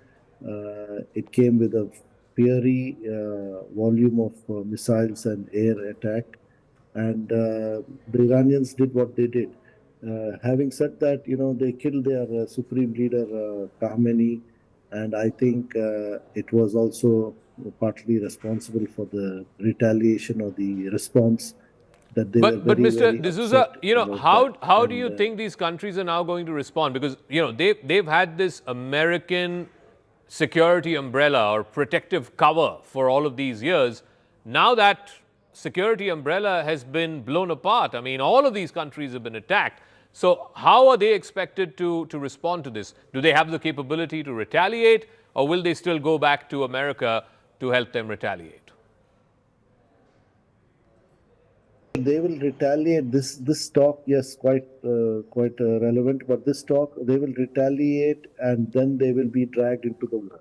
Mm-hmm. So the job is already being done by the Americans and the Israelis, and of course, ideally, they would love to retaliate. They would love the Gulf nations to be dragged into the war and create chaos. But I think good sense is prevailing for now, because retaliation by the Arab Gulf states is going to create a much larger war and danger. So Okay. I think they are at this point of time exercising caution and waiting and watching. And by the way, so they are exercising not very caution. They don't want to get caught in this whole spiral. So how will this war likely now play out over the next few days? I'll get Navdeep Suri and then Dr. Awad on this. Iran wants to maximize this war. It wants to spread this war. It wants to drag everybody in. The Americans, frankly, for Donald Trump, I think he's already got his biggest prize catch, which is Ayatollah Ali Khamenei. He has very little propensity for long drawn-out wars. The Israelis would like to go on for a bit more. How does this play out over the next week, 10 days, 2 weeks? Navdeep Suri first. When you start a war without clearly defined objectives, then you end up in this kind of situation where the exit route is not clear. You start by saying that it's about Iran's nuclear program, then you extend it to its missile program, then you go beyond and say it's about regime change. And I think what you're beginning to see is the first signs of divergence between the Israeli objectives. I mean, Prime Minister Netanyahu has gone on record to say that this is what he wanted for the last 40 years, the destruction of the Iranian regime. That may not be the Americans' objective. And for the Americans, I think the threshold of taking pain and casualties is far lower, particularly in a year with midterm elections coming up, than for the Israelis. So you're going to see that that divergence of objectives. And I am afraid that there isn't a clear exit route at this point of time, unless the Americans were to unilaterally say that we've achieved our objective of killing Khamenei and that's the end of it. Dr. Awad, I'll give you the final word in a minute. Yesterday, President Trump was asked, how long does he envision this operation? He said about 4 weeks. Do you think this will last beyond 4 weeks? Absolutely, it will go beyond 4 weeks. When you're targeting an innocent supreme leaders of a religious leader of a country without no reason, that's not the end of the war, by the way. You saw the people pouring in the street, showing sympathy for him, and that is a clear indication that still he had popularity among the Iranian. So therefore, you cannot kill a person and you say you are going to end this war. The war will not end. Iranian have put the 3 leaders, alternative to every leader, have been killed by the Israelis and the American, and this war will drag on for a longer period. And the more coffins goes to the United States, the faster this war will stop. Okay, we'll leave it at that. Dr. Awad, Navdeep Suri, Dr. Shama Mohammad, RP Singh, And Mr. Ruben D'Souza, thank you very much for joining us. We'll see how this plays out. But one direction in which it's moving is Iran clearly wants to expand this throughout the entire region. Like I said, it's gone guerrilla over the entire Gulf countries. It wants to drag the entire house down. America wants the exact opposite, not least because America has been the security guarantor for many of these Gulf Arab countries. Iran has dramatically widened its retaliation against American interests across the Gulf, even as tensions between Iran and the United States escalates into a broader regional confrontation. With Donald Trump warning that the most intense phase of American airstrikes is still yet to come, the conflict has spilled beyond Israel and beyond Iran. U.S. embassies and military bases have been attacked, global oil supplies have been threatened, Gulf Arab countries are facing their biggest security nightmare in decades. As missile barrages, drone attacks, and airstrikes ripple across the region, fears are mounting that this crisis could spiral into a much more prolonged and far more dangerous Middle East war. I dig a little deeper.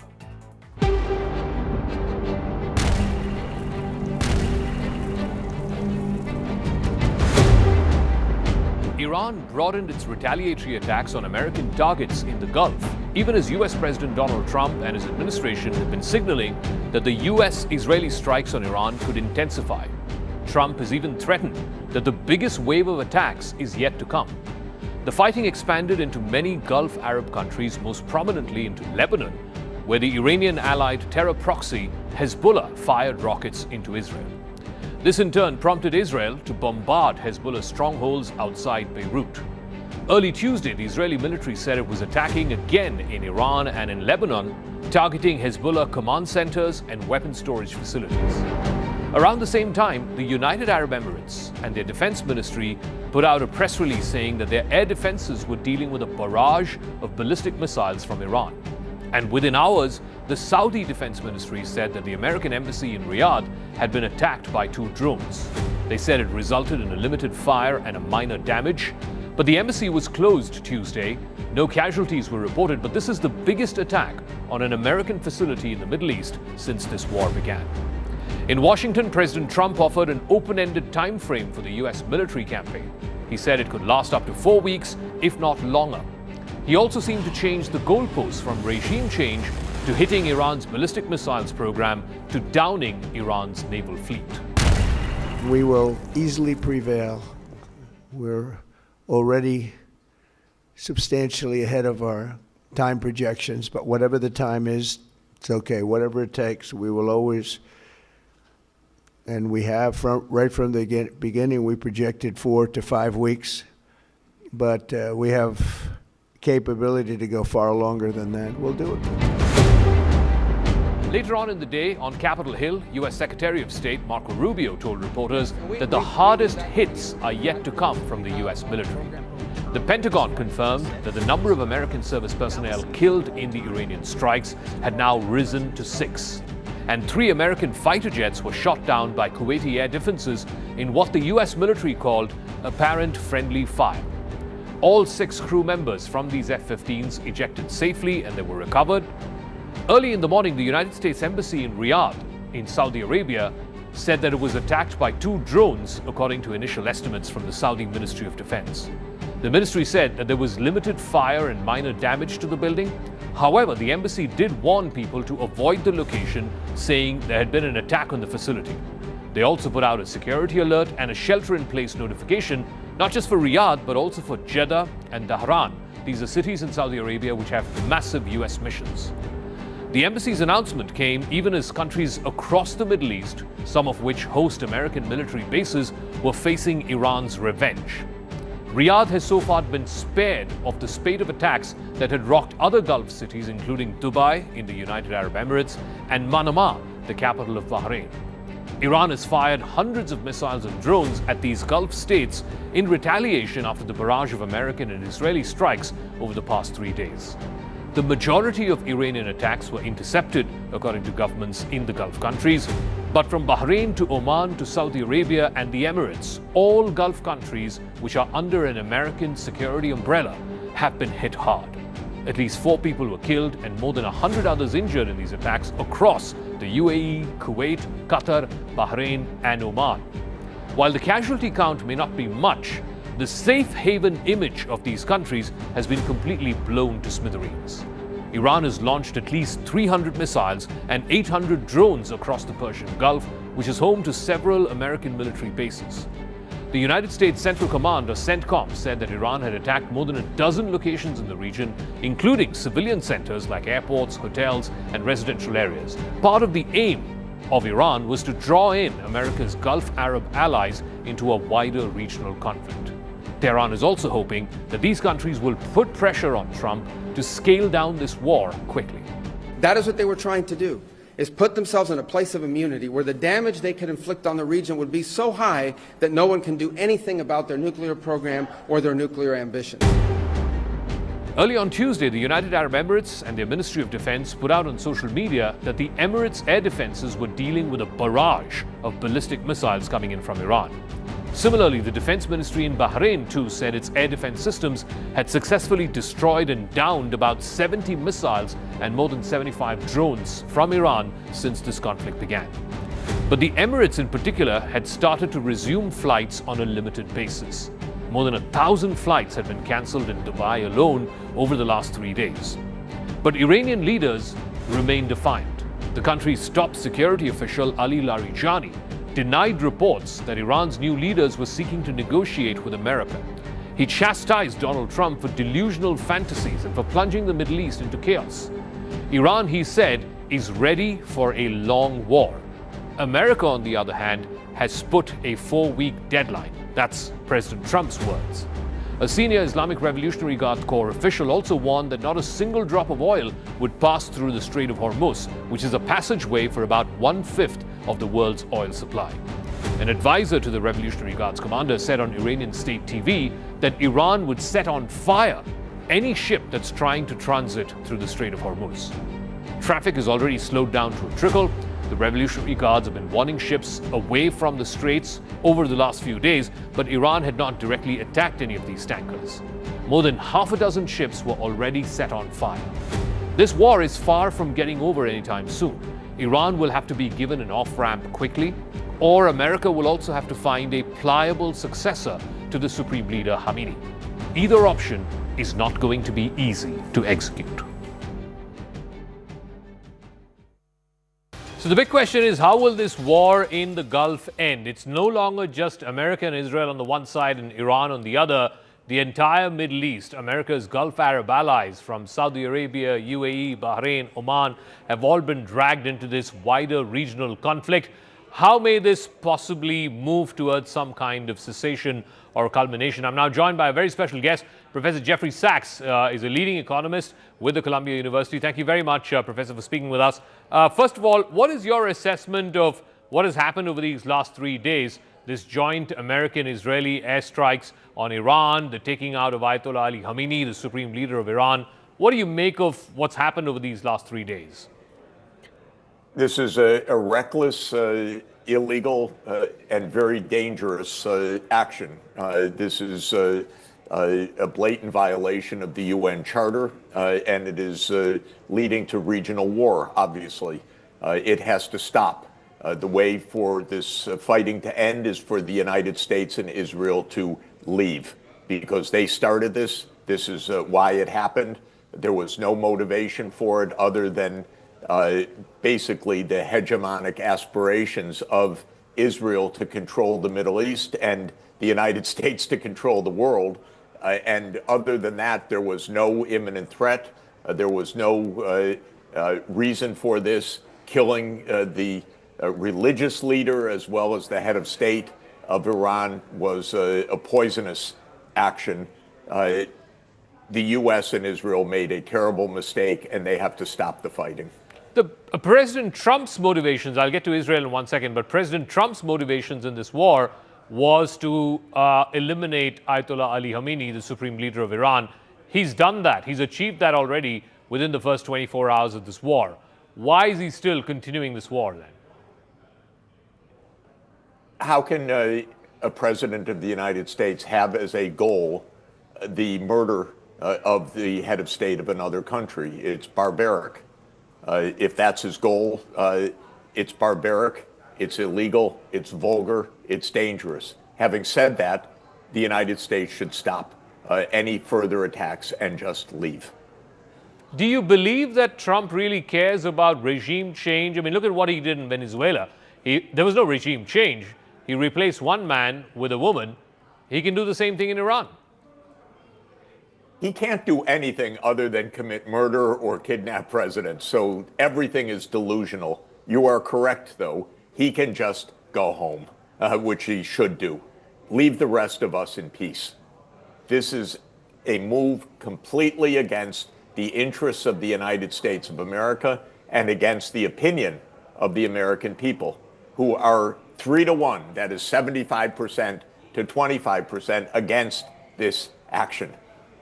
So why do you think he's continuing it, particularly for a president who came to office saying he's not going to, launch these endless wars in the Middle East or anywhere else in the world? His MAGA base doesn't approve of it.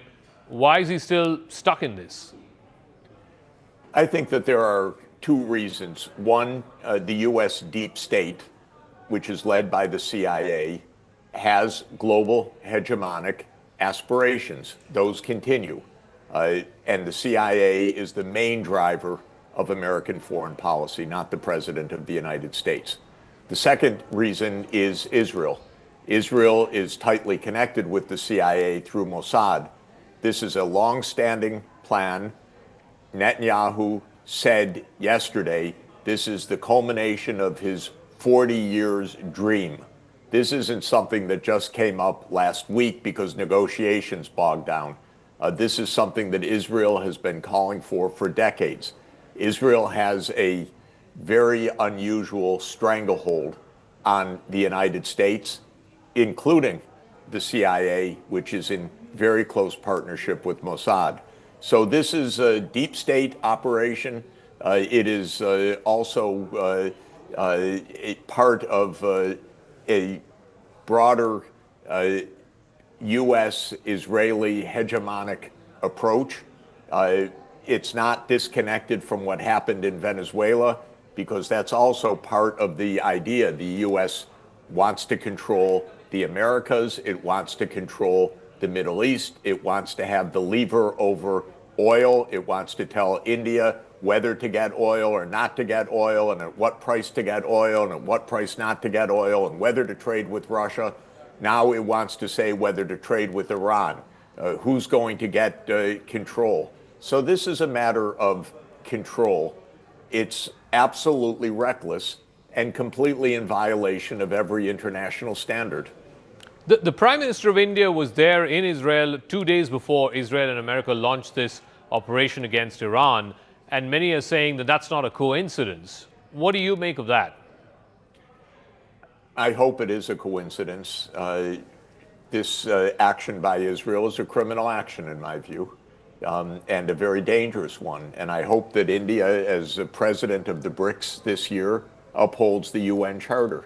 The United States and Israel have blatantly, vulgarly, and dangerously threatened the UN Charter with this action.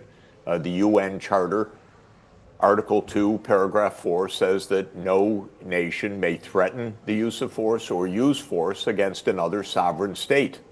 That's straightforward.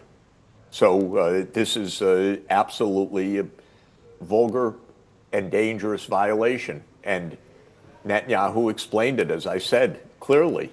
He's been dreaming of this for decades. I've been making that very point for years and years and years. And then Netanyahu came out and confirmed it. This is his lifelong ambition, to bring the United States into a civilizational war with Iran. How reckless is that? Iran has responded by targeting some of these Gulf Arab allies of the United States, Saudi Arabia, United Arab Emirates, Bahrain, Oman, Qatar, Kuwait. Why do you think they're doing that, and how may the U.S. choose to now respond to this? Well, they're not targeting those countries. They're targeting the U.S. military bases in those countries. This is a difference. These countries and many others are essentially occupied by the United States. When you have a U.S. military base, you're occupied by the United States. You lose your freedom. You lose your maneuver. You have the CIA hosted in your own country. You're always looking over your own shoulder. What Iran is doing is attacking a network of U.S. military bases along the Persian Gulf. America was the main security guarantor for all of these countries, Saudi Arabia, Kuwait, Bahrain, Oman, Qatar. That security guarantee seems a bit weak now, given what's happened in the last few days. I often quote a famous adage of Henry Kissinger, who said that to be an enemy of the United States is dangerous, but to be a friend is fatal. Now, countries that rely on the U.S. security guarantee go under, usually by the United States itself, which turns on you. But to be a friend of the United States is absolutely to put yourself in peril. Look at Ukraine. The United States said, we have your back. You will join NATO. And Ukraine is being destroyed because a regime came to power that said, we'll go with the U.S. rather than neutrality. And the consequences are devastating. For these Gulf states, it's a big mistake that they think that their security comes from the United States. Their insecurity comes from the United States.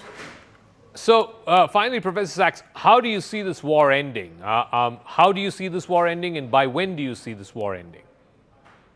I know how it can end, which is that the United States and Israel should go back to their own homes and stop bothering other people, and the war would end.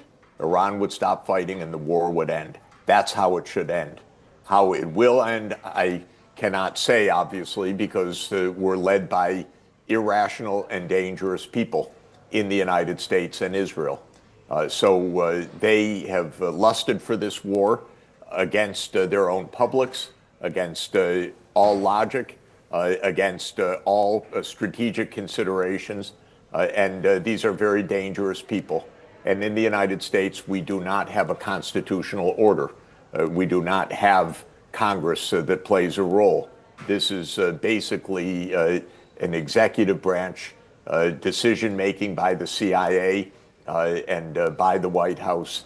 So it's very dangerous and very unpredictable. This makes no sense, this war. It's dangerous for everybody. It's dangerous for India. It's dangerous for China. It's dangerous for the BRICS. It's dangerous for Europe. It's dangerous for the Middle East. It's dangerous for the United States. It was a war of choice that never should have happened. All right, Professor Jeffrey Sachs from the Columbia University, thank you very much for joining us here on CNN News. Good to be with you. Thank you. Thank you.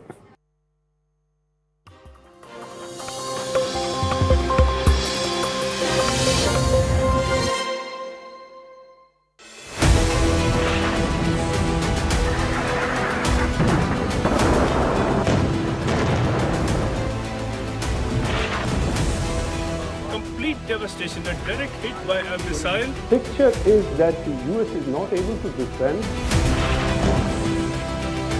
Of a drone, a massive, the number of ballistic missiles.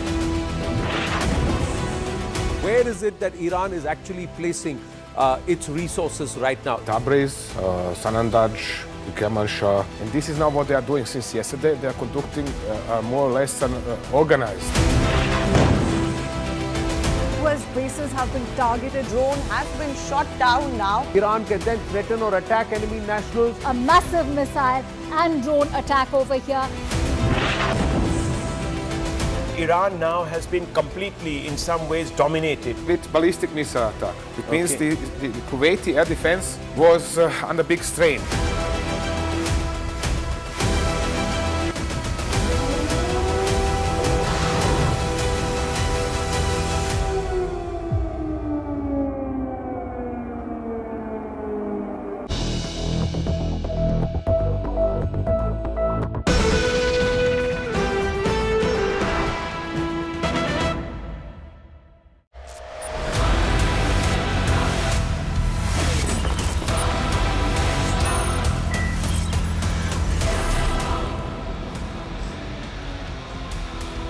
Hello and welcome, viewers.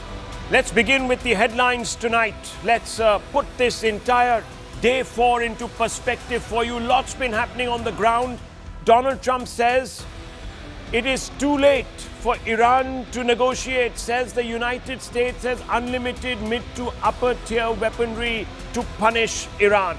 That's the big headline at the top of the hour. Iran moves to escalate the cost of the conflict, targets oil production sites in Saudi Arabia, Oman, UAE and Qatar. Global oil prices shoot up by 8%. 8%, viewers. Iran issues a dire warning to the United States, and Israel says that the process that has begun will soon engulf all of Europe. This is going to be spreading, say the Iranians. And as Iran launches missile strikes across the Arab world, Israel blasts mobile missile launchers into Iran to cripple drone swarm strikes. It's all happening, viewers, on day 4, and it's getting more intense, and it is definitely, viewers, spreading. Israeli strikes hit the assembly of experts in Qom in Iran, the body that chooses the supreme leader of the country. So here is an attempt by Israel and the United States to double the decapitation toll. And NATO chief Mark Rutte says there is broad backing among European allies for President Donald Trump's military campaign against Iran. That axis is going to stay together. And viewers, last but not least, India expresses grave concerns over the West Asia war. Says 1 crore Indians work in the Gulf, and security and stability of the region impacts the Indian economy. Oil Ministry says it will source petroleum products through non-Strait of Hormuz routes, as the Prime Minister calls 8 world leaders in the last 48 hours, and they're all in the Gulf. Viewers, where is the war in the Gulf heading? That's the single most important question. The swift resolution that Trump hoped for appears unlikely, not because the Iranians are not on the ropes, but because Trump's objectives appear unattainable to a large number of people. Trump has said that the US with Israel will weaken the regime in Tehran to the point that it will not, or it will melt away. And if it does not, it will be so smashed, so degraded, that the Iranian people will take to the streets to overthrow it. In other words, regime change is the logical endpoint. Of course, Trump and his fellow cabinet ministers have been flipping and flopping. Are we with regime change? Are we not? But finally he says he wants to go the whole way. Why drag the entire Gulf into a war only to leave the mullahs in power? Let them continue. Even if they are on their lease, doesn't obviate the original problem. In time, they will regroup and attempt to clandestinely build Iran's nuclear weapons program back up to where it is today. So regime change is the only desirable option as far as the US and Israel are concerned. But are Israel and US anywhere near affecting a regime change in Iran? Not by a long stretch, with Trump ruling out putting boots on the ground and instead opting for long-range precision missile strikes. But nowhere in the world has a purely aerial operation ousted authoritarians. Knowing that they can't be yanked out of office, the mullahs have hunkered down. Their best bet is to wait it out and move away from direct confrontation. Tehran is framing the conflict as a war of endurance, not immediate victory. Figures such as Ali Larijani have cast it as a test of staying power, betting that Iran can sustain between 60 to 90 days of high-intensity confrontation and gradually shift Washington's cost-benefit calculus. Tactically, not unlike Ukraine, that was also fighting a Goliath in the shape of Russia, Iran too appears to be taking an asymmetrical, layered approach, targeting enemy radar first, exhausting their air defenses with drones and low-cost missiles. This tactic allows the Iranians to preserve advanced systems for later phases. Iran is activating proxy partners gradually, pressuring energy infrastructure and maritime routes to stretch enemy defenses. The tactic is creating chaos. The Strait of Hormuz is shut. Energy supplies are disrupted. Countries are sweating money, cash. Investors are fidgety. Expats, the backbone of the US states, are wanting to go home. It has turned into a war of attrition. Does another potential war without end loom? Fundamental question, is Iran Trump's Ukraine, viewers? It's a question that I'm going to pose tonight to all our guests. Tom Cooper, the world's #1 military analyst, is with me on the table, and he's been here with us gaming this entire war from day one. Major General G.D. Bakshi, defense expert, is here with us. Dr. Anand Ranganathan, author. Mehek Kook, Republican strategist, also here with us. And Tatiana Kukareva, Russian journalist, who we have had on the show many a times, is here with us. So I want to first bring in the two military experts, and I want to first begin with General Bakshi. General Bakshi, we salute you. You've always been at the forefront of expressing the sharpest opinion in this country. So I'm going to ask you a very straightforward question tonight. As a man who has been in combat, taken a bullet for the country, I want to ask you, from your experience, looking at this war very closely, is Ukraine trap emerging for Trump? Is Iran going to become Trump's Ukraine? Could that be a possibility? It could be.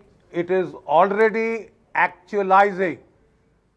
Look, there has been overreach on the part of the United States, Israel.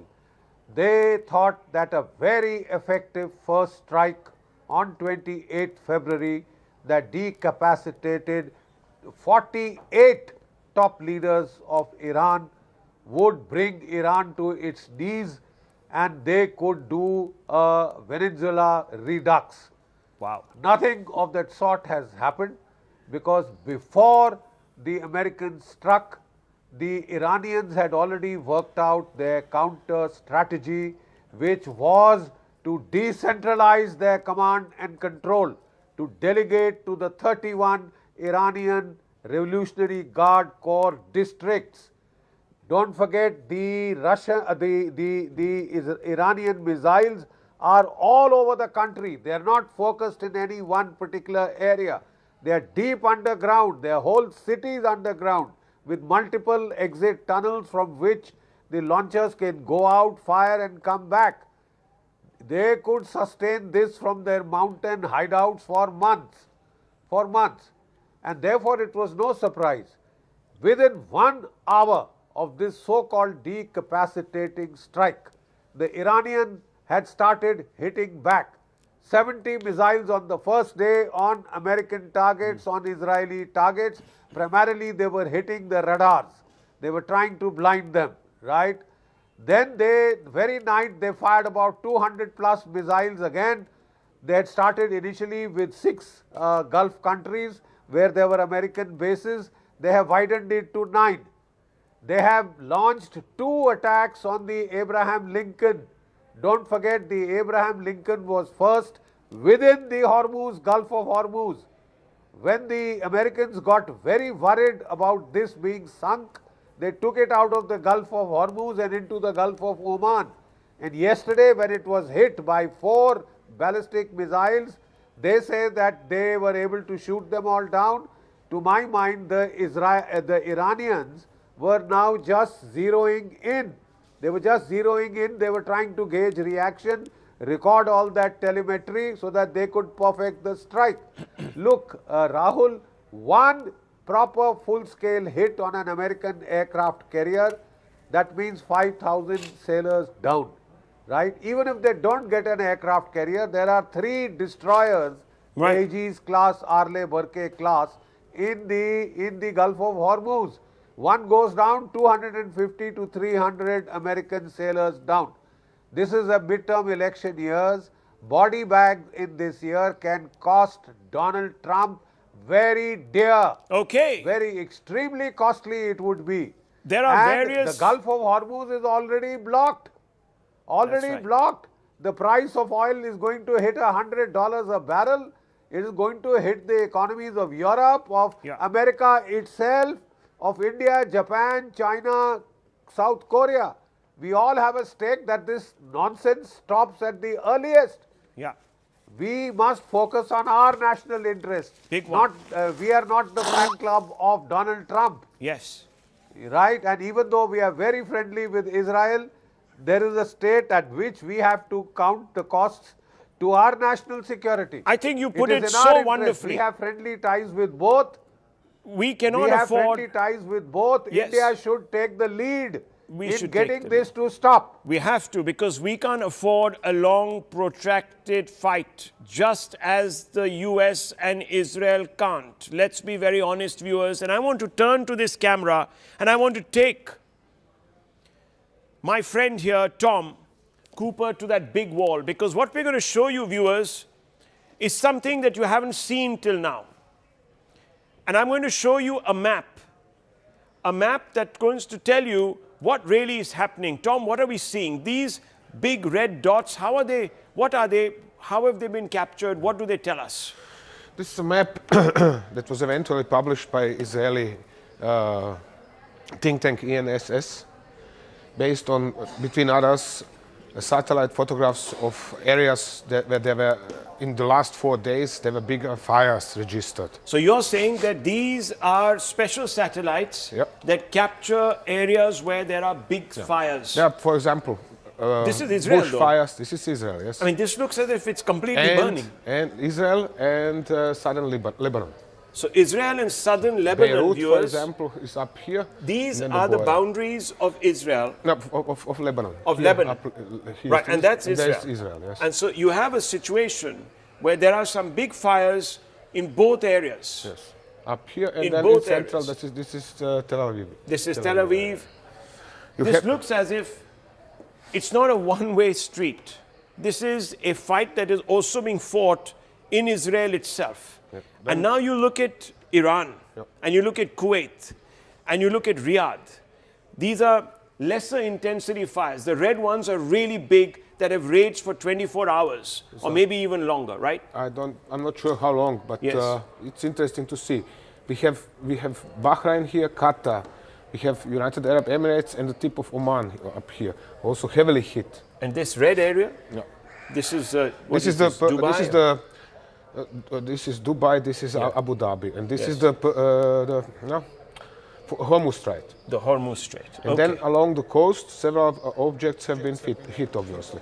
And this is, of course, Iran. We expect to see heavy fires in Iran because of the bombardment. But what we didn't expect was this picture, and we didn't expect this whole picture, because this tells us this whole picture. This tells us that there has been a fair amount of Iranian strike back. Yes, for example, indeed, we can follow Bushehr. This is one of the biggest ports in northern Persian Gulf. We can follow, for example, Bandar Abbas in this area, and obviously the Americans striking Iranian missile sites around the coast, which are firing at Bahrain and Qatar. Plus, here Chabahar. Chabahar, yes. So all of this, viewers, is a theater, and this is all being captured now by these satellites. Let's go back there and let's talk a little bit about. So, Tom, are we to suggest, and are you telling me that perhaps at the end of the day, this is not the easy in and out war that we were thinking it was going to be? This is obvious from the start. The Iranians are firing many more missiles than they used to fire, for example, in June last year. In June last year, maximum was something like 50 a day at Israel. In this case, they are firing so many that Israel is not even reporting exactly how many missiles are fired at Israel and striking Israel. But how many missiles does Iran have? We believe they have a limited stockpile. So can they just carry on? And what happens when they run out of missiles? That's the end of them, isn't it? Last year, they didn't run out of ballistic missiles that could hit or that could reach Israel even after 12 days of war. But the Israelis were out of anti-ballistic missiles, not only the Israelis, the Americans were out of anti-ballistic missiles after 7 or 8 days of war.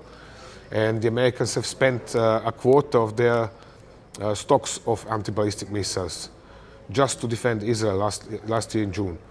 Therefore, things are not looking good for a specific side in this case. Well, we'll get into whether regime change is possible just with aerial strikes a little later with Tom and another top military expert. We're going to bring that conversation onto the table in about 10 to 12 minutes. But I want to go across to Mehek Cook, who joins me from America. We also have Tatiana Kukureva and Dr. Ranganathan, who are yet to speak. So, Ms. Cook, let me bring you into the conversation and ask you simply this. Are the Americans a little lost? The direct answer is no. I mean, we have been very clear. For 5 decades, we have watched Iran wage a terror war, not only against their allies in the Gulf that are no longer allies today, against every single country, including the United States of America. We have lost thousands of American citizen lives, troops, and then there was an assassination attempt on President Trump. Let's not forget that. So as we look at this, we have been very clear. This is not about a regime change. Look at the way we targeted attacks. Hello. We took out the supreme leader. We took out over 49 top military officials. And then on top of that, we have been targeted in not only the airways, but in U.S., in some of the port areas as well. The Strait of Hormuz is extremely important for us to protect. And when you talk about oil prices today, this is how India can protect itself. If we actually have a strategic alliance and peace, then we won't see the fluctuations of oil prices that, by the way, have been occurring since 1979. It has been consistent. And the only way to achieve peace, not only for the United States, but for the geopolitical sphere that we're talking about today, is to make sure that we don't have nuclear weapons in Iran. They have been stockpiling nuclear weapons. They did not come to Geneva in good faith. They refused to work with the United States, and we have to draw a very clear line in the sand. And for anybody who thinks that we're not actually succeeding, I mean, this is day 4. Look at what we accomplished in 24 hours. I think every ally, including India, should be on board and supporting us so we can actually achieve peace in the Middle East and economic prosperity for all of us. Well, let me tell you that the Indian government is supporting Israel and the United States in this endeavor. That has pretty much been made clear because we haven't come out and condemned, like some other countries have, the killing of Khamenei. So, and there's a lot of pressure on the Indian Prime Minister to do that. So the Indian Prime Minister is not doing that, which should be, and nor should he. That's up to us to decide. Thank you very much. I mean, I understand where you're coming from, but that's up to us for us to decide. But I just want to ask you this: if it's not going to be regime change, then these mullahs are not going anywhere. They'll regroup. They'll be back. They might, for the sake of it, for optics, sit across the table, have a perfunctory conversation with you. But they'll be back to doing what they do best, which is terrorizing their public, jailing their women and young youth activists, killing Kurds, and sponsoring terror, and also developing a nuclear weapon. Let me tell you that, because they are driven by something greater than just the need for power. This is an ideological fight against the West, and they've said it in as many ways and as many words. So I want to ask you, why are you going to give them this opportunity to regroup? Put troops on the ground. Take them out, like you did in Iraq and Afghanistan. Well, we don't need to put troops on the ground today. I mean, the fact is that we have our capabilities between Israel, ballistic missiles, and all of our defense. No, is the United States scared? American troops is on the the US ground scared today. of putting troops on the ground? I'll tell you why. Because about 5 or 6 months ago, you waged a 12-day war against Iran. And these mullahs were back to the point where you've had to return with a whole bunch of new weapons, with the largest deployment in decades, to take them out. Well, and that's they'll not be back accurate. again. We actually took out their nuclear facility during that 12 days. So we have continued to ramp up efforts to actually destabilize their regime. And when you talk about the fact that these individuals are extremely motivated, you're basically saying, sit back and do nothing. Wait for Trump's 4 years and then the next president to come in, and for us to go back and forth for another 50 years where we're all held hostage. And that's unacceptable. There are ways for us not to put troops on the ground and to still wage war, to work with our allies. And by the way, the Gulf states have all been attacked by Iran, so they're getting involved. The Saudis have come out strongly and said that they're actually going to be pushing back and they're going to be defending the region. Wow. So viewers, this entire area that prided itself in being relatively stable now is plunged in chaos. Oil prices are shooting through the roof. Oil prices are shooting through the roof. City-states like Kuwait and Abu Dhabi that promised that there would be an oasis of tranquility and peace and built their new economies by attracting capital and moving away from fossil fuels to the tune of about 70% of their GDP, are today very worried because the moment a drone passes by, everyone freezes and work stops. Viewers, their economies splutter to a halt and investors look for the exit door. That's what's going to happen, viewers. All these Gulf nations with their towering, shimmering, glitzy skyscrapers are going to find that those office spaces will be wide open. There'll be nobody working there. And that miracle will collapse, and it will collapse, viewers, into abjectness and instability. So we'll create another problem. That's what many people think. It's not my opinion. This is what many people think. And I'm just going to bring in Tatiana Kukureva. Tatiana Kukureva, Ms. Kuk says, look, we're doing what the world wants us to do. We're doing the best by the people of Iran. We're taking out this horrible regime, which it is. It's a horrible regime. And one is glad that it's happening. But was this operation not thought through? And why isn't Russia helping the West in also sorting this out? Well, first of all, Rahul, I love that you brought up Afghanistan. You know, and this is a perfect example, really, of America putting boots on the ground in an effort to try and take out a fundamentalist hardline regime. Those 20 years and thousands of American troops lost in that battle, reversed in 1 year. Might I remind you who's in power in Afghanistan right now? It's the same Taliban that the US spent 20 years on trying to combat. And this is the reality right here, right now. We can talk the big talk about trying to topple a fundamentalist government.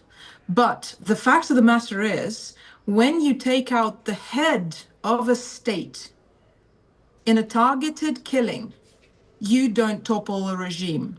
You kill a person. You give the nation, you give every single supporter of that regime an enemy, two enemies in fact. You completely confirm the philosophy behind it. And I said it a couple of days ago to an Israeli speaker, and I will say it again. The fact that the Iranian regime was saying, look, we need to eliminate Israel because it is a threat to Iran, well, now you have actual proof that Israel, along with the US, can come in and kill the leader of a state. This is not about the fact that, you know, whether Khamenei was good or bad. This is, again, as you said, rightfully so, this is not our place to decide. It is for Iranians to decide whether he's good or bad. He is the supreme leader of a country. The fact is that there is already a replacement. There will be a permanent replacement. You do not achieve a regime change, and this is spectacular hypocrisy, astonishing when we talk about an actual regime change. Well, I mean, look, it's not as if the Russians have held back when it has come to trying to destabilize another country. You've done it with Ukraine. So I like the way that everyone's sort of preaching here without practicing. Rahul, apart. No, come on. This is a different story, though. Look, we did not fly in, airlift. Vladimir Zelensky is alive and well. First and foremost. It's been 4 years, he's alive and well. Yeah, after 5 Well, assassination That attempts. is a very that's probably- different scenario. Look, I mean, that's because you guys messed up in the first 48 hours of the war. You could have got Zelensky in a body No, we bag. just don't do things in an American way. Okay. There's not one way to do Okay. things. We've all- This is look- exactly the problem. Look, we've been down that Cold War chute earlier. So look, hang on. No, okay, look. I mean, we're talking about this particular instance right now, and I want to bring Ms. Cook back for a quick response. Meg Cook, you want to respond to Tatiana Kukureva, and then I want to bring in the doctor. Yeah, the good doctor, I might add. Yes. Well, I think there's a lot of comparisons between what's happened in Afghanistan and even Ukraine and Russia. We're looking at a completely different region when we talk about the Middle East, and we have to be cognizant of that. We have a different president. We have somebody who has a backbone and leadership capabilities, and he's been very clear here. So these long drawn out wars is not something President Trump is going to do. He's been very clear to try and do this within 4 to 5 weeks, but he has a clear military objective. He wants to ensure Iran does not have nuclear weapons, not for his term, for generations to come. And it's up to the Iranian people who they decide to elect as their next leader. Okay, so Dr. Ranganathan, this is about his legacy. This is about Trump being benevolent to the world and ensuring that we don't have horrible, and sorry to say, don't like to use adjectives, but perverse leadership imprisoning their own people and exporting terror. Good evening, Rahul, and good evening to my fellow panelists. I could listen to this conversation for hours because I speak as a layman and there are experts out here.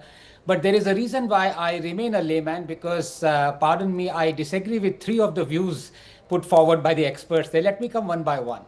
As far as, Mehekji, who's a Republican analyst, says, well, yes, India should not condole or express condolences at the death. Yes, she's right. I agree with her. But then America should be the last person telling us what to do, what not to do. Just barely a month after Pakistan perpetrated a dastardly terror attack on us, and we retaliated in Operation Sindoor that America did not support openly, you had President Trump welcoming the 2 perpetrators, barbarians of Pakistan, onto the White House. This is how much they respect India's identity and independence as far as it comes to combating terror. So let's not take lessons from America.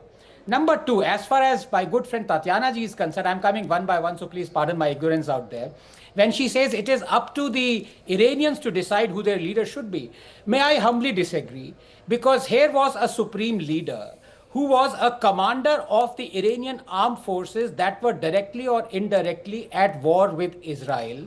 He was a leader who was clandestinely enriching uranium, existential threat to Israel, who publicly said in 25 years, I want to wipe Israel off the map, who was supporting terror organizations that were perpetrating terror around the world, including Hezbollah and Hamas, who killed and maimed thousands of Israelis.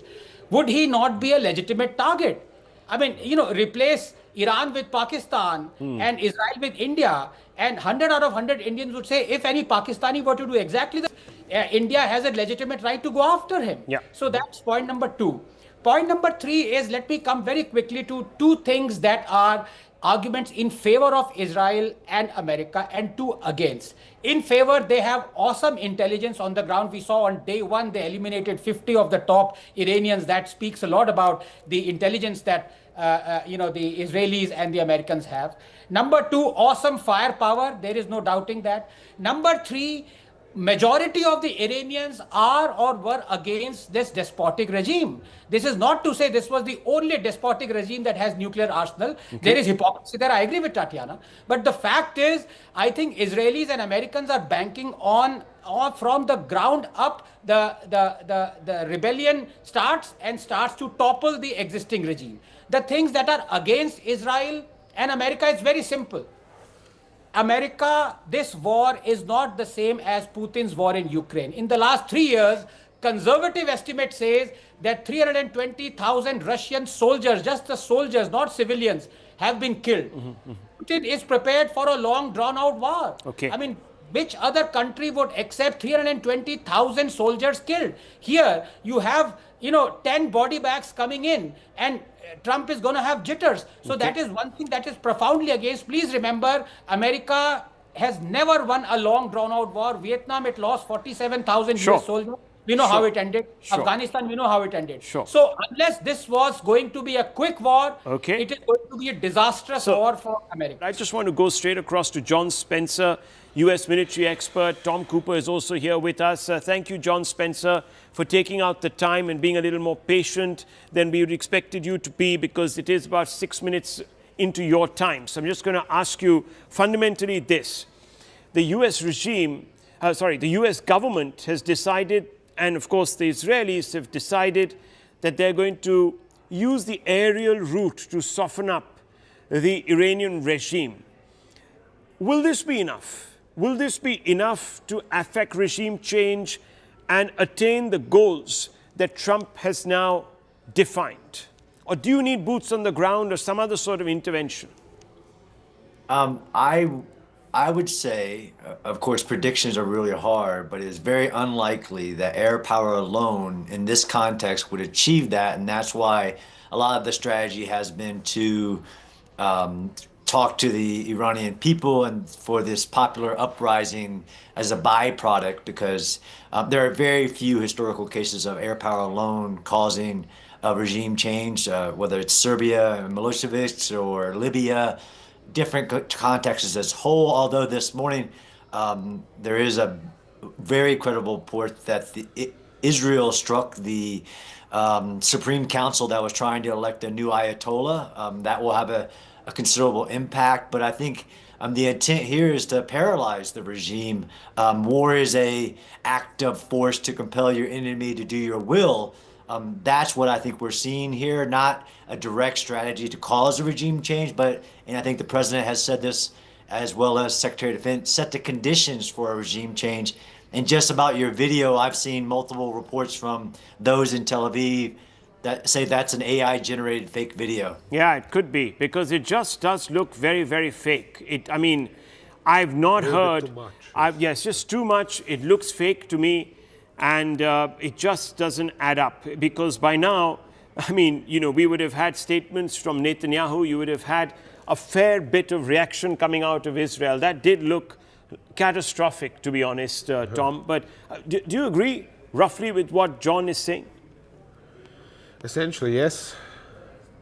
I would just add that as to me, it's obvious that Trump has miscalculated, and his 3-day special military operation has ended exactly like the one by Putin in Ukraine. That's all I can add in this regard. That's the question that we were debating, John Spencer, before we came out to you. That is this going to be one of those pointless exercises where we are going to get embroiled in a war that's really not going anywhere spectacular, a war without end, without really a closing story? I don't think so. I do a lot of comparative analysis as well, and I wrote the case on the Battle of Kyiv when Putin took his shot.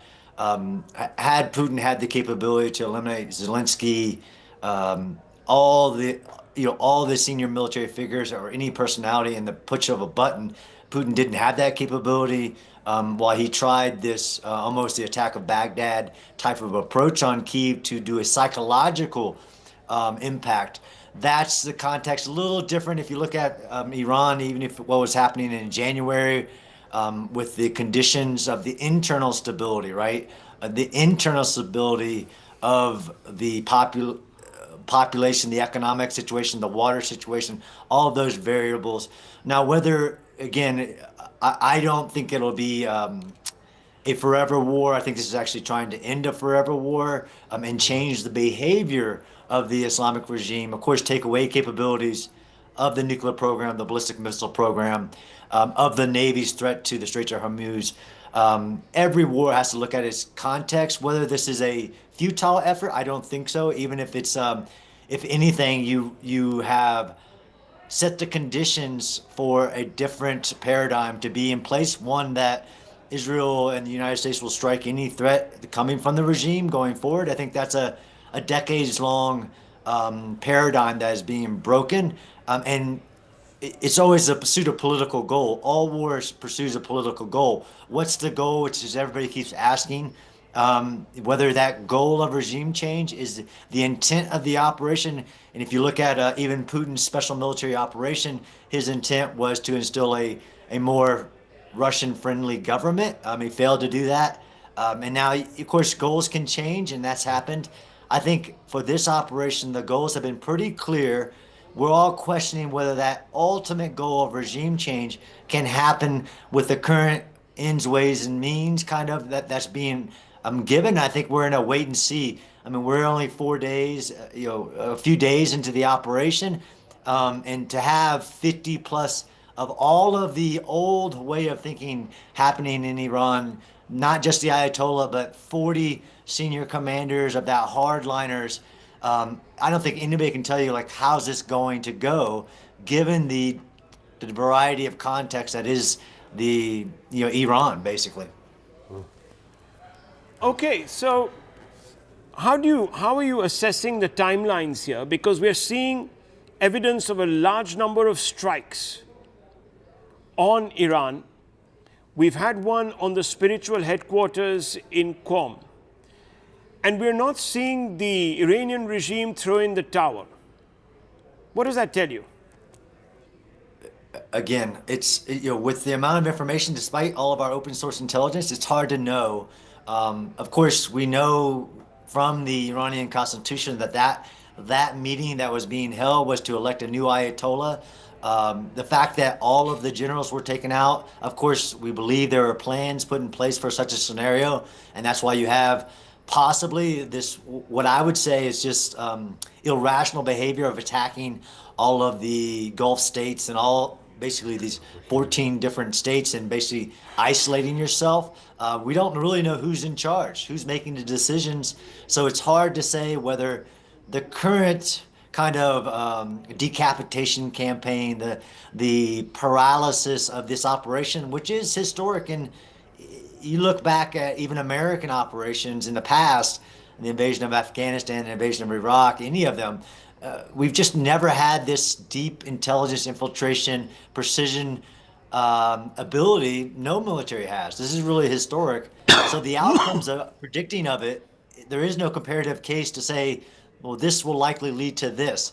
I think we're still in a wait and see who's in charge, what happens next. I don't think the airstrikes will taper off. The United States president said that you haven't even seen the biggest day or the biggest basically airstrikes. Even if you look back to the Persian Gulf 42-day war, the United States did 160,000 sorties, 250,000 bombs and missiles over 43 days to change the behavior of then Saddam Hussein in invasion of Kuwait. And it led to a positive outcome, which is, again, why we have to debate the goals. Well, that's debatable. I mean, Saddam went, yes, you captured him, you hung him, but we saw what Iraq turned into. So if you want it to be a less radicalized state, then perhaps something more needs to be done than just sort of cutting the head of the snake, because this is a hydra we're talking about, not really a snake. So you cut off one head and 10 more appear. So anyhow, look, I mean, that's not what I was talking about, right? I'm not talking about the 2003. I'm talking about changing the behavior,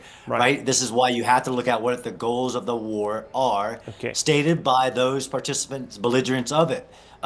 We don't have a voice right now. So you believe that this action will be enough to deter the Iranians from ever contemplating making a nuclear weapon again, or even exporting terror as they have done? I can't make that decision. According to even the last of the negotiator Witkoff, that the old people were not willing to negotiate that, and that's why again if you want that level of a goal, a behavior change, this is the ideal that you have one voice in Iran and the possibilities. Right? It's hard for even if it's 90% of the population to rise up if they don't have arms, right? Even if you go back to the 79 revolution, the Air Force joined the revolution. So that is a complication. no, I don't think we're at the point right now where we believe this would change the behavior. And that's why you keep eliminating the leadership and the hardliners to where is this going to create the byproduct of regime change to really get them to changing that behavior, or would they come to the negotiation table, which the president said, I'm willing to negotiate again, but it's going back to kind of like the Ukraine-Russia. What is negotiation? You can't negotiate away survival, a sovereignty. This is very specific to the goal, just like Kuwait was. Stop invading other countries. In this case would be to give up that nuclear program. I would not say we're there yet. No. Well, don't forget, viewers, that the Iranians, by some accounts, offered, in fact, to give up their program. And they said that we accept all sorts of inspections. So, look, I mean, all of this now doesn't really matter. What matters is where are we going to go with this war? What is the end point? And I think we're getting some views on that. Thank you very much, gentlemen. Thank you very much. I just want to move on to the politics because here in India, viewers, as you know, and let's move on to that story. The Congress party has been slamming India's silence, diplomatic silence on what? On the killing of Khamenei. And Sonia Gandhi has written an article today that has appeared in some newspapers accusing the Prime Minister of abdication.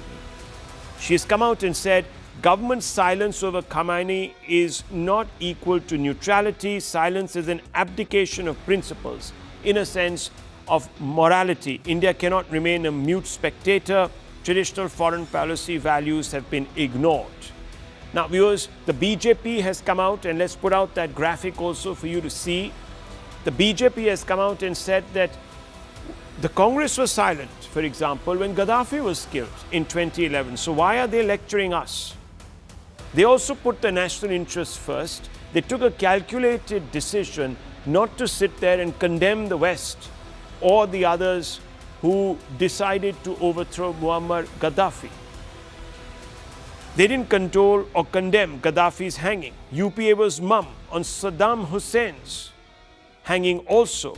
Selective memory and selective outrage are not entirely strong and sustainable arguments. So this is what has been said. So let's open this up because we have with us Sanjay Jha, and I want to bring him into this conversation. Sanjay Jha, it's a bit rich for the Congress party to be sitting here and lecturing Prime Minister Modi on morality and pointing out that he has acted against principles when, for example, the Congress party, if you even go back into the past and you look at its own stand against China, when China was out expanding its sphere of influence, grabbing other countries, taking over territories, back in the day, they didn't say much. They didn't say anything when you had a situation where Gaddafi was toppled or where Saddam Hussein was toppled. And there are several other examples of the Iranians not being real friends of India either. In fact, you even took positions against the Iranians in the United Nations. So what are we talking about here? Rahul, good evening to you and to Anand as well. Let's try and have a serious debate, hopefully no interruptions. I want to make a couple of points very succinctly because I'm assuming the viewers will have known by now what is really going on. Point number one, Narendra Modi, and I say so with full responsibility as the Prime Minister of this country, has abdicated strategic autonomy and has actually become part of the US-Israel axis. India is playing footsie with two powers, one run by a sexual predator, the other by a man accused of genocide, and we are playing footsie. He was there in Tel Aviv, in Parliament, and the silence of Narendra Modi's government on the assassination of Ayatollah Khamenei is basically a statement being made by India that we will not issue a press release of even condolence, forget condemnation, unless we get approval from Tel Aviv or Washington. And are we approving a political assassination of a head of state? Is that how low India has become in terms of its global stature, that we are cautious? We are not going to say a word on the assassination of a head of state in Iran? Are we serious here? Point number two, and this cannot be ignored, that end of day, everybody knows that Iran attack by the Americans and by the Israelis happened when the negotiations were on. So this is obviously nothing to do with the regime change. And by the way, who is America to do regime change? Can they just do a Venezuela whenever they want? Trump is threatening Greenland. I mean, he's threatening Canada. I mean, he can't run his own country today, and he's talking of regime change. Okay. And you have Israel, which basically doesn't even believe in the two-state solution, wanting regime change. Basically, this is nothing but an attempt on Epstein file. This is an Epstein file story. Okay, well, one second. You know, Sanjay Jha, perfectly okay. I mean, look, you're entitled to your views. But let me also tell you that on the other side was Hamas that actually didn't believe in a two-state solution. Hamas' first resolution, if you read their manifesto, their first one said that we want to cleanse the land from the sea to the river. And then they made a modification to that initial resolution because the United Nations latched on to it. But they continued, viewers, to carry out terror attacks. Now, I'm not getting into the specifics there because that doesn't involve us. My point is, and I want to bring in Dr. Anand Ranganathan to respond. Sanjay Jha says, and there is truth to what is being said here to some extent, that we cannot allow America or anyone to carry out regime change operations whenever they think it is okay for them to do so. So there is that point. At what point does India say, hang on, Trump, you can't be doing this?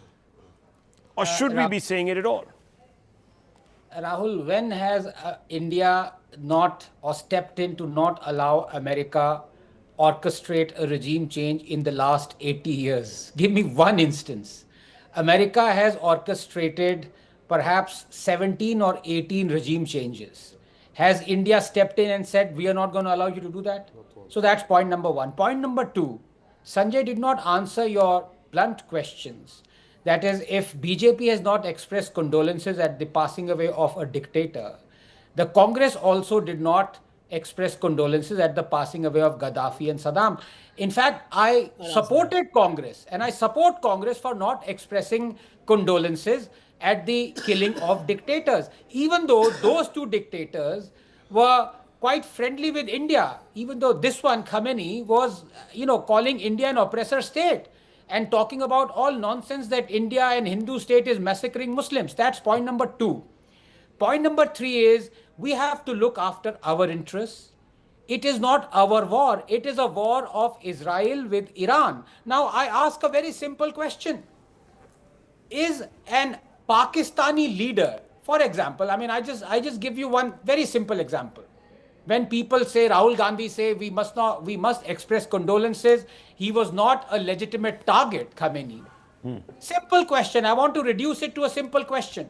Would a Pakistani leader, who is commander-in-chief of his armed forces that attack India directly or indirectly all the time, who stocks nuclear arms and enriches uranium clandestinely, who calls India a cancer and vows that he will wipe India off the map, who trains and supports and funds multiple terror organizations, who arms and sends hordes of terrorists to India to kill thousands of innocents. Would such a leader be a legitimate target for India? Now replace Pakistan with Iran and India with Israel. What's your answer? If in a war between Israel and Iran, wasn't this guy a legitimate target? Any commonsensical person would say, yes, he was, just like any Pakistani leader who would be doing exactly what Khamenei was doing to Israel. Any Pakistani leader does that to India, we would treat him as a legitimate target. So I don't know where this irrationality springs in. There is only one reason for it to spring in. Vote bank politics and shameless appeasement. Okay, Sanjay Jha, yes. I mean, look, if Israel is being attacked by proxies that are sponsored by Iran, and it's just not Israel, there are other Gulf nations too that are bled by Iran and its proxies. If they are to legitimately say that, look, we're not going to deal with this. This guy, he spilled enough Israeli blood or Syrian blood or Iraqi blood or what have you, the time has come when we take him out. Would you support that, yes or no? Would you support, for example, an Indian Prime Minister who decided to take out Sharif, Shehbaz Sharif? Well, let me tell you one thing, Rahul, that it is a tragedy that Narendra Modi has become so weak. But you're not answering the question. You can attack Modi as much as you want, but please answer the question. I want to ask you, where was the Congress's high principle when Gaddafi was pulled out of a pipe and beaten and toppled? Where was the Congress when Saddam Hussein was plucked out of a hole in the ground and hung within days? Where was you? Where was your morality then? Just a simple, straightforward question. Should you have spoken then or not? Yeah, Rahul, but Anand has said many things that need to be... No, I'm asking you this question because I began my interview with you on that question. Would you? I'll ask you another question. The Taliban, excuse me, one second. I'll ask you another question. The Taliban captured an Indian aircraft called IC-814. The Taliban executed a few people on that particular plane. The Americans go in and take out the Taliban. Just asking you, sir, would you have supported the American action back then when they took out the Taliban, yes or no? That was also regime change. Now, if you don't interrupt me, I'll answer your questions very quickly. It is a false propaganda by the BJP. What? Please go down, do an internet search. I have already done it. Enough leaders from the Congress party condemned what happened in Libya with Gaddafi. Did the Indian government, compare apples with apples, Did the Indian government take a position? The Prime Minister of India is the head of the executive. Show me a statement from the Indian government saying we condemn what has happened with Gaddafi. Just show it to me.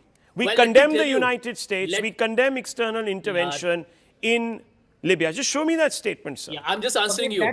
Dr. Manmohan Singh as the Prime Minister was not so weak, fragile and spineless as to be quiet when Saddam Hussein was hung or when Gaddafi was killed. Show me the proof. Point number two. Rahul, can you read this? 1 minute. I can't actually. When Manmohan Singh's people or something of India, I don't know. Could you read this? Here is the Can same I speak Manmohan for a Singh minute? Yeah. Who said to George Bush, Yes. who killed 1 million Muslims. This is going to be a Here fair is debate, Manmohan not Singh an who unfair said, debate. Mr. Bush, people of India deeply love you. That's This got was nothing to do with after this, Bush by the way. had massacred 1 million Muslims. Arey bhaiya, he never said ab ki baar Trump sarkar. Don't get into that poor level of debate. I mean, look at this. Trump sarkar bol raha tha. fake Anyway, news. Rahul, can I answer your question? Yeah, of course. The truth is that Anand Ranganathan, he's a dear friend of mine. He's obviously being very disingenuous with facts. No, which I is want you okay, to show because me he a has to defend statement Modi. by the government 1 of minute. India, sir. Why are we beating around the bush? He calls Ayatollah Khamenei a dictator, but he's not willing to call Netanyahu as a genocide man.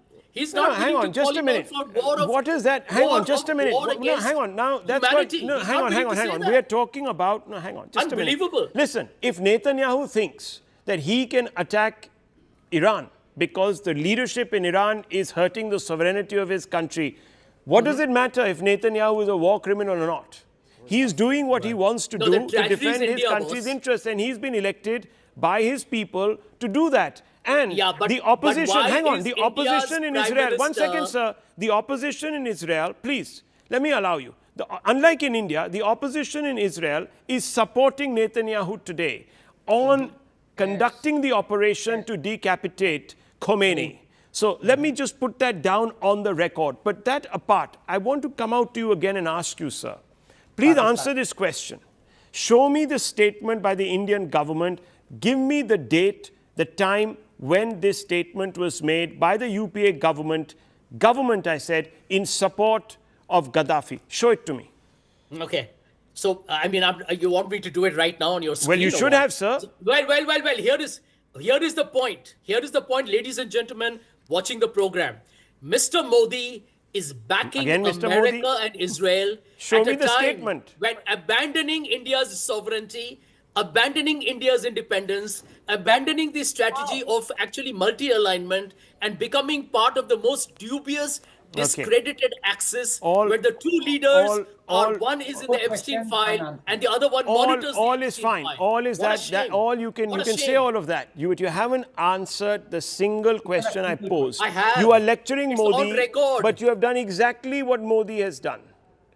That I find hypocritical. That is what I began by asking. In any case, that is not even relevant. Has Sonia, no, it's very, very relevant. Has Sonia acted, then is she guilty of hypocrisy? Because this current US president is a sexual predator. Okay. Now, The sexual Israeli predator, Prime Minister this is predator, a genocide that man. predator, He's got an a arrest genocide warrant man. against him. Fair enough, It's a sir. serious issue. I just want to bring in Dr. Ranganathan one last time, and then we wrap this up. No, it's very simple. This is not It's a our CIA war. Mossad war. Now, please, And India is Sanjay, I playing didn't interrupt pygmy and you. footsie like a weak power. Sanjay, please. Sanjay, please. You already have not answered 5 questions. Let you not answer 6th one also. Look, No, don't the worry, I simple have fact answered is- everything. No, you have not. You answered by evasion. But anyhow, go ahead. Yeah. This is not our war. Israel has a moral argument in its favor to go after Iran. Because if Iran goes nuclear, the first thing they would do is to bomb the living daylights out of Israel and try and... I just want to put one other fact down on the table, Israel viewers. which is Just 1 nuclear, minute. I just not want to Iran. put, excuse me, I just want to put down one more fact. And let me be extremely, this is the hard facts, this is what the show is called. How many Muslim nations have come out and condemned America for taking out Khamenei? Do you know how many viewers? One sec. All Muslim countries are vassals of America. Now that's the response. It doesn't matter to me, sir. I'm only asking a question. All Muslim countries are vassals. Viewers, 8 countries around the world, excuse me, don't shout. Please, don't shout over me. Only 8 countries in the world have taken that position. Only 8. And if you are talking about these countries being really morally enlightened, I'm talking about 2, Russia and China. Both are headed by authoritarian regimes. So viewers, they are doing so because they have a vested interest. We don't have a vested interest. Our vested interest, if there is one at all, lies in the Gulf, where we get a 40% market for our exports and we bring in 40% of our oil. That's where our loyalty should lie. Not with some guy who was mass murdering his people and sponsoring terror. Are you talking of Netanyahu? I'm talking about, sir, very, very simply, the man who is 6 feet under today in a bunker somewhere, fried to a toast called Khamenei. It's very simple. And Netanyahu is a saint. And I will leave it at this, viewers. I will leave it at this. I will leave it to this. I will leave it at this. We can have our discussions about who's a genocidal maniac and who's not, and we can accept Netanyahu as one and all of that, viewers. But tomorrow people can say that so was Bush. So was Obama. And so was, by the way, viewers, the hero of the Second World War for most of the West, a man called Churchill. Many people could say the same. Where are we going to stop with the labels? I'll leave it at this, viewers.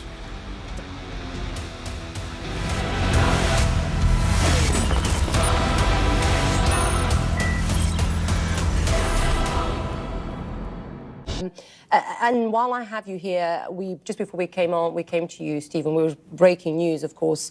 We were saying that a source, now we've got beyond the source, a US consulate in Dubai is on fire after being struck late, this was on Tuesday, so tonight, by suspected Iranian drone. And this is according again to a source in the region. This follows, of course, we've seen shutdown. We've seen the American embassies in both in Saudi Arabia and Kuwait both shut down. I mean, the pressure is intensifying, of course, on President Trump as Iran continues to retaliate. Yeah, and I think this obviously would be a very troubling development politically for the administration. And it comes at a time when markets are tumbling. The president seems to be surprised that the Iranians went after Gulf states when that seems like it was obvious potential response to him attacking Iran. And he said today that the whole thing happened too fast to get Americans out of there. Well, he was the person that ordered these strikes. So if anyone should have known about it in advance, it was him. So I think if this incident in Dubai turns out to be very serious, it's going to increasingly add up to the pressure on the president. In the past, we've seen when pressure builds, he tends to look for an off-ramp. And it will be interesting to see if the United States starts to talk about, well, we've destroyed everything we can destroy in Iran, and now it's time to move on to the next stage. Perhaps the Iranians coming out into the streets, and the president looks for a way out of this. But I think the clock, the political clock, is ticking for the president here, even though they were saying yesterday, well, this could go on for weeks or even a month or even longer. Right, and let me stay with the breaking news. Stay with us, Stephen. If you're just joining me, bring you up to date on the breaking news that we received in the last few minutes. A source tells CNN the U.S. Embassy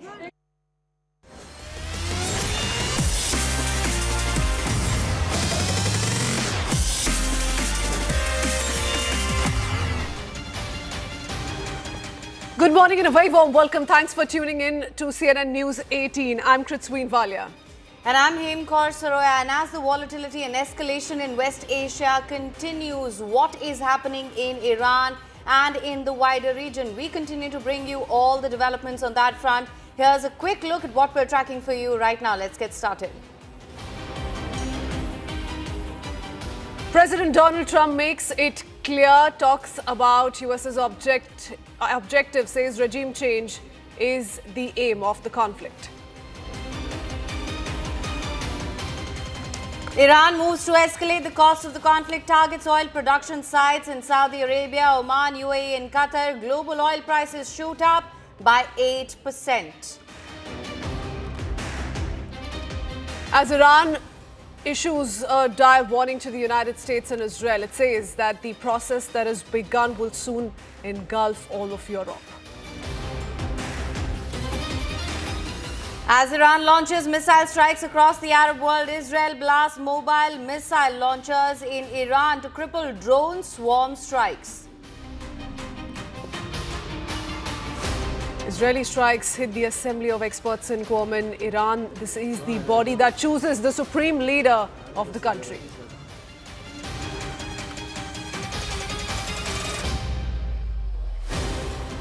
Now, Middle East tensions have escalated to a critical point as Israel and Iran prepare for prolonged conflict following the death of Ayatollah Ali Khamenei in joint US-Israeli strikes, which have targeted Tehran's leadership. Amidst all these developments, the UAE has warned against further Iranian missile strikes on its territory, marking a significant broader regional flare-up.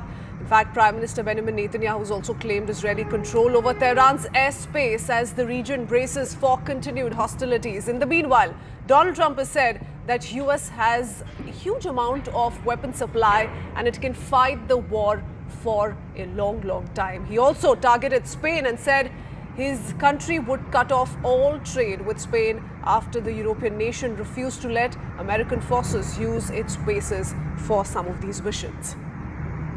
Now, Trump, however, has also warned that if necessary, the United States Navy will begin escorting tankers through the Strait of Hormuz. As we know, it is facing severe disruptions at this point, and he said that that could happen as soon as possible. In the latest, then, Iran has targeted U.S. consulate in Dubai. I guess he has some people like him, and we haven't been thinking about too much about that. It would seem to me that somebody from within maybe would be more appropriate. I've said that. He looks like a very nice person, but it would seem to me that somebody that's there, that's currently popular, if there's such a person. But we have people like that. We have people that were more moderate. You know, these were radical lunatics, and you know what they get? They get nothing. All they do is kill people. Spain has been terrible. In fact, I told Scott to cut off all dealings with Spain. Spain, first of all, it started when every European nation, at my request, paid 5%, which they should be doing. And everybody was enthusiastic about it, Germany, everybody. and Spain didn't do it. And now Spain actually said that we can't use their bases, and that's all right. We could use their base if we want. We could just fly in and use it. Nobody's going to tell us not to use it, but we don't have to. But they were unfriendly, and so I told him we don't want to. Spain has absolutely nothing that we need other than great people. They have great people, and I'm not. By the way, I'm not happy with the UK either. That island that you read about, the lease. Okay, he made it for whatever reason. He made a lease of the island. Somebody came and took it away from him, and it's taken 3-4 days for us to work out where we can land there. It would have been much more convenient landing there as opposed to flying many extra hours. So we are very surprised. We're hitting them very hard, and the big scale hitting goes now. They no longer have air protection. They no longer have any detection facilities at all left, and so they're gonna be in for a lot of hurt. These are bad people. These are people that killed. I guess it's 35,000. It's coming out 35,000 over the last 3 weeks. Protesters, 35,000 violently killed. So these are bad people, and the leader of the pack is gone. And as you know, 49 people were taken out in the first hit, and I guess there was another hit today on the new leadership, and it looks like that was pretty substantial also. You see, we were having negotiations with these lunatics, and it was my opinion that they were going to attack first. They were going to attack. If we didn't do it, they were going to attack first. I felt strongly about that. And we have great negotiators, great people, people that do this very successfully and have done it all their lives very successful. And based on the way the negotiation was going, I think they were going to attack first. And I didn't want that to happen. So if anything, I might have forced Israel's hand. But Israel was ready, and we were ready, and we've had a very, very powerful impact. Well, there are lots of developments trickling in. In fact, the last few hours, we've seen Iran also escalate, the assault that it's been carrying out on not just Israel, but also some of these military bases of the United States in the Middle East. Not just that, U.S. embassies also continue to come under attack. So lots happening. Let's cut across to CNN International. There are now multiple fronts in this conflict. Of course, fronts across the region when you look at embassies and bases and consulates being struck, but a direct second front in Lebanon, whereas the Israeli military is now currently advancing ground troops and striking Hezbollah targets pretty much around the clock. We hear that throughout the night. Matthew Chance is out front live in Beirut on the ground there. And Matthew, what are you experiencing and expecting right now? Well, look, I mean, the city of Beirut is very much on edge because, at any moment there could be more airstrikes of the kind we've been seeing very intensively over the course of the past 24 and 48 hours. I'm actually on a rooftop here overlooking the suburbs of South Beirut, and that's known as a Hezbollah stronghold, and it's where much of the Israeli airstrike activity has been taking place in this city. The majority of it, though, to be honest, has been focused on the south of the country, in South Lebanon, which is, again, those traditional stronghold areas of Hezbollah. There's been rocket fire, drone activity in the other direction as well. Hezbollah continuing an important Iranian-backed proxy for Tehran, has been firing these drones and rockets across the border into Israel as well. They've not been causing a lot of damage. They've not been particularly effective. Some of the power that Hezbollah once had in terms of its vast missile arsenal has been eroded since 2024, when Israel really kind of made significant gains in eroding the ability of that organization as a fight. But the response from Israel has been extraordinarily tough. They've been retaking areas in southern Lebanon, and again, they've been stepping up that air campaign. It's led to lost lives, dozens of people killed and injured, and of course, thousands of people, particularly in those suburbs of Beirut and in the south of the country, fleeing their homes, trying to escape the the violence and seeking places elsewhere in the country for safety. And so that's an issue that's pending now. The Israelis have ordered 50 villages and settlements in South Lebanon to evacuate because there's going to be more military action there, they say. And so that's compounding the problem of people being displaced by the fighting. Erin. All right, Matthew Chance, thank you very much. In Beirut tonight, and I want to go straight now to the Democratic Senator Mark Kelly, who sits on both the Senate Armed Services as well as the Intelligence Committees. And Senator, I appreciate your time. I'm grateful to talk to you tonight. I mean, I just want to start here with obviously significant developments. You've just finished a briefing with top Trump administration officials that are making all the decisions here. They were just in the room with you. I understand, some of your colleagues after the briefing have said they're more concerned than ever about U.S. boots on the ground in Iran. Did you come away with that concern?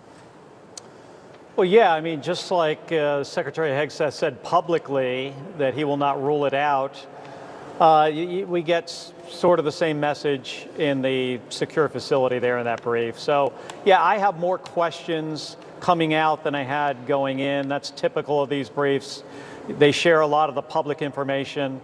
They get into very few details about the why and how does this help Americans, which is one of my biggest concerns here, Erin, is, how does this help the American people pay for stuff that they can't afford right now? Groceries, rent, healthcare. Like, what is in it for us? And they don't really go into, like, the why of this. Was this about, or they try to, right? They talk about nuclear weapons. They talk about an imminent threat, the Navy, ballistic missile capability, regime change. And it's still a constantly changing story on why we're doing this.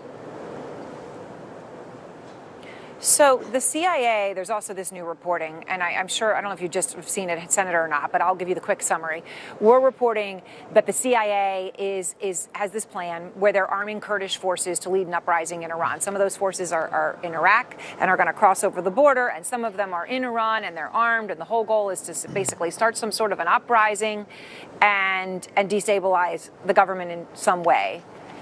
Do you know anything about this? Do you have any confidence in it? Well, I don't have confidence in much of what this administration has done with this operation, but also with, other things that they've tried to deal with over the last 14 months. So I'm just starting to hear about it, heard a little bit today. One of the problems that we have faced here is when you take out the Iranian leadership, who's going to take over next? I mean, the opposition isn't armed. There's no obvious successor. It's not well organized, and it can't get a lot of support. But I would suspect that trying to organize the Kurds to be involved in an uprising in Iran, like a lot of these other things that they have tried to do, is probably not going to work out the way that they expect.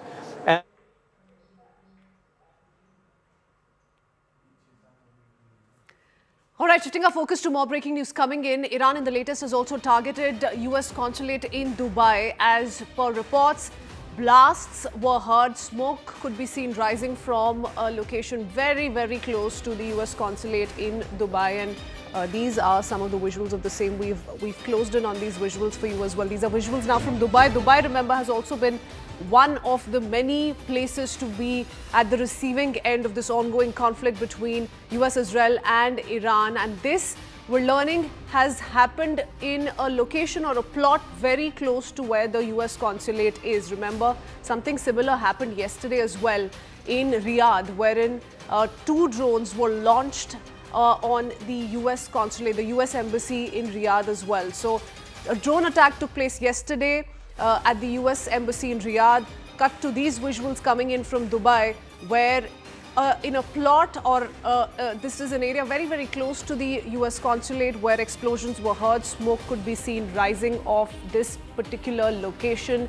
And what we're learning is that, remember, the United States has also ordered immediate evacuation of several such US embassies. Here we've seen the US direct all these consulate to close off indefinitely, at least in Lebanon and Kuwait. So there are some places where the United States is not going to operate from.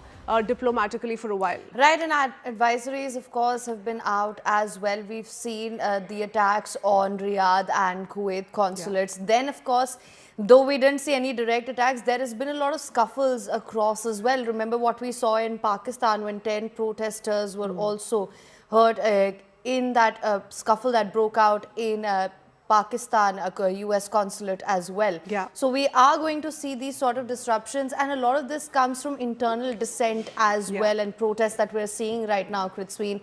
These are, of course, the visuals now from the consulate in Dubai, which would be very indicative of the escalatory nature of this entire conflict that it's taken on at this point. So, of course, remains to be seen what happens going forward. If Donald Trump's timeline is anything to go by, he says that this is going to continue for another 4 to 5 weeks, which, I mean, if you ask anybody, would be an oddly specific timeline.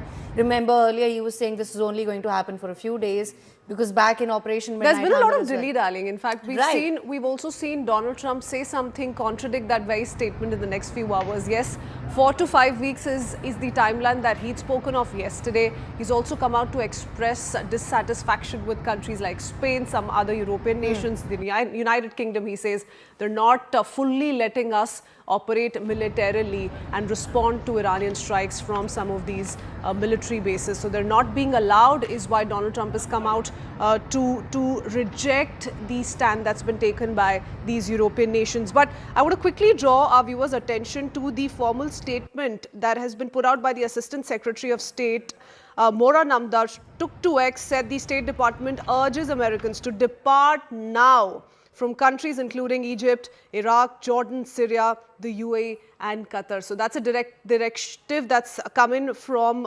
officials in the US. Embassies in Saudi, Lebanon, Kuwait announced they're closing indefinitely. A senior State Department official also asked Americans to leave the Middle East immediately, and some repatriation will also be witnessed. So we're seeing flights that are going to be arranged specifically to bring back Americans, and some of these are going to in fact be the official or the American military flights. They're going to be operating from these Middle Eastern nations to bring back Americans who feel unsafe, who want to come back to the United States. But what you see here, viewers, are visuals of the US consulate in Dubai.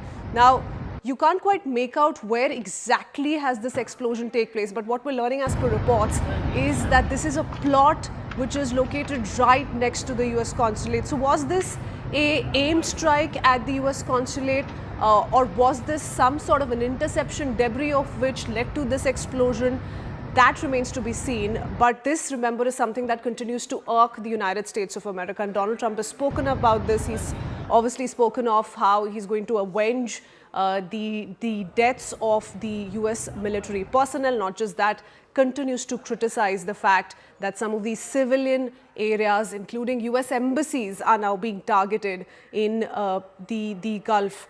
So that's really the sentiment that has been witnessed the last few hours. But there's an all-out escalation. You know, if we even talk about Iran, we've seen how Iran, some say, is open to negotiations finally, but already we've come a long way. It's day 5 today and no signs of de-escalation. Absolutely, and in fact, if we were to go by some of the statements which have come out of the United States as well, Christine, as you were just mentioning earlier, there's been a lot of back and forth on that as well. In fact, even the Pentagon and Marco Rubio, there have been a lot of discrepancies in the statements that have come out there as well. The Pentagon continues to say that there was no imminent threat from Iran. Rubio then saying that there was very much an imminent threat. However, were they expecting any sort of offensive strikes from Iran? That is not the case. In fact, if I could just quote him here, in one of his statements, he goes on to say, Kritsween, and it's rather interesting that we proactively took a defensive position. Perhaps the word that he was looking for there is an offensive, and look at the result of that right now as the United States tries to make up its mind as to what the end goal here is. This is the kind of devastation that we're seeing in the wider region. And we are, of course, likely to see further conflagration as well. So it really just remains to be seen if both sides can, or including Israel as well, can come to the negotiating table. However, the prospects of that at this point seem highly unlikely. Yeah. Okay. Speaking of which, let's talk about more breaking news that's just come in. As part of the ongoing efforts to protect the country's security and stability, the competent authorities have successfully arrested 2 cells operating for the Iranian Revolutionary Guard in the state of Qatar. The precision monitoring and tracking operations resulted in the capture of 10 suspects, 7 of whom were tasked with espionage missions to gather intelligence on the nation's vital and military infrastructure, alongside 3 others assigned to conduct sabotage activities and trained in the use of drones as well. So this is something that's happening parallelly. Qatar capturing 10 IRGC-linked suspects. This is an update coming in from Doha as part of the ongoing efforts to protect the country's security and stability. This is the crackdown that continues to take place. The precision monitoring and tracking operations resulted in the capture of 10 suspects is what this says, and we're learning that 7 of these 10 people, as per this update, were tasked with espionage missions to gather intelligence on the nation's vital military infrastructure. Now, given the military escalation we've seen, this is something that's really not on unexpected lines. Siddhant Mishra joins us with more details. Siddhant, apart from what we're witnessing between Iran and Israel, on the sidelines, the United States, especially the military bases in all of Middle East, these kind of parallel warfare mechanisms are also on full display, and a simultaneous crackdown that's being witnessed on everyone's part as well. If you could quickly bring us up to speed with the details that were flashing on our screens. Well, yes, that's right. In fact, authorities also found in their possession locations and coordinates of sensitive facilities and installations, along with communication devices and technological equipment. In fact, during the investigation, the suspects confessed their links to the Iranian Revolutionary Guard and stated that they had been assigned to conduct espionage and subversion missions. As such, the state security urges citizens and residents to remain vigilant and report any suspected activities to be the authoritative agencies. So it's a big ring which has been busted by the law enforcement agencies in Qatar. These people have been picked up.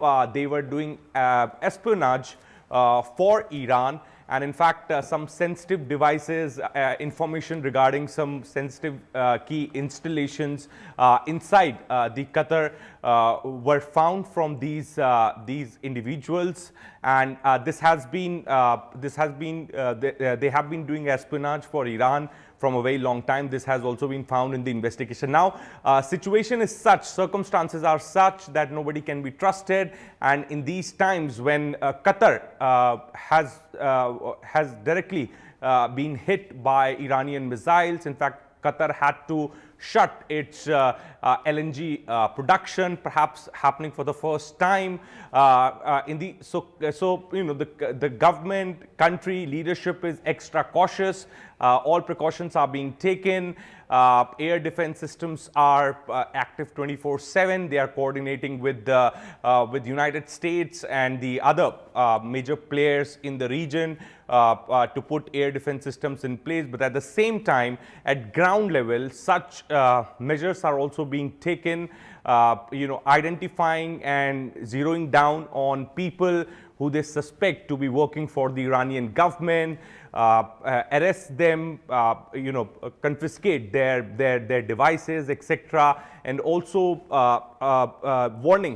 give warning to people not to get involved in any kind of espionage activities. So this is not only happening in Qatar. In fact, in whole of West Asia, such operations are being carried out by the law enforcement authorities. Back to you.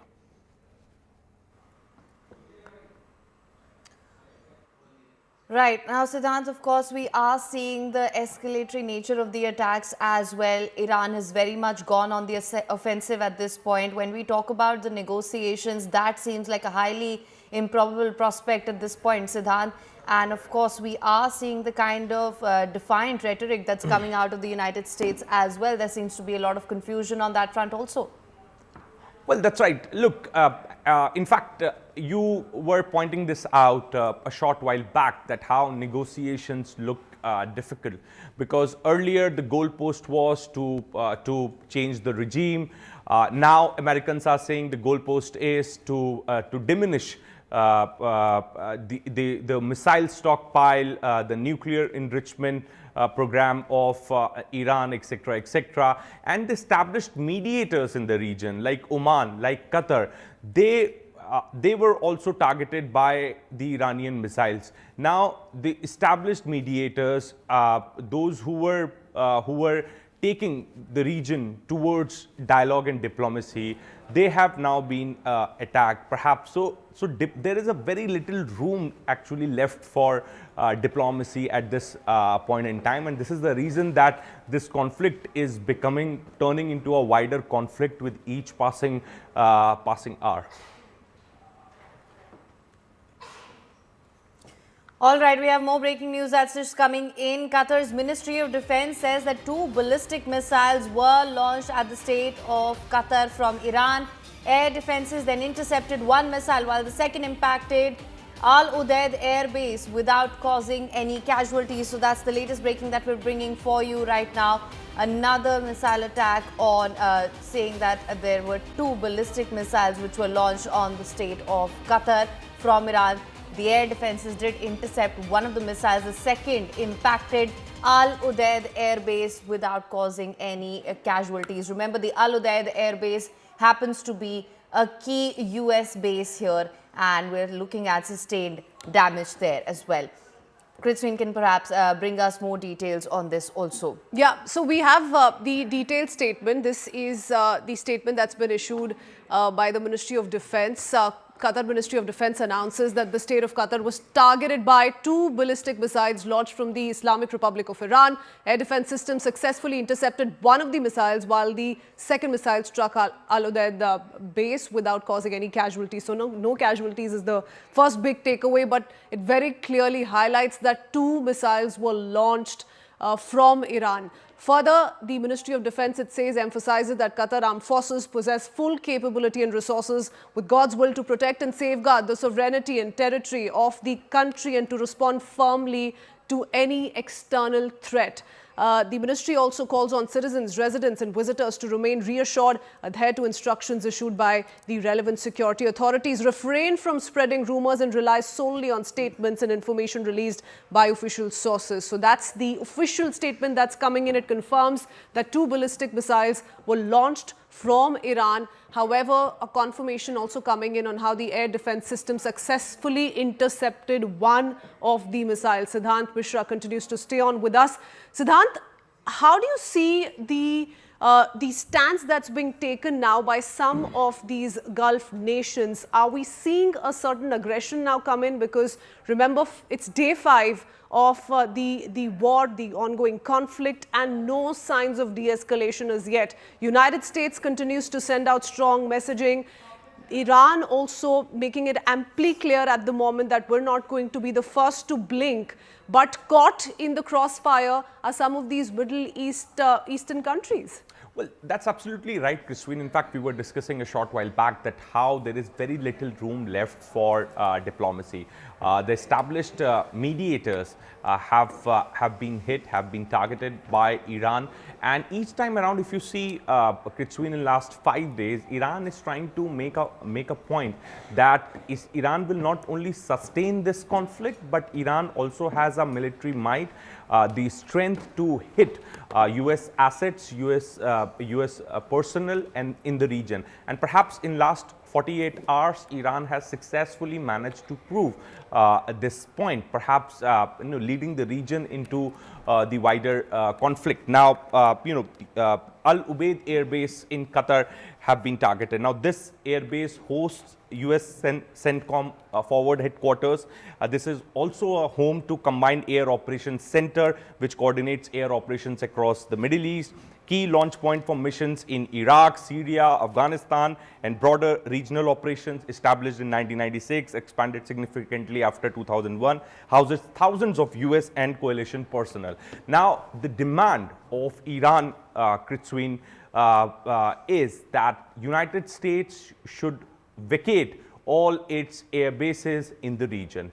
The demand of Iran is that the Gulf countries should make United States leave the region, and perhaps then only Iran will come to the tables for the talks. Then only Iran will stop firing at these Gulf countries. So yesterday, in fact, you see these demands have been coming from the Iranian leadership from day one. And this is perhaps, as I said, that very little room left for diplomacy. Mediators have been targeted by Iran. Iran says the US has to vacate its base. US says that unless they are going to diminish, destroy Iran's missile stockpile, nuclear enrichment program completely, fully, they are not going to end this conflict. And interestingly, Siddhant, Iran says that United States has limited stockpile, despite Donald Trump making it amply clear that United States is all stocked up. That's the kind of narrative war that we're seeing play out in full swing too. Thank you so much, Siddhant. We'll come back to you shortly. For now, it's time for us to head into a very quick break.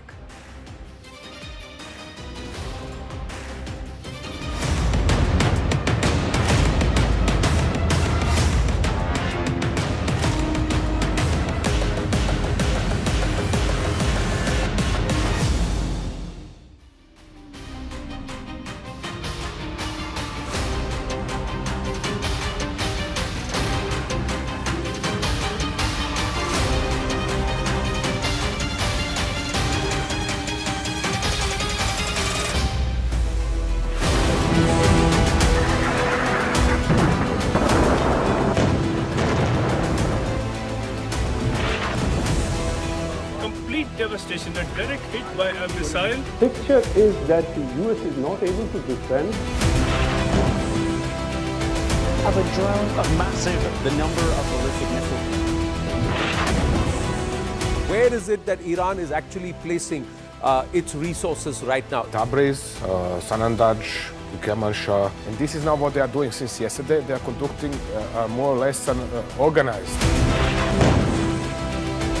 US bases have been targeted. Drone has been shot down now. Iran can then threaten or attack enemy nationals. A massive missile and drone attack over here. Iran now has been completely, in some ways, dominated. With ballistic missile attack. It means the Kuwaiti air defense was under big strain.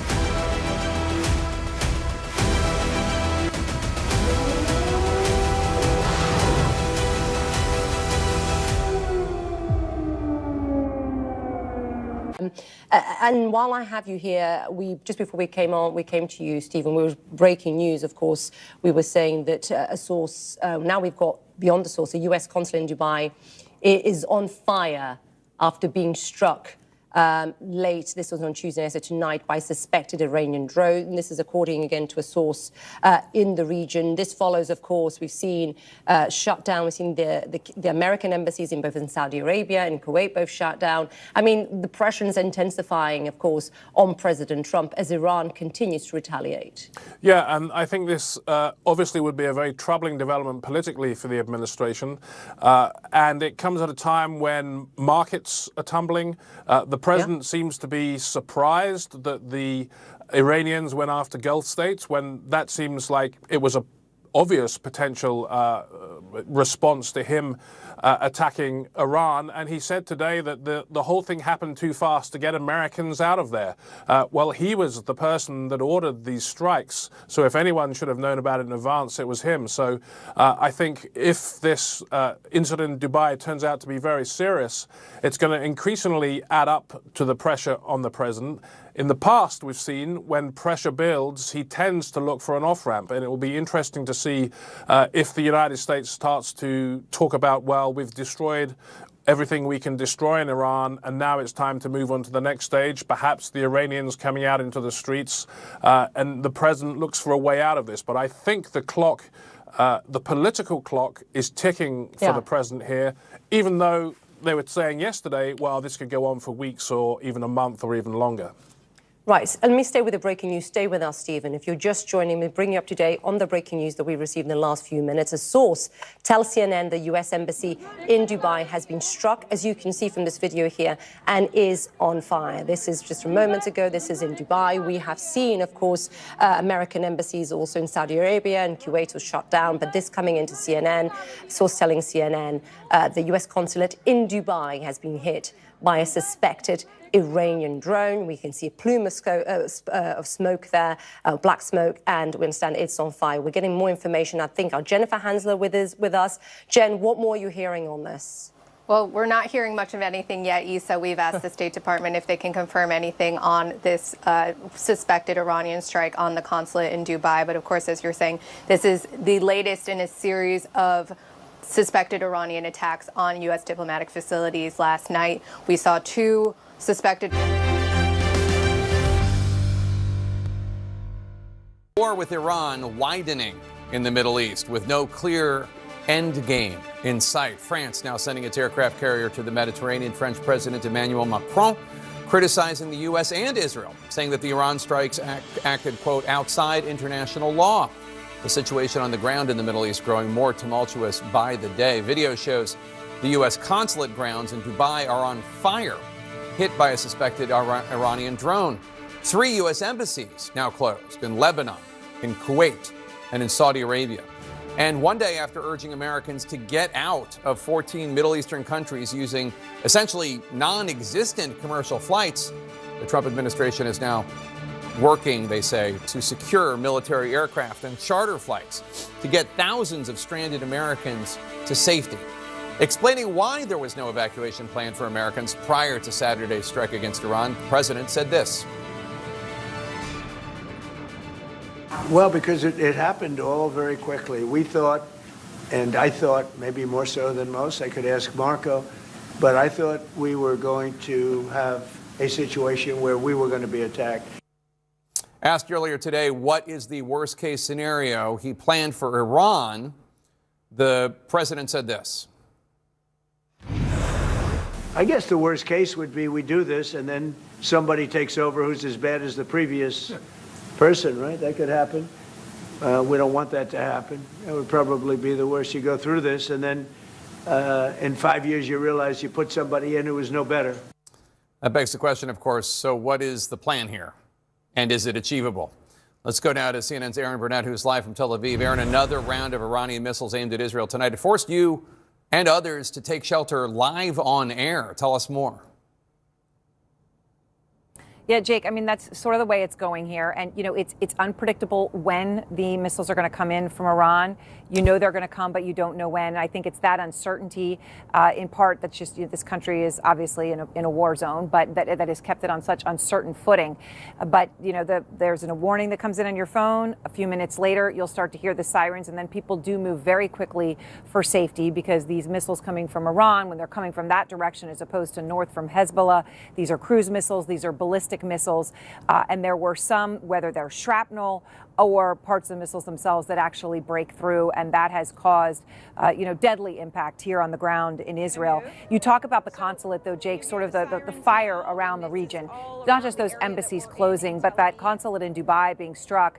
You know, senior Emirati official I was talking to said, obviously it was closed, and that's the lucky thing that nobody was there. But the intelligence, the level of accuracy in the Iranian intelligence in terms of these, yes, low-tech drone strikes is still significant when it comes to knowing where American service members were staying at a hotel in other Gulf countries, to knowing exactly where this consulate was in Dubai, to knowing specific parts of the massive and heavily fortified compound in Riyadh for the U.S. Embassy, that there's been accuracy there. And those Americans you talk about trying to get out, you hear it here. You hear people talking, Jake, about getting on lists, trying to find a way to get out.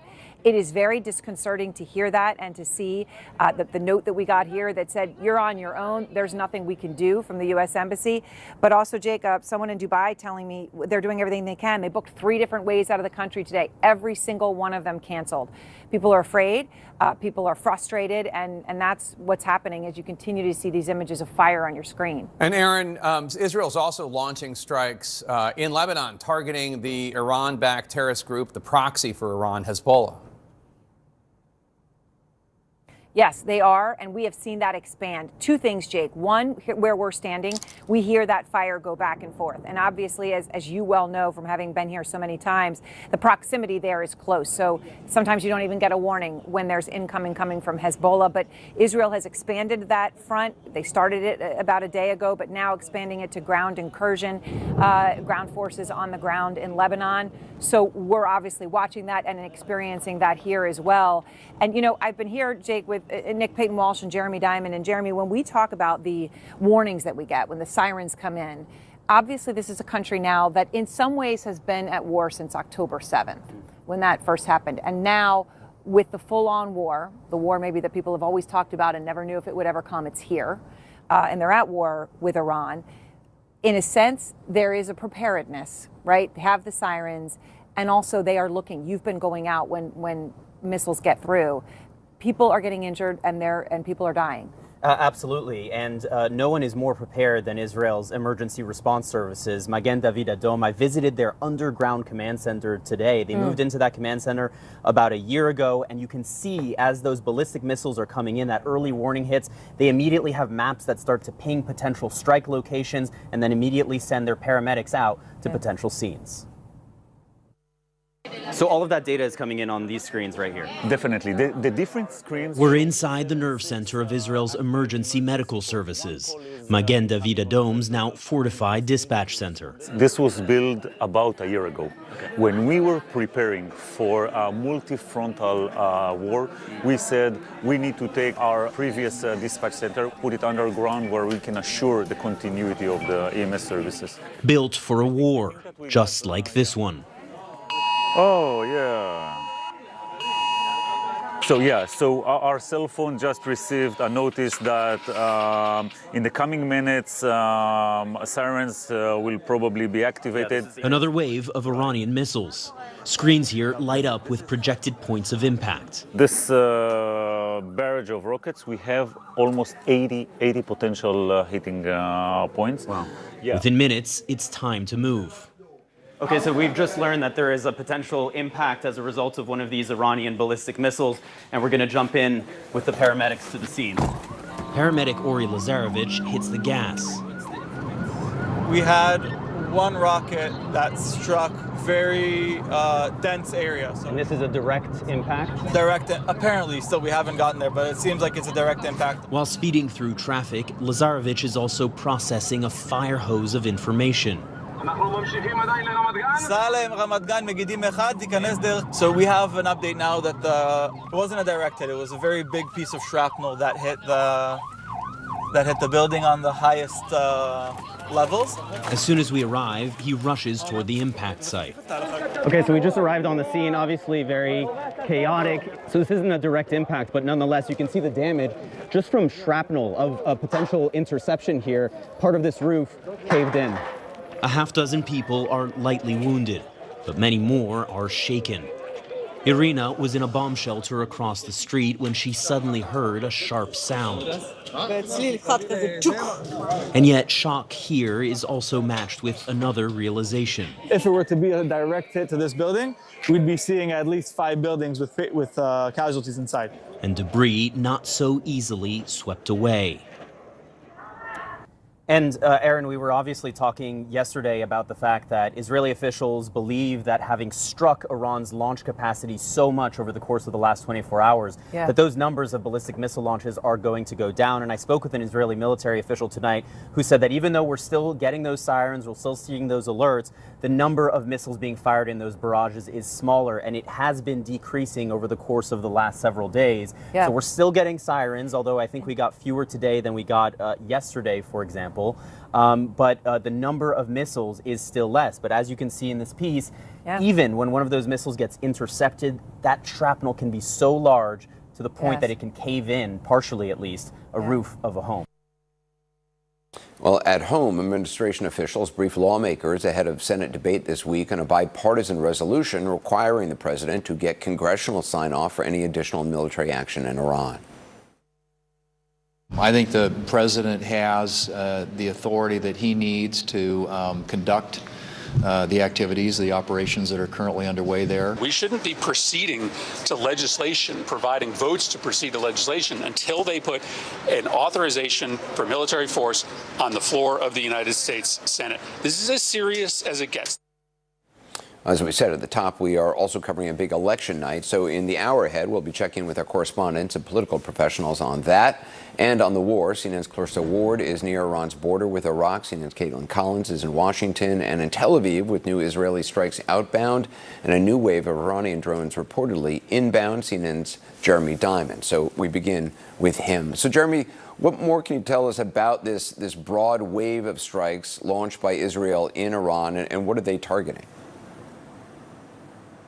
Well, Anderson, this has been an extraordinarily active day of Israeli airstrikes over the skies of Iran, likely joined by American strikes as well. As far as the Israeli strikes are concerned, indeed, the Israeli military is describing the strikes that are happening right now as broad strikes, targeting in particular launch sites, aerial defense systems. And I can tell you from speaking with Israeli officials that one of the primary goals of the Israeli military right now is to degrade Iran's capability of firing ballistic missiles at Israel. Those are the missiles that have killed at least 10 people so far in Israel in these first days of this war. And indeed, it appears that Israel is succeeding in degrading Iran's ballistic missile capabilities. While we have continued to see ballistic missiles being fired from Iran towards Israel, it does appear like those barrages are getting smaller by the day. That is at least the trend line, although it's clear that Iran still retains some capacity for firing these missiles. Earlier today, I was on the outskirts of Tel Aviv with Israel's paramedic and rescue service at the scene of a missile that was intercepted, but nonetheless, just the shrapnel from that missile able to partially cave in a roof, resulting in 7 light to moderate injuries among people there. So these missiles are still posing a threat to Israelis, but in a sign that Israel is confident this threat has been reduced, as early as Wednesday night, we expect that some flights are going to start resuming back to Israel, mostly bringing Israelis who are stuck abroad back home. And Clarissa Ward is joining us as well. Clarissa, sources have told CNN that the CIA is working to arm Kurdish forces to try to help foment or spark some sort of an uprising in Iran. Is it clear how that might unfold? And do we know much about this? Is this a kind of a new effort?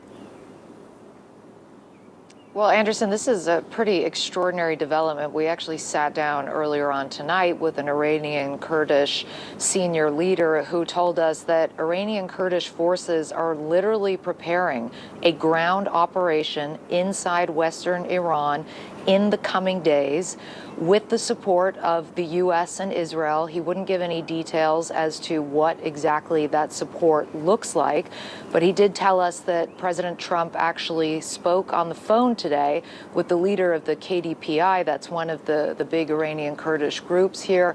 He wouldn't characterize the details of the conversation, but he said it was a positive conversation.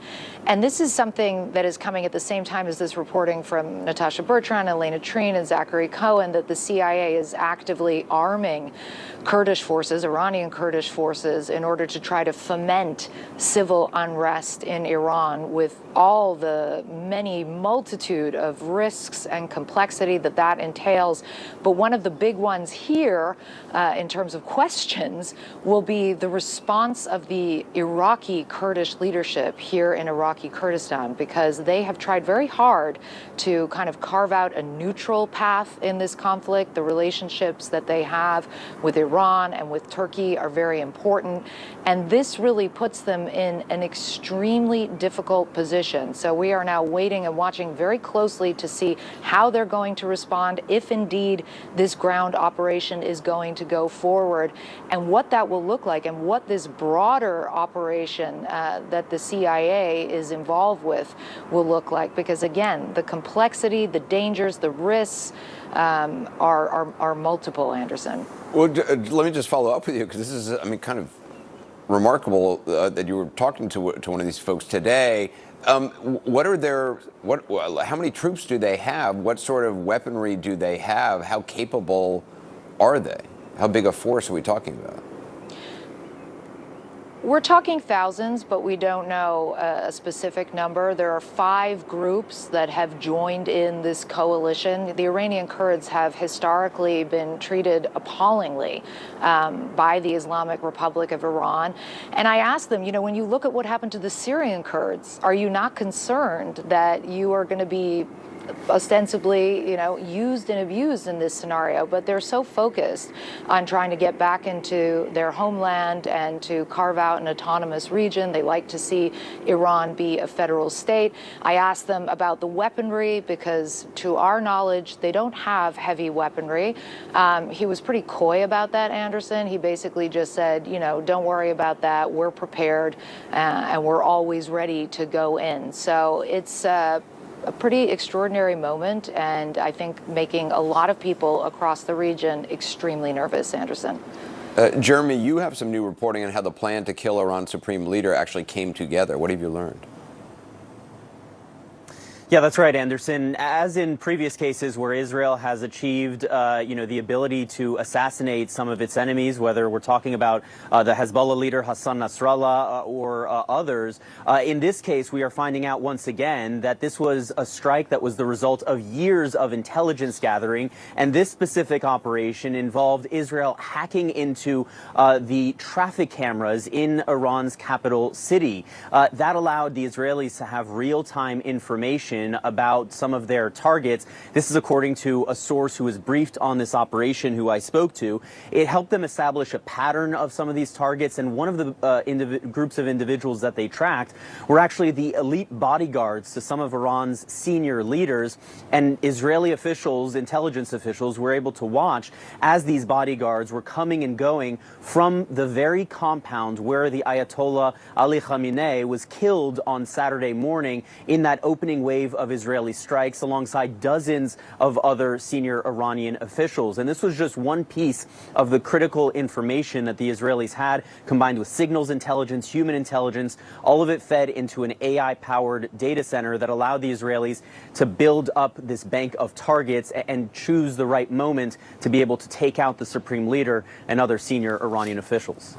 It's fascinating. Jeremy Diamond, Clarissa Ward, thank you. At home 4 days into the war, the administration is still trying to explain why they decided to strike Iran and why now.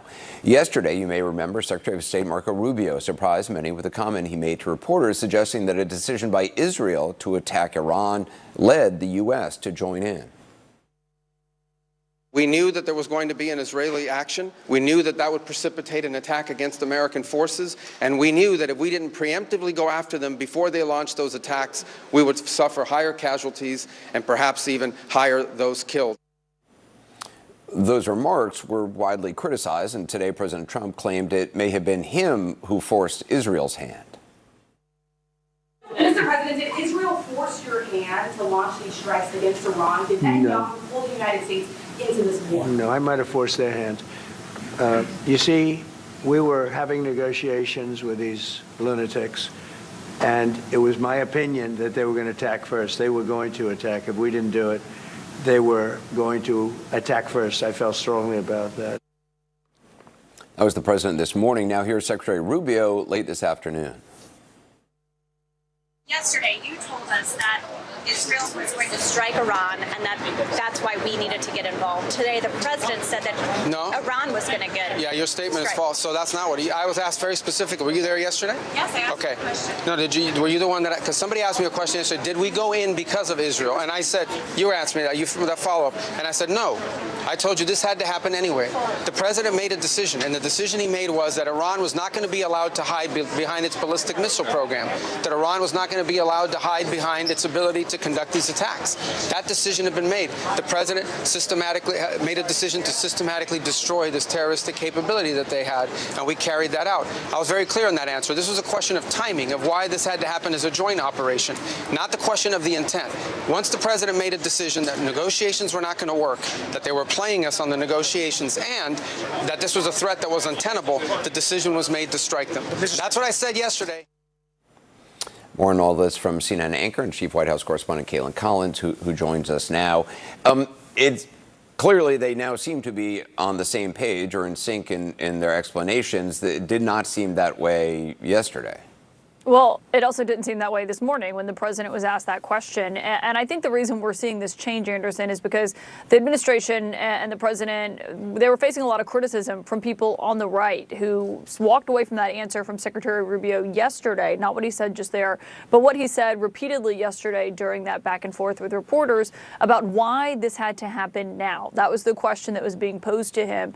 And obviously, argument coming from him was that Israel was going to strike anyway, and Iran was going to hit back at the United States should they do that.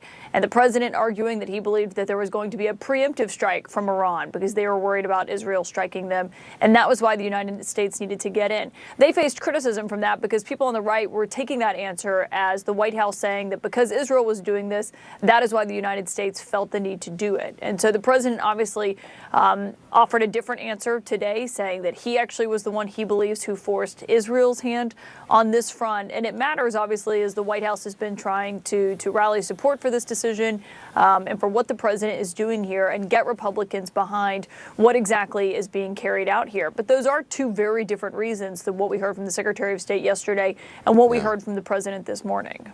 Yeah, certainly. Caitlin Collins, thanks very much. We'll see you at 9.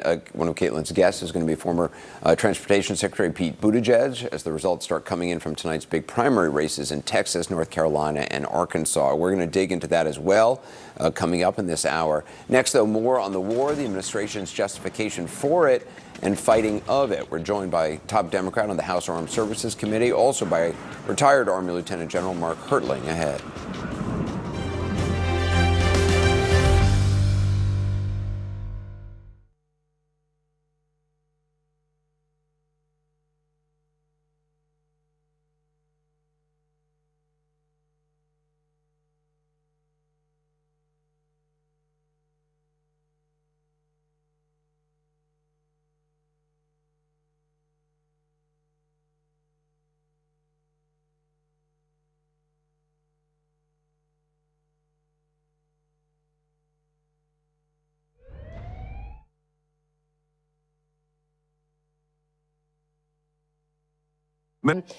And while I have you here, just before we came on, we came to you, Stephen. We were breaking news, of course. We were saying that a source, now we've got beyond the source, a U.S. consulate in Dubai is on fire after being struck late. This was on Tuesday, so tonight, by suspected Iranian drone. And this is according again to a source in the region. This follows, of course, we've seen shutdown. We've seen the American embassies in both in Saudi Arabia and Kuwait both shut down. I mean, the pressure is intensifying, of course, on President Trump as Iran continues to retaliate. Yeah, and I think this obviously would be a very troubling development politically for the administration. And it comes at a time when markets are tumbling. The president seems to be surprised that the Iranians went after Gulf states when that seems like it was an obvious potential response to him attacking Iran. And he said today that the whole thing happened too fast to get Americans out of there. Well, he was the person that ordered these strikes. So if anyone should have known about it in advance, it was him. So I think if this incident in Dubai turns out to be very serious, it's going to increasingly add up to the pressure on the president. In the past, we've seen when pressure builds, he tends to look for an off-ramp. And it will be interesting to see if the United States starts to talk about, well, we've destroyed everything we can destroy in Iran, and now it's time to move on to the next stage. Perhaps the Iranians coming out into the streets, and the president looks for a way out of this. But I think the clock, the political clock, is ticking for the president here, even though they were saying yesterday, well, this could go on for weeks or even a month or even longer.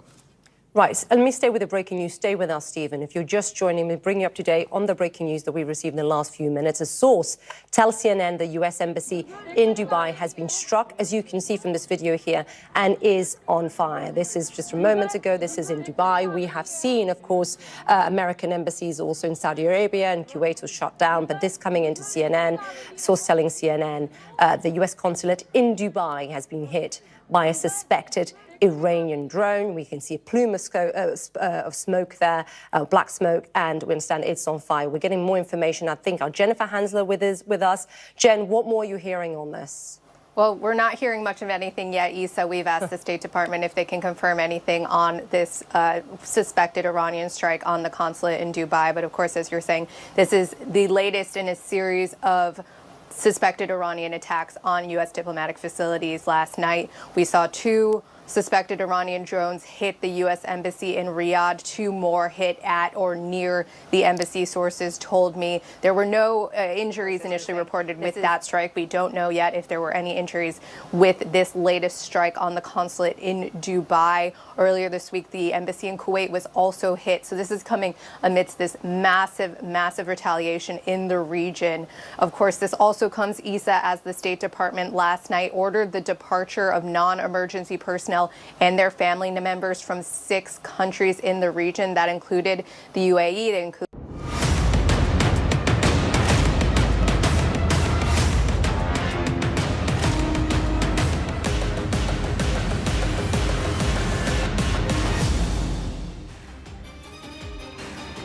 Good morning and a very warm welcome. Thanks for staying tuned to CNN News 18. I'm Kritsween Valiana's sharp focus remains on the escalation in the Israel-Iran-US conflict. In the latest, once again, reports trickling in of how several US bases and also embassies have been attacked by Iran through its missile strikes. That and much more coming up this morning. Right, we'll be continuing to bring you all the developments from West Asia. Here's a quick look at what we're tracking for you at this hour. Let's get started. Amid escalating tensions, Donald Trump makes it clear regime change is the aim of the conflict. Iran moves to escalate the cost of the conflict, targets oil production sites in Saudi Arabia, Oman, UAE and Qatar. Global oil prices shoot up by 8%. Iran issues a dire warning to the United States and Israel, says that the process that has begun will soon engulf Europe. As Iran launches missile strikes across the Arab world, Israel blasts mobile missile launchers in Iran to cripple drone swarm strikes. Israeli strikes hit the Assembly of Experts in Qom in Iran, the body that chooses the supreme leader of the country.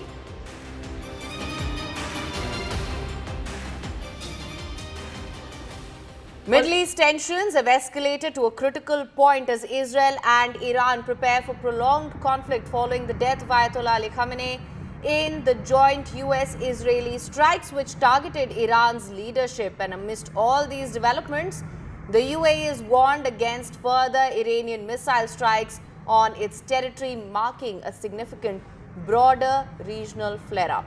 Prime Minister Benjamin Netanyahu has also claimed Israeli control over Tehran's airspace as the region braces for continued hostilities. In the meanwhile, Donald Trump has said that the US has huge amount of weapons supply and it can fight the war for very long, something that's been refuted by Iran. Iran says there's only limited stockpile with the United States. Donald Trump also targeted Spain, saying that his country would cut off all trade with Spain after the European nation refused to let American forces use its bases for missions.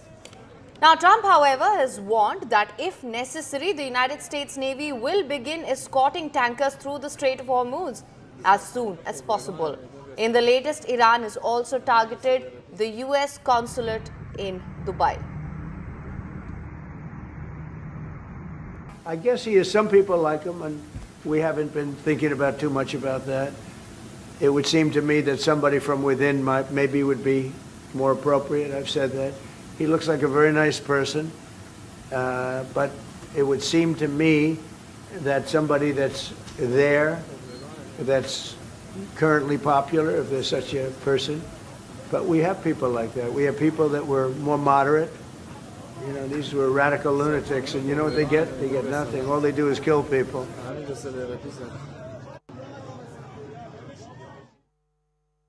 Spain has been terrible. In fact, I told Scott to cut off all dealings with Spain. Spain, first of all, it started when every European nation, at my request, paid 5%, which they should be doing.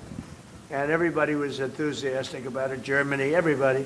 And Spain didn't do it. And now Spain actually said that we can't use their bases, and that's all right. We could use their base if we want. We could just fly in and use it. Nobody's going to tell us not to use it, but we don't have to. But they were unfriendly, and so I told him we don't want to. Spain has absolutely nothing that we need other than great people. They have great people, and I'm not. By the way, I'm not happy with the UK either. That island that you read about, the lease. Okay, he made it for whatever reason. He made a lease of the island. Somebody came and took it away from him, and it's taken 3-4 days for us to work out where we can land there. It would have been much more convenient landing there as opposed to flying many extra hours. So we are very surprised. We're hitting them very hard, and the big scale hitting goes now. They no longer have air protection. They no longer have any detection facilities at all left, and so they're gonna be in for a lot of hurt. These are bad people. These are people that killed. I guess it's 35,000. It's coming out 35,000 over the last 3 weeks. Protesters, 35,000 violently killed. So these are bad people, and the leader of the pack is gone. And as you know, 49 people were taken out in the first hit, and I guess there was another hit today on the new leadership, and it looks like that was pretty substantial also. You see, we were having negotiations with these lunatics, and it was my opinion that they were going to attack first. They were going to attack. If we didn't do it, they were going to attack first. I felt strongly about that. And we have great negotiators, great people, people that do this very successfully and have done it all their lives very successful. And based on the way the negotiation was going, I think they were going to attack first. And I didn't want that to happen. So if anything, I might have forced Israel's hand. But Israel was ready and we were ready, and we've had a very, very powerful impact.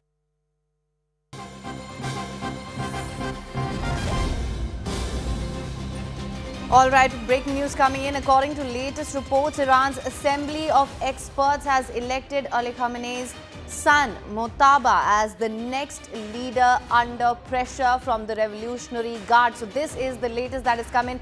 Remember, Donald Trump has now once again clarified that the aim here is very much regime change, but what we are seeing right now is not that. And according to the latest reports, Iran's Assembly of Experts, which was earlier targeted as well, has elected Ali Khamenei's son, Mojtaba, as the next leader. And we're given to understand that this is apparently under pressure from the Revolutionary Guard. So this is the latest that has come in. The regime very much stays intact even after Ali Khamenei was eliminated. Let's listen to this. Our military in the Middle East is undertaking an unprecedented operation to eliminate Iran's ability to threaten Americans, as they've been doing for nearly half a century. We're less than 100 hours into this operation. All right, so this is the latest that we're getting right now. As per reports, Mojtaba Khamenei has been elected as the new supreme leader in Iran under pressure from the Revolutionary Guards. Remember, we've also seen internal dissent within Iran against the regime after Ayatollah Ali Khamenei was eliminated by the United States. The regime still remains intact, and they have in fact chosen the next leader under pressure from the Revolutionary Guards. This as volatility in the region continues. Of course, we'll continue to bring you more updates on this as well. We are bringing in all the updates from West Asia. This at a time when consulates are being attacked across the region as well. US consulates are very much under threat here. And Siddhant has been bringing us all the updates on this, in fact, and I'm just going to go across the newsroom to Siddhant, who is bringing us all the updates. Now, Siddhant, Trump has said that regime change still remains the very aim of this entire operation. But look at what we're seeing right now. Well, that's right, Him. So you know, they are changing their goalpost with each passing day, depending on the combat success that they are assessment of the combat success, they are changing their goalpost. Now, on the first day, they say that it's going to be for the regime change. We are going to take down Khamenei, etc., etc. But then they said that no, the goalpost is to end the nuclear program, to end the ballistic missile stockpile. Now again, they say that the regime change is the goalpost. Then Netanyahu comes and says that regime change is in the hands of the people of Iran. We are here to support them. We are here to help them. That's the message. That's the message which U.S. and Israeli forces are sending out at this point in time. So it's a confusion because I'll tell you what, there is immense pressure on the United States from these Gulf countries, and the pressure is that if something has been done, there should have been a proper assessment of ramification of doing something and throwing the entire region into a wider conflict. Now, you see, Doha, Dubai, all these places are financial hubs. They have huge US investments. Now, coming to how this has impacted the economic activities, you guys have also been reporting. Strait of Hormuz, completely shut. You look at the real-time movements of vessels from that route, completely shut. 20% of crude oil passes through that route. LNG production in Qatar, completely shut. Aramco refinery, again, hit by Iranian missile. Okay. Iranian crude, Iran also is into the business of crude. That is also not happening anymore. So it has thrown region into a wider conflict. Plus, it has also damaged the ongoing economic activities and have brought things to stand still in terms of economic activities. And these